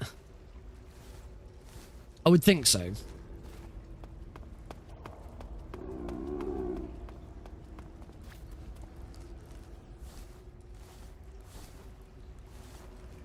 If I can, as I say, whilst I'm sort of waiting for loads and moving around, if I can open PC part picker on my PC on my phone and I can log in, I've been attempting to build my PC on PC part picker to get an idea of how much it actually cost.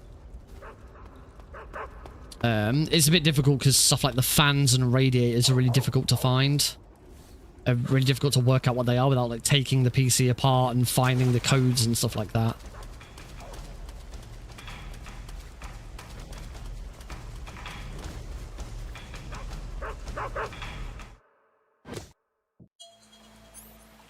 Oh, hang on. Weapon, handkerchief. The deadliest weapon around.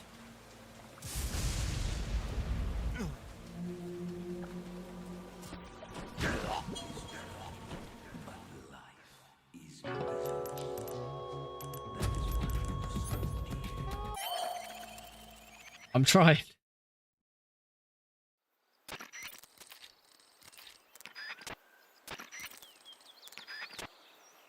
Saved parts list. Nearly there.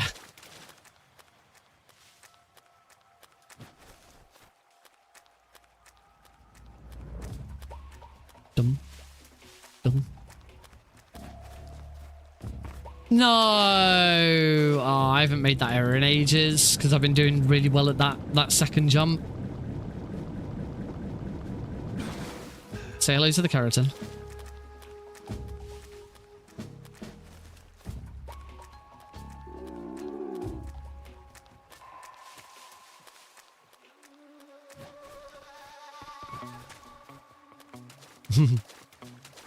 It's almost time for Knuckles. Who's that? Hmm.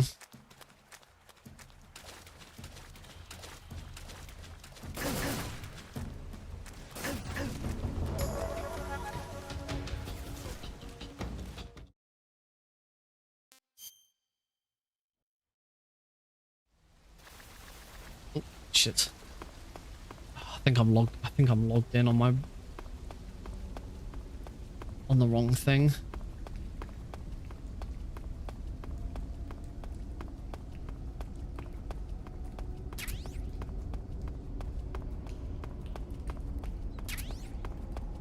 From what I understand, AMD processors are still really good, but it's even if you've got an AMD processor, it's still, particularly if you're a streamer, it's still much better to have an NVIDIA GPU.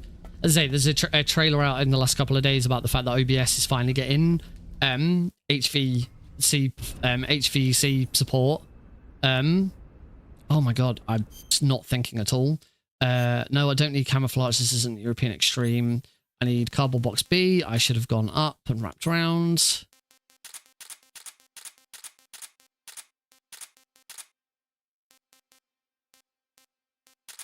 I've got something I don't need there. Patriot. There we go. That was bad.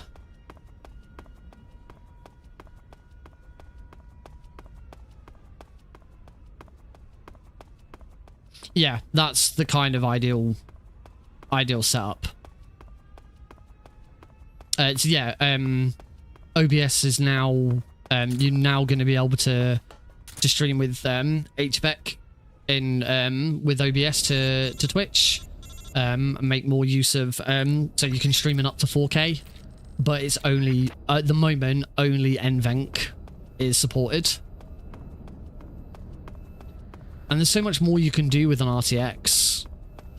You know, I do kind of miss the NVIDIA broadcasting package where it gave you a green screen.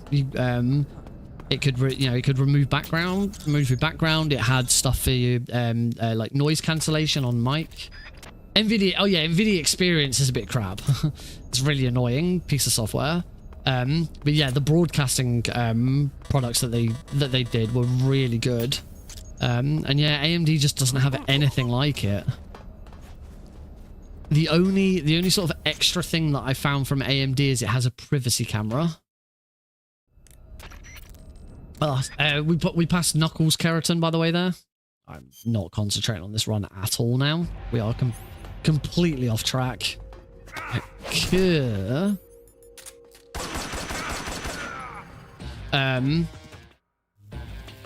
Yeah, it has a privacy cam.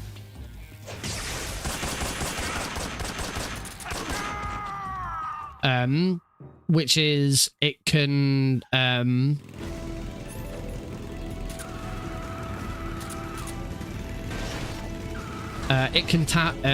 tap into your turn my volume down a little bit. It can tap into your webcam and does eye tracking, so that your entire computer screen, or well, what I say entire, your one computer screen you're working from, everything on the screen is blurred out, but it tracks your eye movements, and you do a little bit of configuration to say where you're currently looking. You know, you have to look at each of the points and stuff. But it tracks your eye movements and unblurs that small portion of your screen as you look around, which is really cool. Right, let me see. We've now got a huge amount of time of just not doing anything. So I can finally do this. I logged into the wrong... Apparently I have 2 frickin' PC part picker accounts. Of course I do. Oh no, that says invalid username and password. So maybe it is... Maybe I do only have one.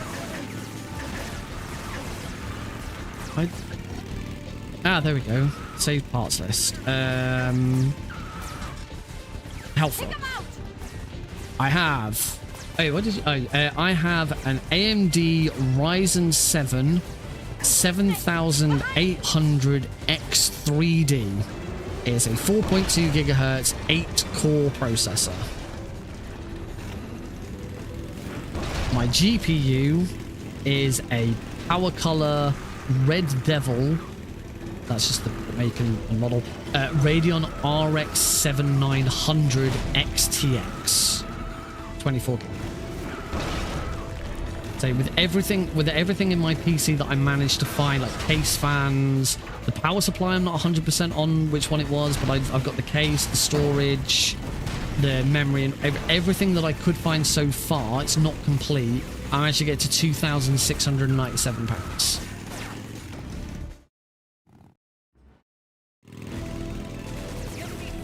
Yeah. Alright, I do now need my RPG out. you would think that that's more than enough for these 3 old games. Yeah, something is clearly wrong at the moment.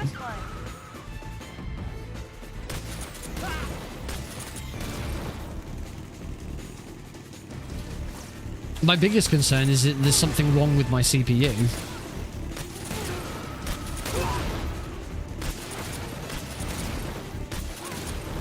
One more.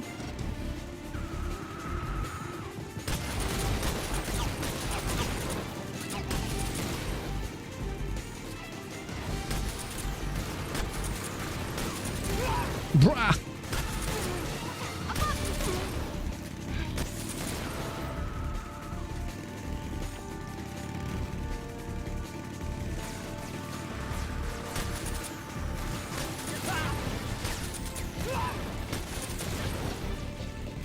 Oh, all right, that's that bit done. There's not really that much going on in these sections. As I said, I'm not paying attention anymore. I've kind of checked out the stuff we're talking about with parts and stuff like that is far more interesting. And just keep an eye on other stuff that's going on. Oh, I wonder if we've got the I also I this afternoon posted another one of Tuesday's clips to TikTok and YouTube. It's always interesting to see how they do. Yeah, it could be anything from memory to CPU. It seems it's almost certainly the CPU, because when the bugs were on screen on MGS2 and I first opened up Task Manager, my CPU was at 100%. So it's definitely the CPU. The one I posted today is not done.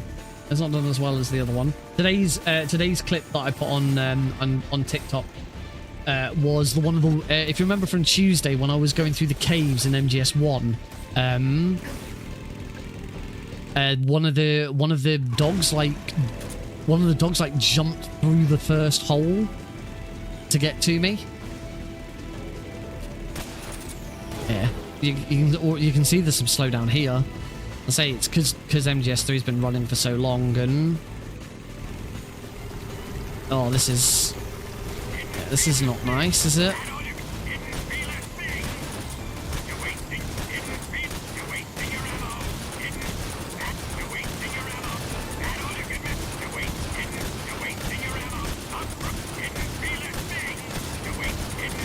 Yeah, as I'm doing vent glitch in the caves. Yeah, I posted that clip to TikTok and YouTube Shorts today. It hasn't done quite as well as the first clip. The other clip was the one of the hanging failure in MGS2.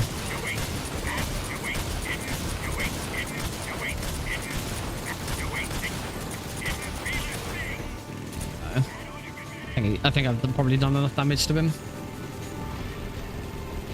I mean, it's alright. Oh, hey, Shagahard, I'm not. That was funny. But the wonderful thing that Twitch has made it so easy now to post stuff on YouTube Shorts and TikTok. It's just a couple of clicks. It won't do the it used to put your stream name as a banner in this, because you tend to do vertical layouts by having your webcam in one portion. About you having your webcam in one portion and the game in another portion, and where the split was, it used to put your it's a good shot, your stream name, but it would never do it for TikTok because of TikTok's rules. We're good. I've actually got it right for once.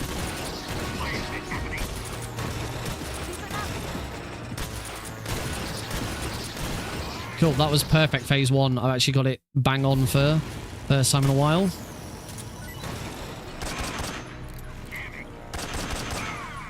That was pretty much spot on, perfect Shagahod. That could not have been any better. And my splits are still wrong. I'm still on Shagahod, so something's still gone wrong there. And I'm still getting slow down.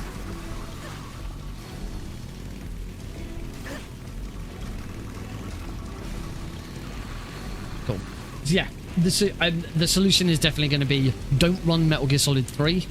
Just run Metal Gear Solid 1 and 2, and we'll just manually split 3 because the auto split for 3 is a bit awkward when you're not doing every split anyway.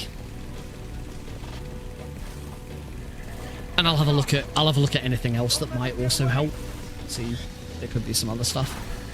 But I think it's fair to say that these ports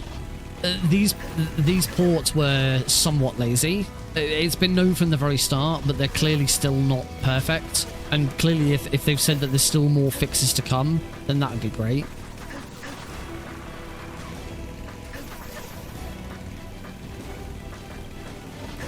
I don't need to split manually. I don't need to split manually from MGS for 1 and 2. I could still run 1 and 2 from the start. Yeah.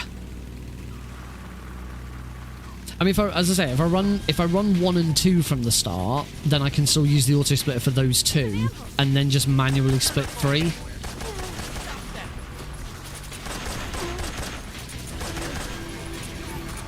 Just gonna get my easy gun back out to start getting some stamina back. Health doesn't really matter at this point.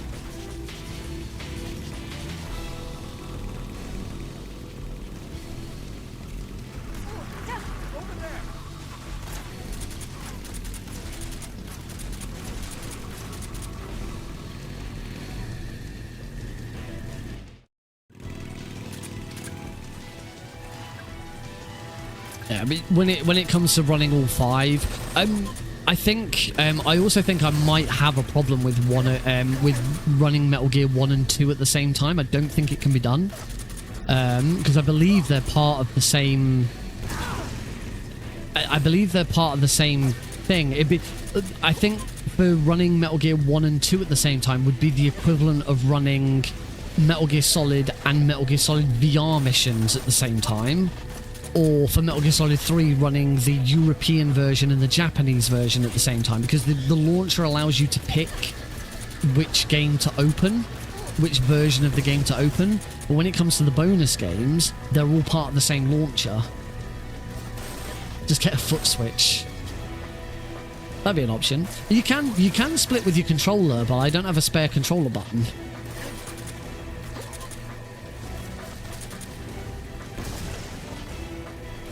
I did once try to make an image-based auto-splitter for MGS3. It didn't work very well.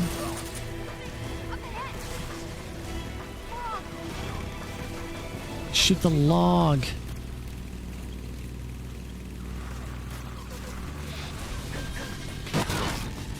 We deliberately let the log. We deliberately don't break the log. Because over the last couple of runs, I found that it's 1/10th or 100th of a second. Yeah, I'm not doing that. It's a really, really dumb amount of time that you save. Oh, here comes the slowdown again. It's good to know that manually locally recording wasn't the issue. Because I do like locally recording to avoid any other issues. Let's just do that. I don't need to shoot anything. Just do the old... Oh, jeez, I'm having to do the old PS3 strats and just not looking at anything. Oh, I am really tired.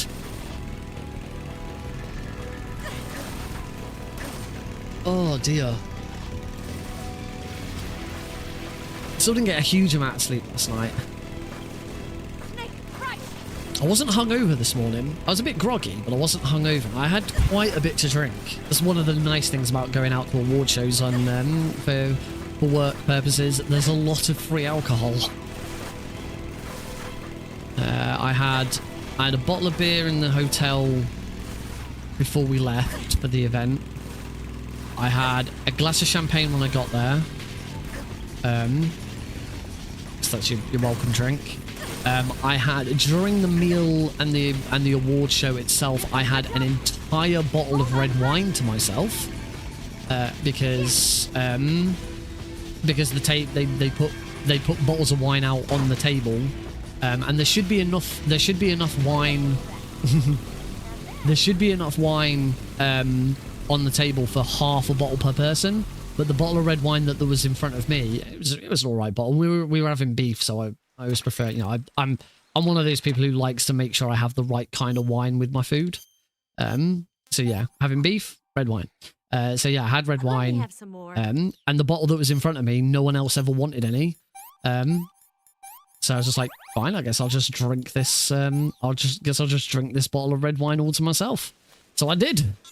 I had an entire bottle of red wine to myself. And then in the after party, I had 2 more bottles of beer, 2 bottles of Madri. I really like Madri's, one of my favourite beers.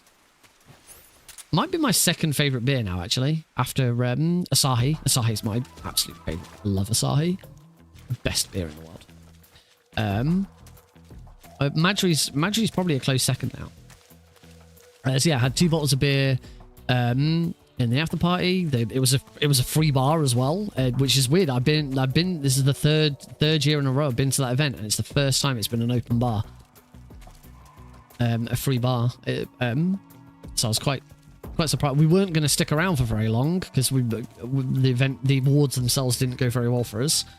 So we weren't going to stick around for very long. But then when we learned it was a free bar, I was like, oh, maybe we'll stick around a little bit longer. And then in my goodie bag at the end, this is a really bad idea, and I regret it instantly.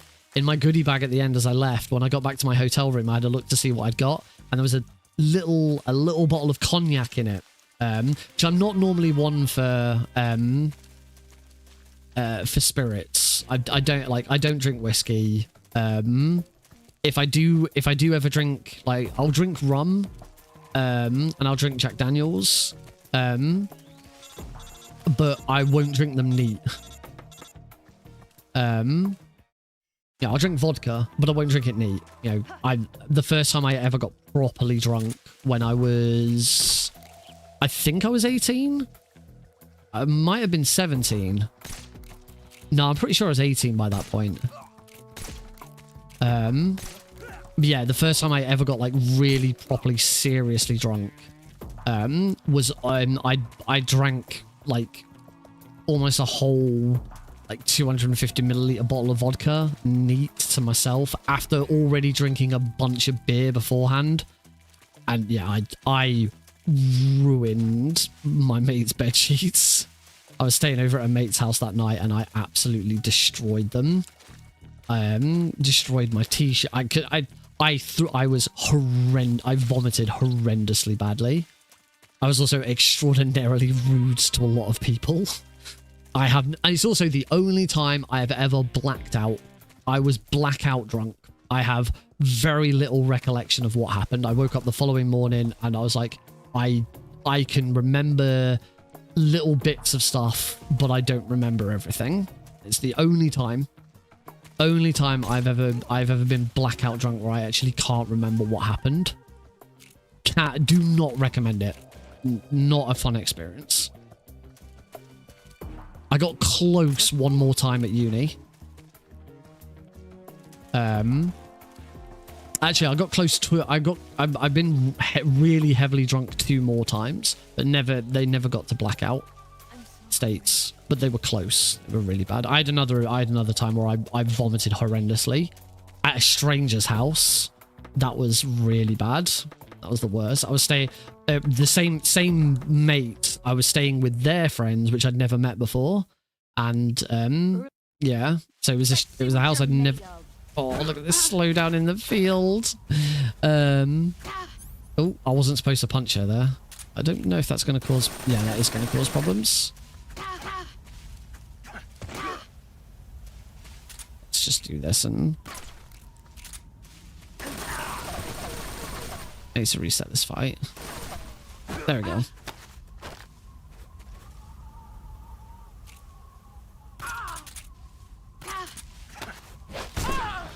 Excellent, Jack.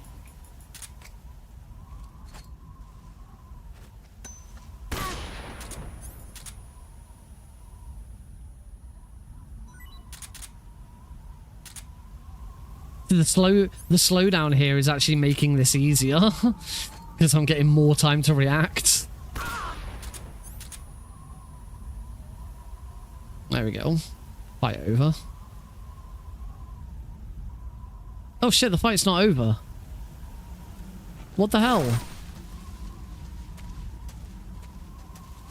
Oh, I don't like this.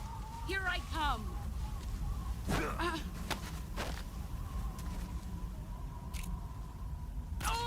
There we go. Now the fight's over.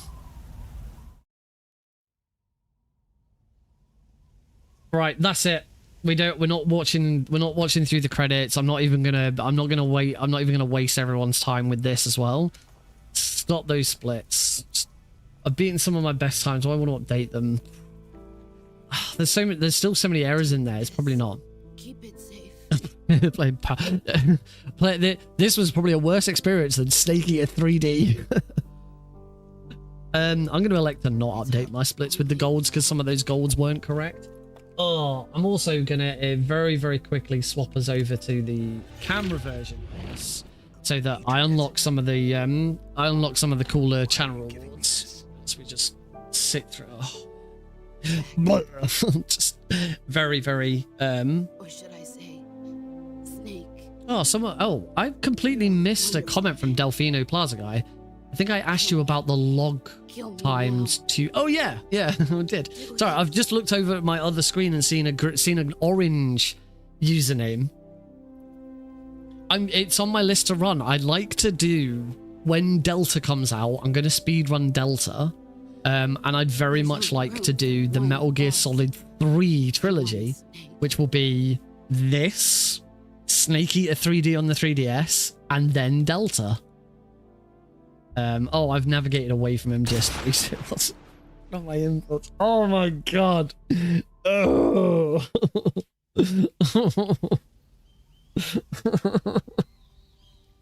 Oh, really tired. Oh, I slept really well. I thought I'd slept really well, but apparently not. I had a snooze when I got home this afternoon as well. I'm still really tired. You reply with a better idea. I'll have to check. Oh, well, I was about to say, I'll have to check out what that idea is. Why don't we just do it now? We're not doing anything right now. I've got a notification on Discord, so it's like Suave Bearson's gone live. No. Oh no, it's because you replied. Could make it the MGS3 Saga speedrun if you're adding the pachinko game.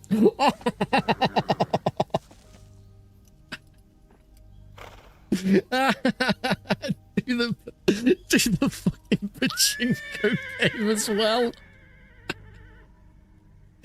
Oh god, I mean, I wouldn't even have the first idea how I'd even Can you emulate the pachinko game? Is that a thing? That would be so high. That would be so good. That would be amazing. I don't think it's doable. But maybe I'll look into it. Might be fun just as an exploration to see if it could be done. That's fucking great. I love it. Yeah, I will definitely be like pushing for an MGS3 MGS3 trilogy speedrun. You wouldn't do like, because the original MGS3, what we're playing right now, has been re-released and redone so many times. The power, like the original NTSC release is slightly different. The power release is slightly different, but they're not different enough. It's still fundamentally the same game, just with slight tweaks here and there. Whereas Metal Gear Solid 3D on the 3DS there's enough of a difference. It's still the same game, but the control scheme is completely different. It plays differently, even though all the environments are the same and stuff like that. And to be honest, I feel like the experience we're going to get from Metal Gear Solid 3 Delta is going to be the same. It's going to feel the same, but with a different control scheme, because they've admitted that they are being ruthlessly similar.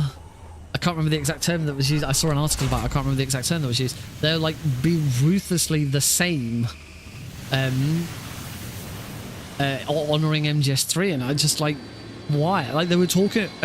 I saw a quote about them being questioned about the zones being split up with loading screens, and the answer was, well, that's because that's how the flow of the game works.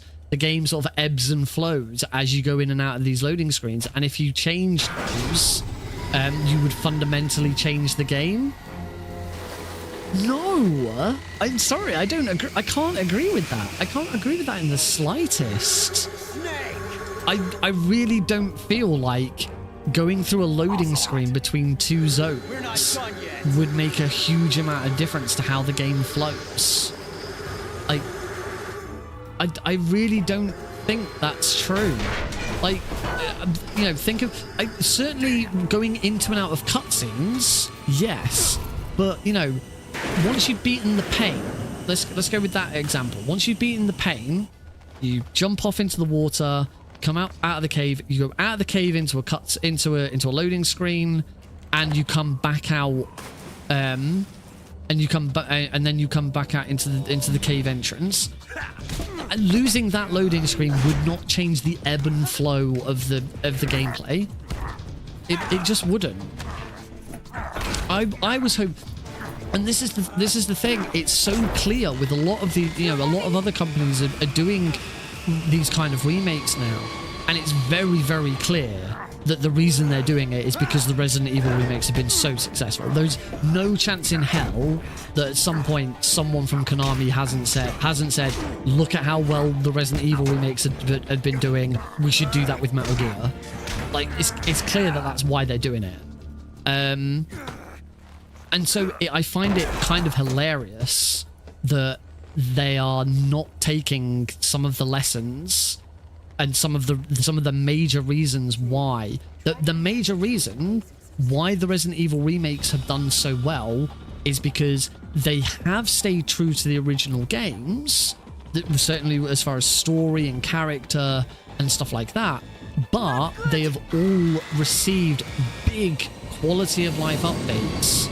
You know, the Resident Evil 2 and 3 in particular, you know, instead of the whole over the, you know, top view and you move into different rooms and it switches perspective and stuff like that, they went for third person over the shoulder camera, and it works because it's not 2003 anymore. Or in the case of, well, for Metal Gear Solid 3, it's not 2003. In the case of Resident Evil, it's not the 1990s anymore. Gameplay has come such a long way. And to pawn off the fact that you still got loading screens in MGS3 by saying, oh well, it would change the flow of the game. No, fucking no. That you're just making excuses. It's not true. 1996, thank you. It's just excuses. It really is. There is no reason you need a freaking loading screen between the bike chase, between the different areas of the bike chase. Wouldn't it look so much neater if you flowed into each bit of the bike chase nice and fluently? You know, and I've said this before with like loading screens into and out of cutscenes. MGS4 had cutscenes that flowed into and out of gameplay really smoothly. It does feel like Delta is going backwards. But it's Konami, and this is the kind of shit I expect from Konami, because they're going to be lazy with it, because they were fucking lazy with this collection. This collection was so lazily ported, so lazily put together, and there's still, and as has been said in chat, it looks like there's still more fixes to come, because they've still got to. This collection is nearly a year old. This collection came out 2 or 3 days after my son was born, so I know when its anniversary is. We're a year, you know, over a year out. There's no online multiplayer to keep patching. There's no other things to keep patching. But we're still getting patches because yeah, I know technically the game isn't made by Konami, but Konami certainly have a hand in it. You know, a game like a pure port of these games shouldn't still need patching a year out. Yeah, brand new game. Unmetal. Let's go with the best example I can think of. Unmetal still received patches after long after it was released, but it was a brand new game, brand new IP, running on a brand new engine. Well, no, it was a modified engine of the Unepic. It was running on a modified Unepic engine. So it wasn't a brand new engine, but it was very different. The engine was being used very differently from the original. But also a lot of the changes and patches that were made weren't necessarily bug fixes. It was all quality of life stuff following feedback about the game. We finally got to gameplay, so the game's paused. Feedback. Partly from casual players, but also a lot of the changes in Unmetal came about because of speedrunning, because there were quality of life changes for speedrunning. I mean, we're on patch 13 in Unmetal, and in fact, I have a timeline because I write up the timeline. What have we got? I still got Carl versus Billy day 3-4. Yes. Quick, I'll post a link to it if anyone wants to read it. I'm going to be going to bed and reading this before I go to sleep. There you go. For anyone who wasn't here at the start of the stream, we talked about this at the start. If you're aware of YouTube personality Carl Jobst, who writes a lot of speedrunning journalism, and player of the century and serial liar Billy Mitchell, they are currently in court. They have Billy's defamation lawsuit against Carl is currently ongoing in Australia. A very awesome website called perfectpacman.com by a journalist, a freelance journalist called Ursat Katz, is at the trial and has been doing write-ups every day of the trial. Not too long ago, there's no timestamp on these, it's only the date that's shown. The finale of day 3, he couldn't quite finish day 3 off. He only got 6 hours of sleep last night. Yeah, he's now written up the rest of day 3 that he couldn't get in the first part, and what's happened in day 4. I've been reading it over the last couple of days. It's really interesting. Hopefully Billy gets fucking rinsed. And I look forward to seeing Carl's reactions and videos about it afterwards. Yeah, that's I know why I opened that, because I was going to look at the Unmetal patches and I still had the website open for when I was talking about it at the start. I have the patches because I run the Unepic Games Speedrun wiki, and on there I included all of Unmetal's patches. If you're interested in Unmetal, here is a link. Here is a link to the Unmetal Speedrun wiki. I say, completely created by me. It is anyone can go in and edit it, but no one else has ever gone to edit it. It does also contain pages for all the other Unepic games. There's a little bit of stuff in there for Mini Ghost. There's a little bit of stuff in there for Pampas and Celine. I was kind of hoping that Plywood would go in and do some Pampas and Celine stuff, but he hasn't. Unmetal is very, very fleshed out. I put a lot of work into the Unmetal section of it. Patch history. When was patch 13? The game was released. I don't know why I'm going into this much detail. Wow, this is being really slow to load. Oh, I'm going into this much detail with it. It doesn't really matter. Yeah, actually, the game's anniversary should be coming up, or it might have just passed. I mean, the game's original anniversary when it came out on Vita. Release date the 28th of September 2021. So yes, in just over a week, the game will celebrate its 3rd birthday. Yeah, its last patch. I just can't load anything apparently. No, Steam open fine, but the Unepic page that is just not working. Let's try SteamDB. Use SteamDB to look at the last time it received a patch. Unmetal patches. Unmetal last received a patch on the 18th of October 2023. and that was patch 13. So I wrote. There's no patch notes for patch 13, but I wrote on the wiki because I found out what had changed. I think the only thing that really got changed is they added Arabic. I think as a new language. Yes, the Arabic was adding Arabic as a supported language was the main change in that patch. There were some other There was one change I'm still waiting for. I don't think it's ever going to happen now. I wonder if maybe I can finally talk about it. I've never wanted to talk about it because I always wanted to keep it a surprise and do a full run when it happened. But at this point, I really don't think it's going to happen. So yeah, fuck it. I'm finally going to spill the beans on what I was expecting to be in patch 13, which never happened. I submitted voice lines for the creator pack. I was invited to submit voice. If you know on Metal, you can put in if you've got the PC version, you can put in a code to have certain guards and guards and that have their voice changed to be different creators. Like Jack Lafir is in there. One that people will know is Apache Smash was in there. And following all the work I'd done on the speedrun and the dedication I put in, I was invited to submit my own voice lines. I submitted them. I've never heard anything since. So it seems like it's not going to happen. If it ever does, then I'll do a casual playthrough where you get to hear my voice lines. Yeah.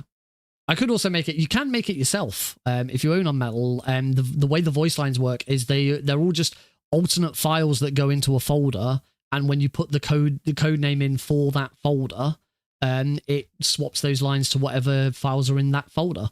So yeah, you just go and find the folders full of names in the file in the files for the game.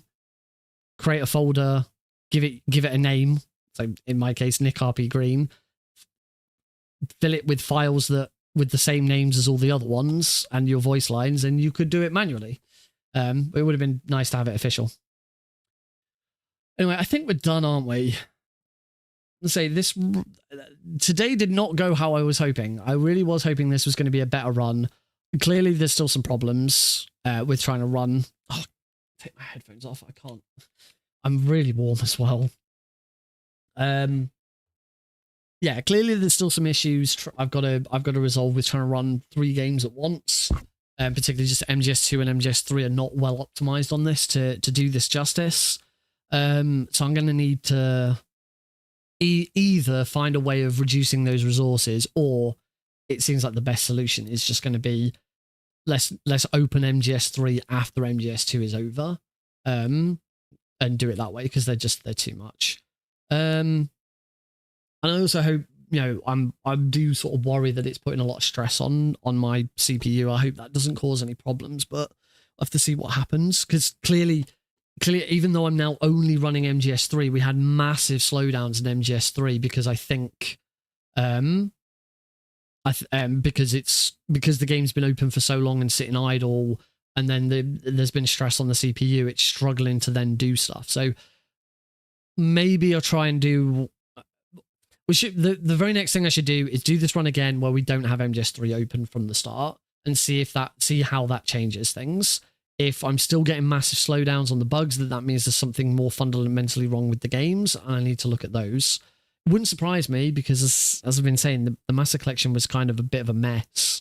But we'll see what happens. Yeah, that's going to be it for tonight. Let's leave it there.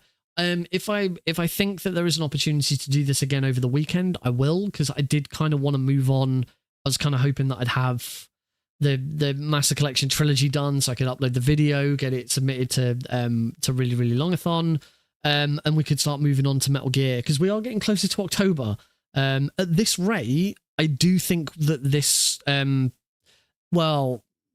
full all 5 games could be done in October, but I've got quite a busy October with the weekend, so I don't know yet. because I can't do the 5 games back to back on a normal evening stream. There's not enough time. I need to do it. I am on holiday. Actually, I am on holiday in October, so I could do it during the day in October. I won't be looking after Alex during the day, but I will be doing the evening. He's still at nursery whilst I'm on holiday. There's no sort of, I can't not pay for nursery and take him out of it, so he might as well keep going, and I can do jobs and stuff at home. So yeah, that's probably still not going to work. I'll figure something out, and when I do, of course, I will let you know. Thank you all very much for joining in. I hope you've had fun. We're not going to raid because I really do just want to get stuff shut down and go to. I'm way more tired than I thought I would be. Yeah, we will get a good run out of this. It will happen. I want to go to bed and read up what happened with Carl and Billy on day 4. All right, good night, everyone. Have a good one. See you next time. Don't forget, tell people about channel points. They're all pretty cool.